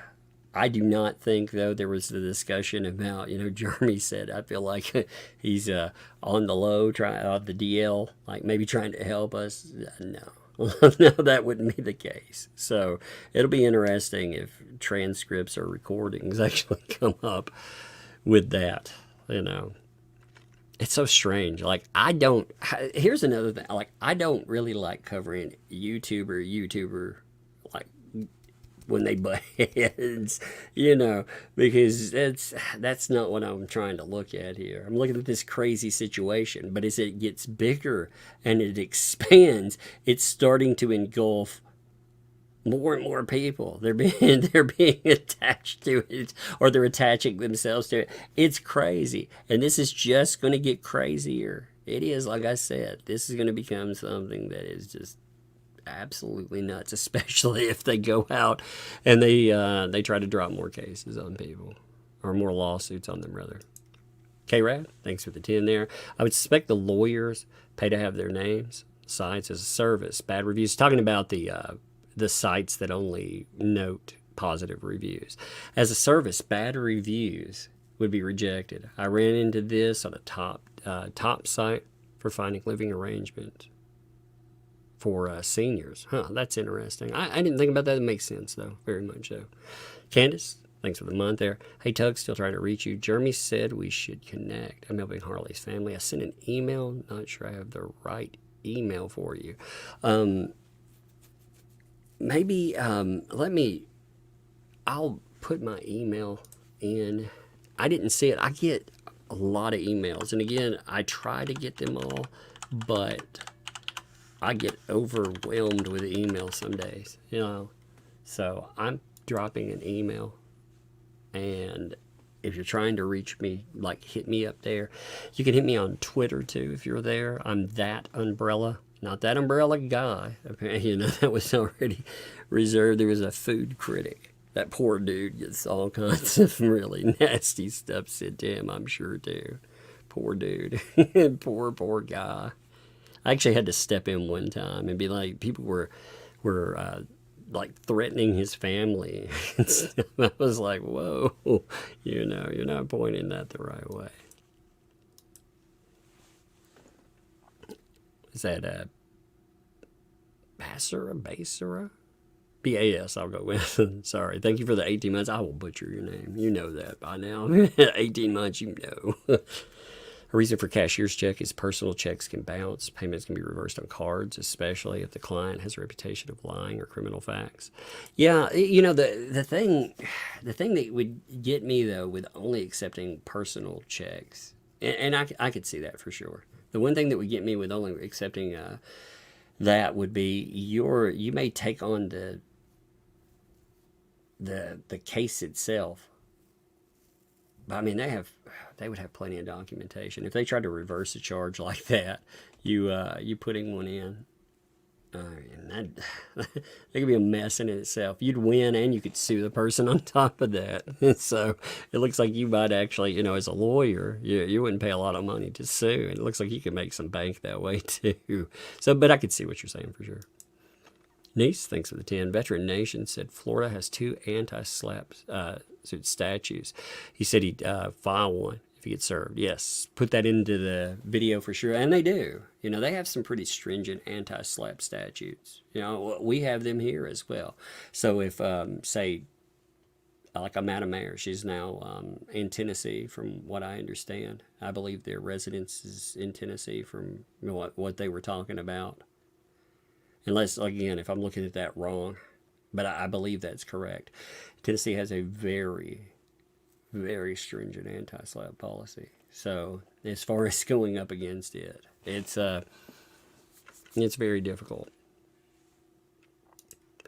Marcus, thanks for the 5 months there. Tug, I love the way you cover a story. The average news channel doesn't cover the whole story. Thank you, man. I like to cover something as in-depth. And again, you can't cover everything.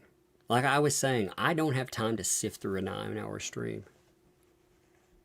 Not every day. I might be able to do that once or twice, but I don't typically have that amount of time.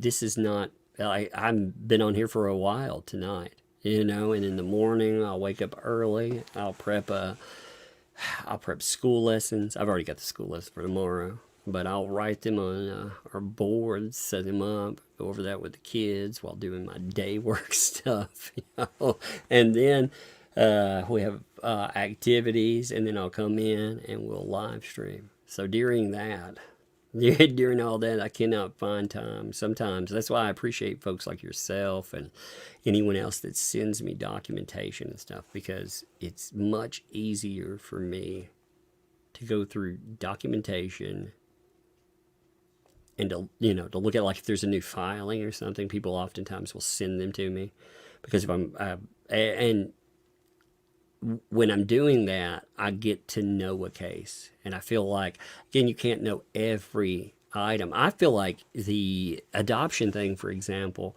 is getting off in the weeds. You know, there's been dispute about that with family members. They've talked about their viewpoints on what happened, you know, and how they want to challenge that, and they want the child. But as far as adoption, you know, there's been criticism with adoption. I don't think I've ever gotten really into that. Again, I don't know as far as if there's action. I think the family stuff comes in with background, and there is definitely, you know, everybody surrounds a focal point. And they point that way and say that person is a problem.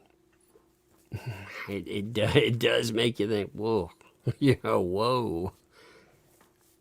But yeah, as far as, you know, paperwork or anything, I think like that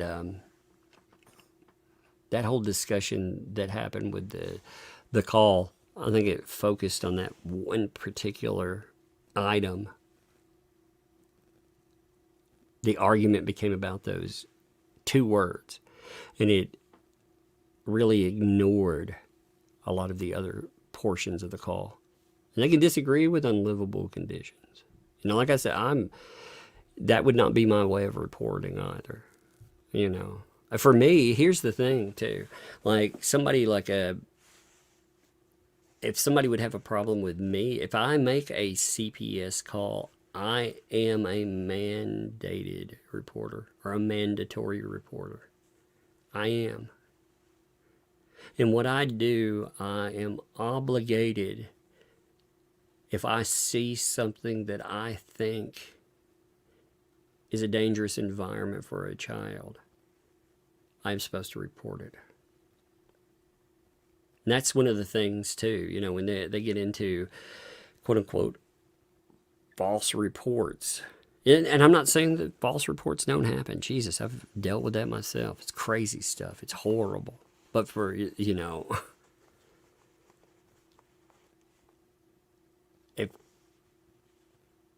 I think sometimes if you leave, you know, you can't just leave your conscience at the door either. But a lot of times, if the mandatory or the mandated reporters, it depends on like how you've heard it said. That's why I'm saying it both ways. A lot of times they may carry more sway. Maybe. It's sad though. Like I said, this whole situation's a mess. Hey, Ryder Chick, thanks for the 5 there. In his video today, Jeremy had an interesting take on if they win and everyone he or anyone else go after for using their image. It was great. Yeah, see, I hate this idea personally. He's got a point there. You know, it would open the floodgates. I hate that idea, because ultimately that is why we have the exemptions for news coverage and public interest stories. Because ultimately, you know, there's this focal point, this fixation on thumbnails or a name. They want to scrub that from the public record. But that has already been established in law. That's why you have exemptions. The reason those exemptions exist isn't because somebody was smart enough to be like, you know what? When we write up the earliest laws with that, you have case law that pertains to those things. But he is right. And his point in that is it opens up the floodgate. But that's exactly why, number one, it's so messed up. These folks, they don't realize what they're pointing at themselves. But also, I mean, if there was a way, that'd be, even if you got to the win point, it's so appealable. It's just insanity. Carol, thanks for the 20 there. Public records being shown to the public. You brought much needed laughs today. Thank you. Gum for the littles. Thank you. I appreciate that. Yes, I try to cover public, I try to cover the records of the case as they come up. Now, sometimes I get bogged down and I can't hit everyone, like with the Clayton Ecker case, perfect example. That lawyer papered that case. And when he papered that case, he would sometimes have 160 pages of documents come out, one, and then he'd have another filing the same day. Or, they'd end up with so many filings, you can't hit them all. And I look at the, like Pokemon, I do want to collect them all, but I can't. Teddy, thanks for 20.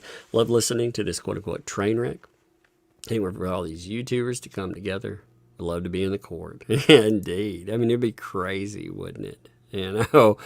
All these folks, they got to have a conference. The You Got Sued Too conference. They could do a fan together.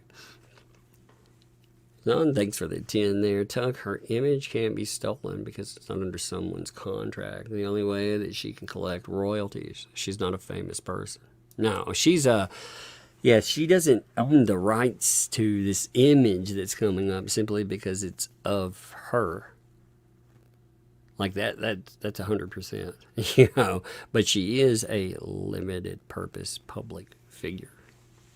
So she's gonna, you get into some, it'll be an interesting discussion when DUI guy gets back. He'll cover it himself. I'll see if he'll come on and we'll talk about his quote unquote case that's coming too.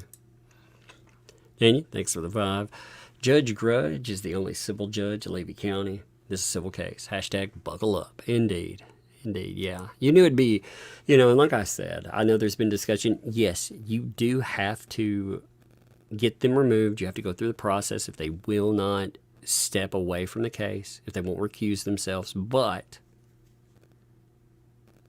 again, they were already removed. People focused on it. This is a point I've been trying to make too. People focus on him being removed from Jeremy Hale. But why was he removed? Because of bias with Preston. So that is an argument for everyone that is involved in the case there. It's not just a limited argument that only applies to Jeremy Hale. It's an argument you could be like, wait a minute, this judge, he's had cases that have come before him, or a case that's come before him that was, again, he had to be removed from this. Then we can talk about other folks. There's so many other, there's so much else, but that's just that one idea. Again, there are so many avenues. It's going to be fascinating to see how the response comes up for it. What the first move, and if anything makes it past the first move. You may be talking about a lawsuit that just ends up smack down just like that. We don't know. Dwayne, thanks for the 2. She's hoping someone will settle out of court. Yeah, I would think that would be, they talked about settlements, actually. That is one thing I'm sure that, they would hope somebody, but who would do that?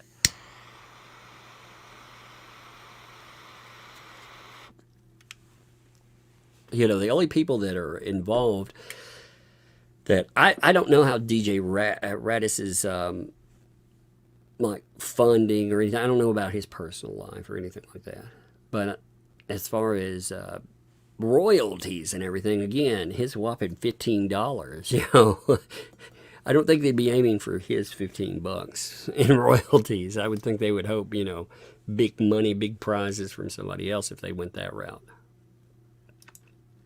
Cheryl, thanks for the 10. Need to peacefully protest on North Otter Creek Avenue. Yeah, I don't know. I don't know about, again, you have the right to protest or anything else. I don't encourage people to do anything. I encourage you to sit down, inform yourself about something, and spread the news of something. The real way that you combat injustice in this new technological world is that you spread the news about it. Like, that's the best way to do it, I think.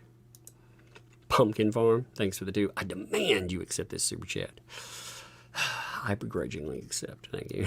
Thank you. I appreciate you. Joanne. Joanne. I like that. The boom with that. Thanks for the $5 super sticker, too. Thank you. I appreciate you. Jesse, thanks for the 2. Here's some crook coins and lie net loot. Get that money on. Thank you. Jack's mom, thanks for the 5. They wouldn't want to hear that she was the only one who got to testify in her PO court case. She simply didn't have to insert herself into what the hell's. Yeah, they pretend like their best case argument. Like, they want her to be non-reactive in doing anything. They want her not to be an instigator, but also this poor, unfortunate person. Like, look at them. They're just sidelined with all of it.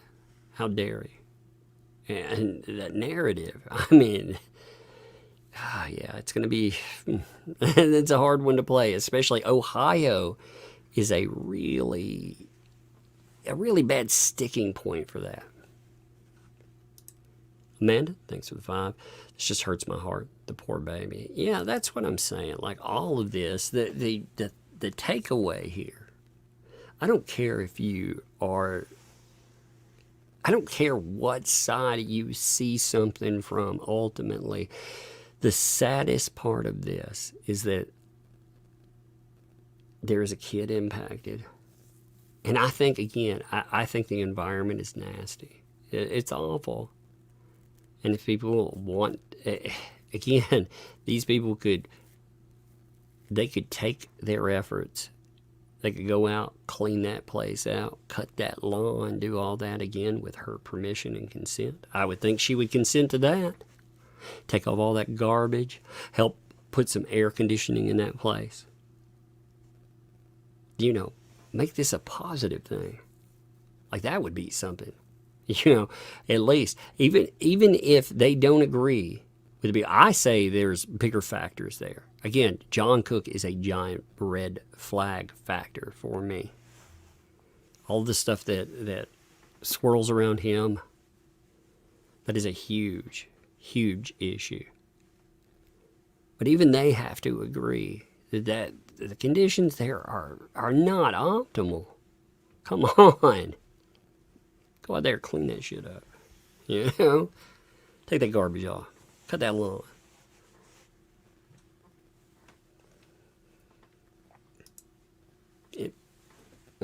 One second here. My frog died. Oh, well, I hate that. I've only had it for 2 days. Yeah, well, it was... maybe 3, but like... Actually, where we found it, though, it had that rock on it anyway. You know, it was squashing it down, so I didn't know how it would do. It's okay. We'll take care of it a little bit later, you know? I already disposed of the body. Okay. Well, that is sad, but I didn't know if it'd make it anyway, you know?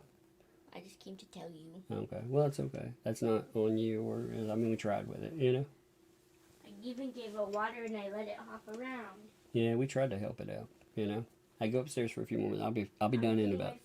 Okay. Huh? Yeah, so we found a poor frog that had been through a lot. It had been crushed up with a rock.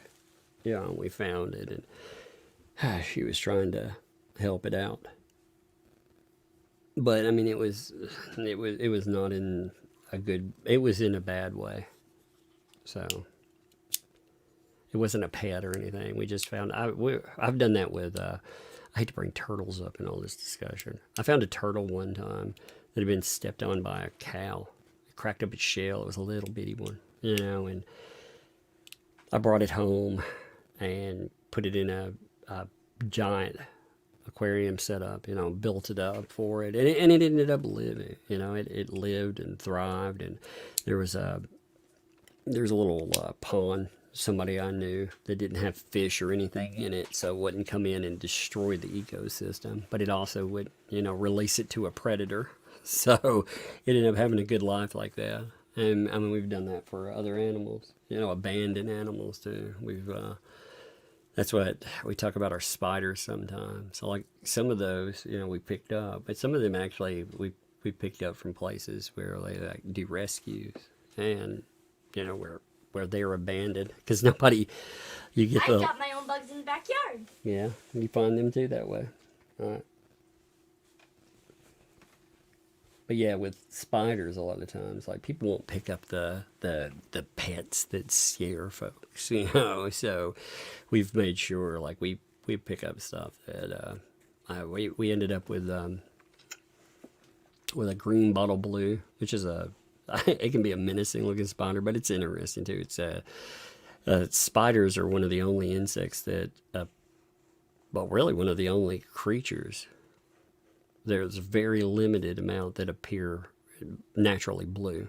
You know, they're not bred to be blue or anything. So we ended up with one that had been abandoned in a home. They'd abandoned other pets too.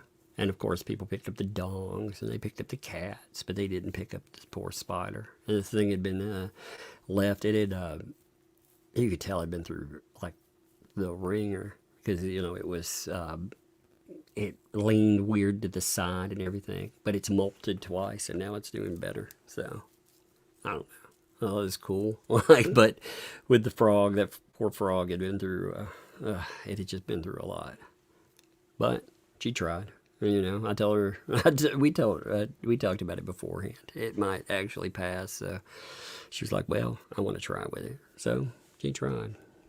Props to her. Emma, thanks for the 5 there. Ruby Frank, etc. is in jail because of YouTube videos. If you see something wrong, report it. Indeed, you know. And you know, there have been, I hate talking about cases because people think this applies to someone, and I'm not applying this to anyone. There have been cases of incitement too. And I'm not saying this, I do not believe that in this. If people incite, yes, there are laws against that, for sure.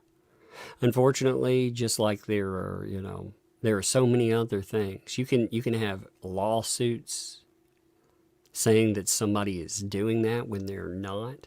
And the unfortunate thing is sometimes when someone sees a lawsuit like that, they may actually,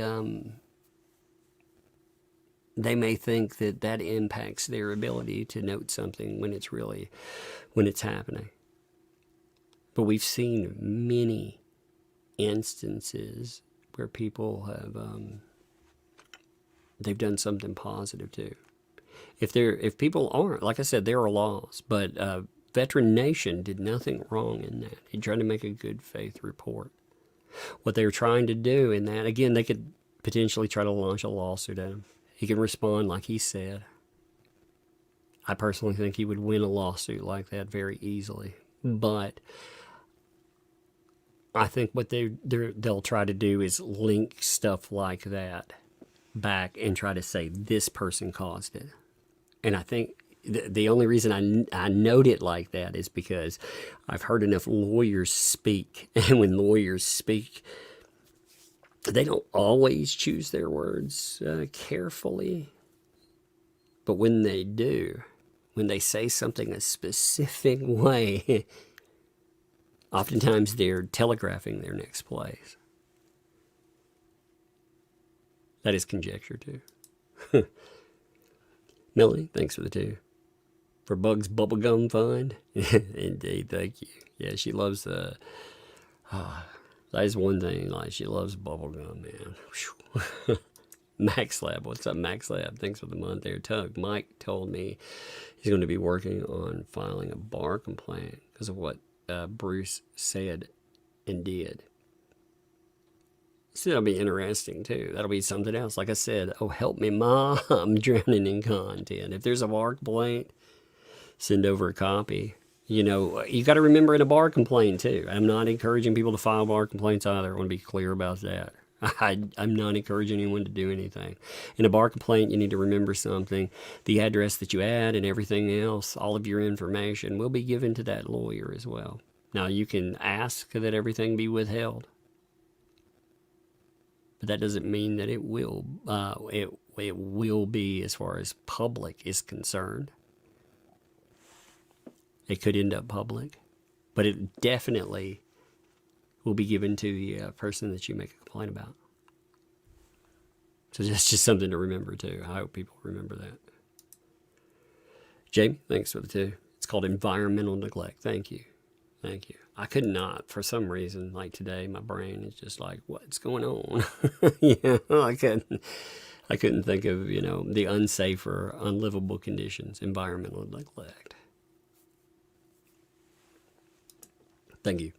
Marcus King, thanks for the 20 there. Thank you for the additional super chat there too. Thank you for taking the time to cover this. Yeah, I appreciate it. Again, I make jokes about it, but I think like there are so many things that this new wave of stuff impacts a lot of people. Like again, this lawsuit that's launched with DUI guy and stuff, if it were successful, would have far-reaching ramifications. The stuff that happened with Jeremy, the orders that were made about him not talking about something, the idea that as far as his ability to have a firearm to actually protect himself, there were so many rights-oriented issues. That was originally what brought a lot of people to talk about that. Like, that's the thing. Like, people like myself, I noticed or I found out about this because of Megan and DUI guy. They were the original discussion. And, I was told, hey, you should look at this too. But the original framework wasn't just, this is crazy, that is something I want to look at, the insanity. But it wasn't just some neighbor v. neighbor thing to look at. That would have been I wouldn't spend this much time looking at neighbor v. neighbor. There's so much more that's in this. There's so many layers. It's so, like, you could break it down in a live stream if you just dedicated an entire, like, set down session, hours, and pulled up documents, arranged them beforehand and did it, but it would be a lot. Thank you, dude, Marcus. Deanna, thanks for the 20 there. Love you, gotta go. Hey, appreciate you. I know I kept you all a long time today, but thank you. I wanted to be thorough. AJ Stone, thank you for the 5 gifted memberships too. Thank you for that, appreciate it. Debbie, thanks for the 2 there. Please keep up the good work that you're doing. Thank you. I appreciate it. Hey, you all show up and support channel too. Thank you. And Heather, thanks for the 2. She will lose. There's no truth about them. Crazy.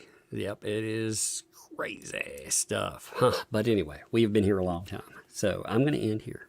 It has been a lengthy live stream. Like I said, I personally don't like doing a 5-hour live stream, and yet here we are. I was talking about 5-hour live streams.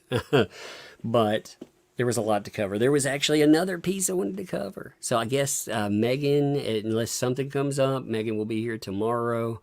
There may be something brand new that pops up. So coverage could potentially change, but what I want to cover, what I had planned to cover in this, I'll actually show you what I was planning on covering real quick. Give me 1 second here. My plan was the video. Give me 1 second here. It'll take me a minute because I've got there's a Hale's video. I had it pulled up, but I got it out of whack earlier. Actually That's one of the reasons it takes me so long to get here sometimes, because I arrange all my stuff if I can. I wanted this one because this is a lot of just, it's crazy. You know, and one of my favorite weird things that has come up in this case, the little people in the walls. So, you know, this is also, it will be credited to Jeremy, you know, as far as any complaint about it will be credited, but you're looking at police cam. So that's why I actually put police in the title. That was what I had planned on, covering too. But again, we'd be here for freaking 9 hours if we did that, and I can't do that. But anyway, let's call it here today. I appreciate you folks. We'll see you.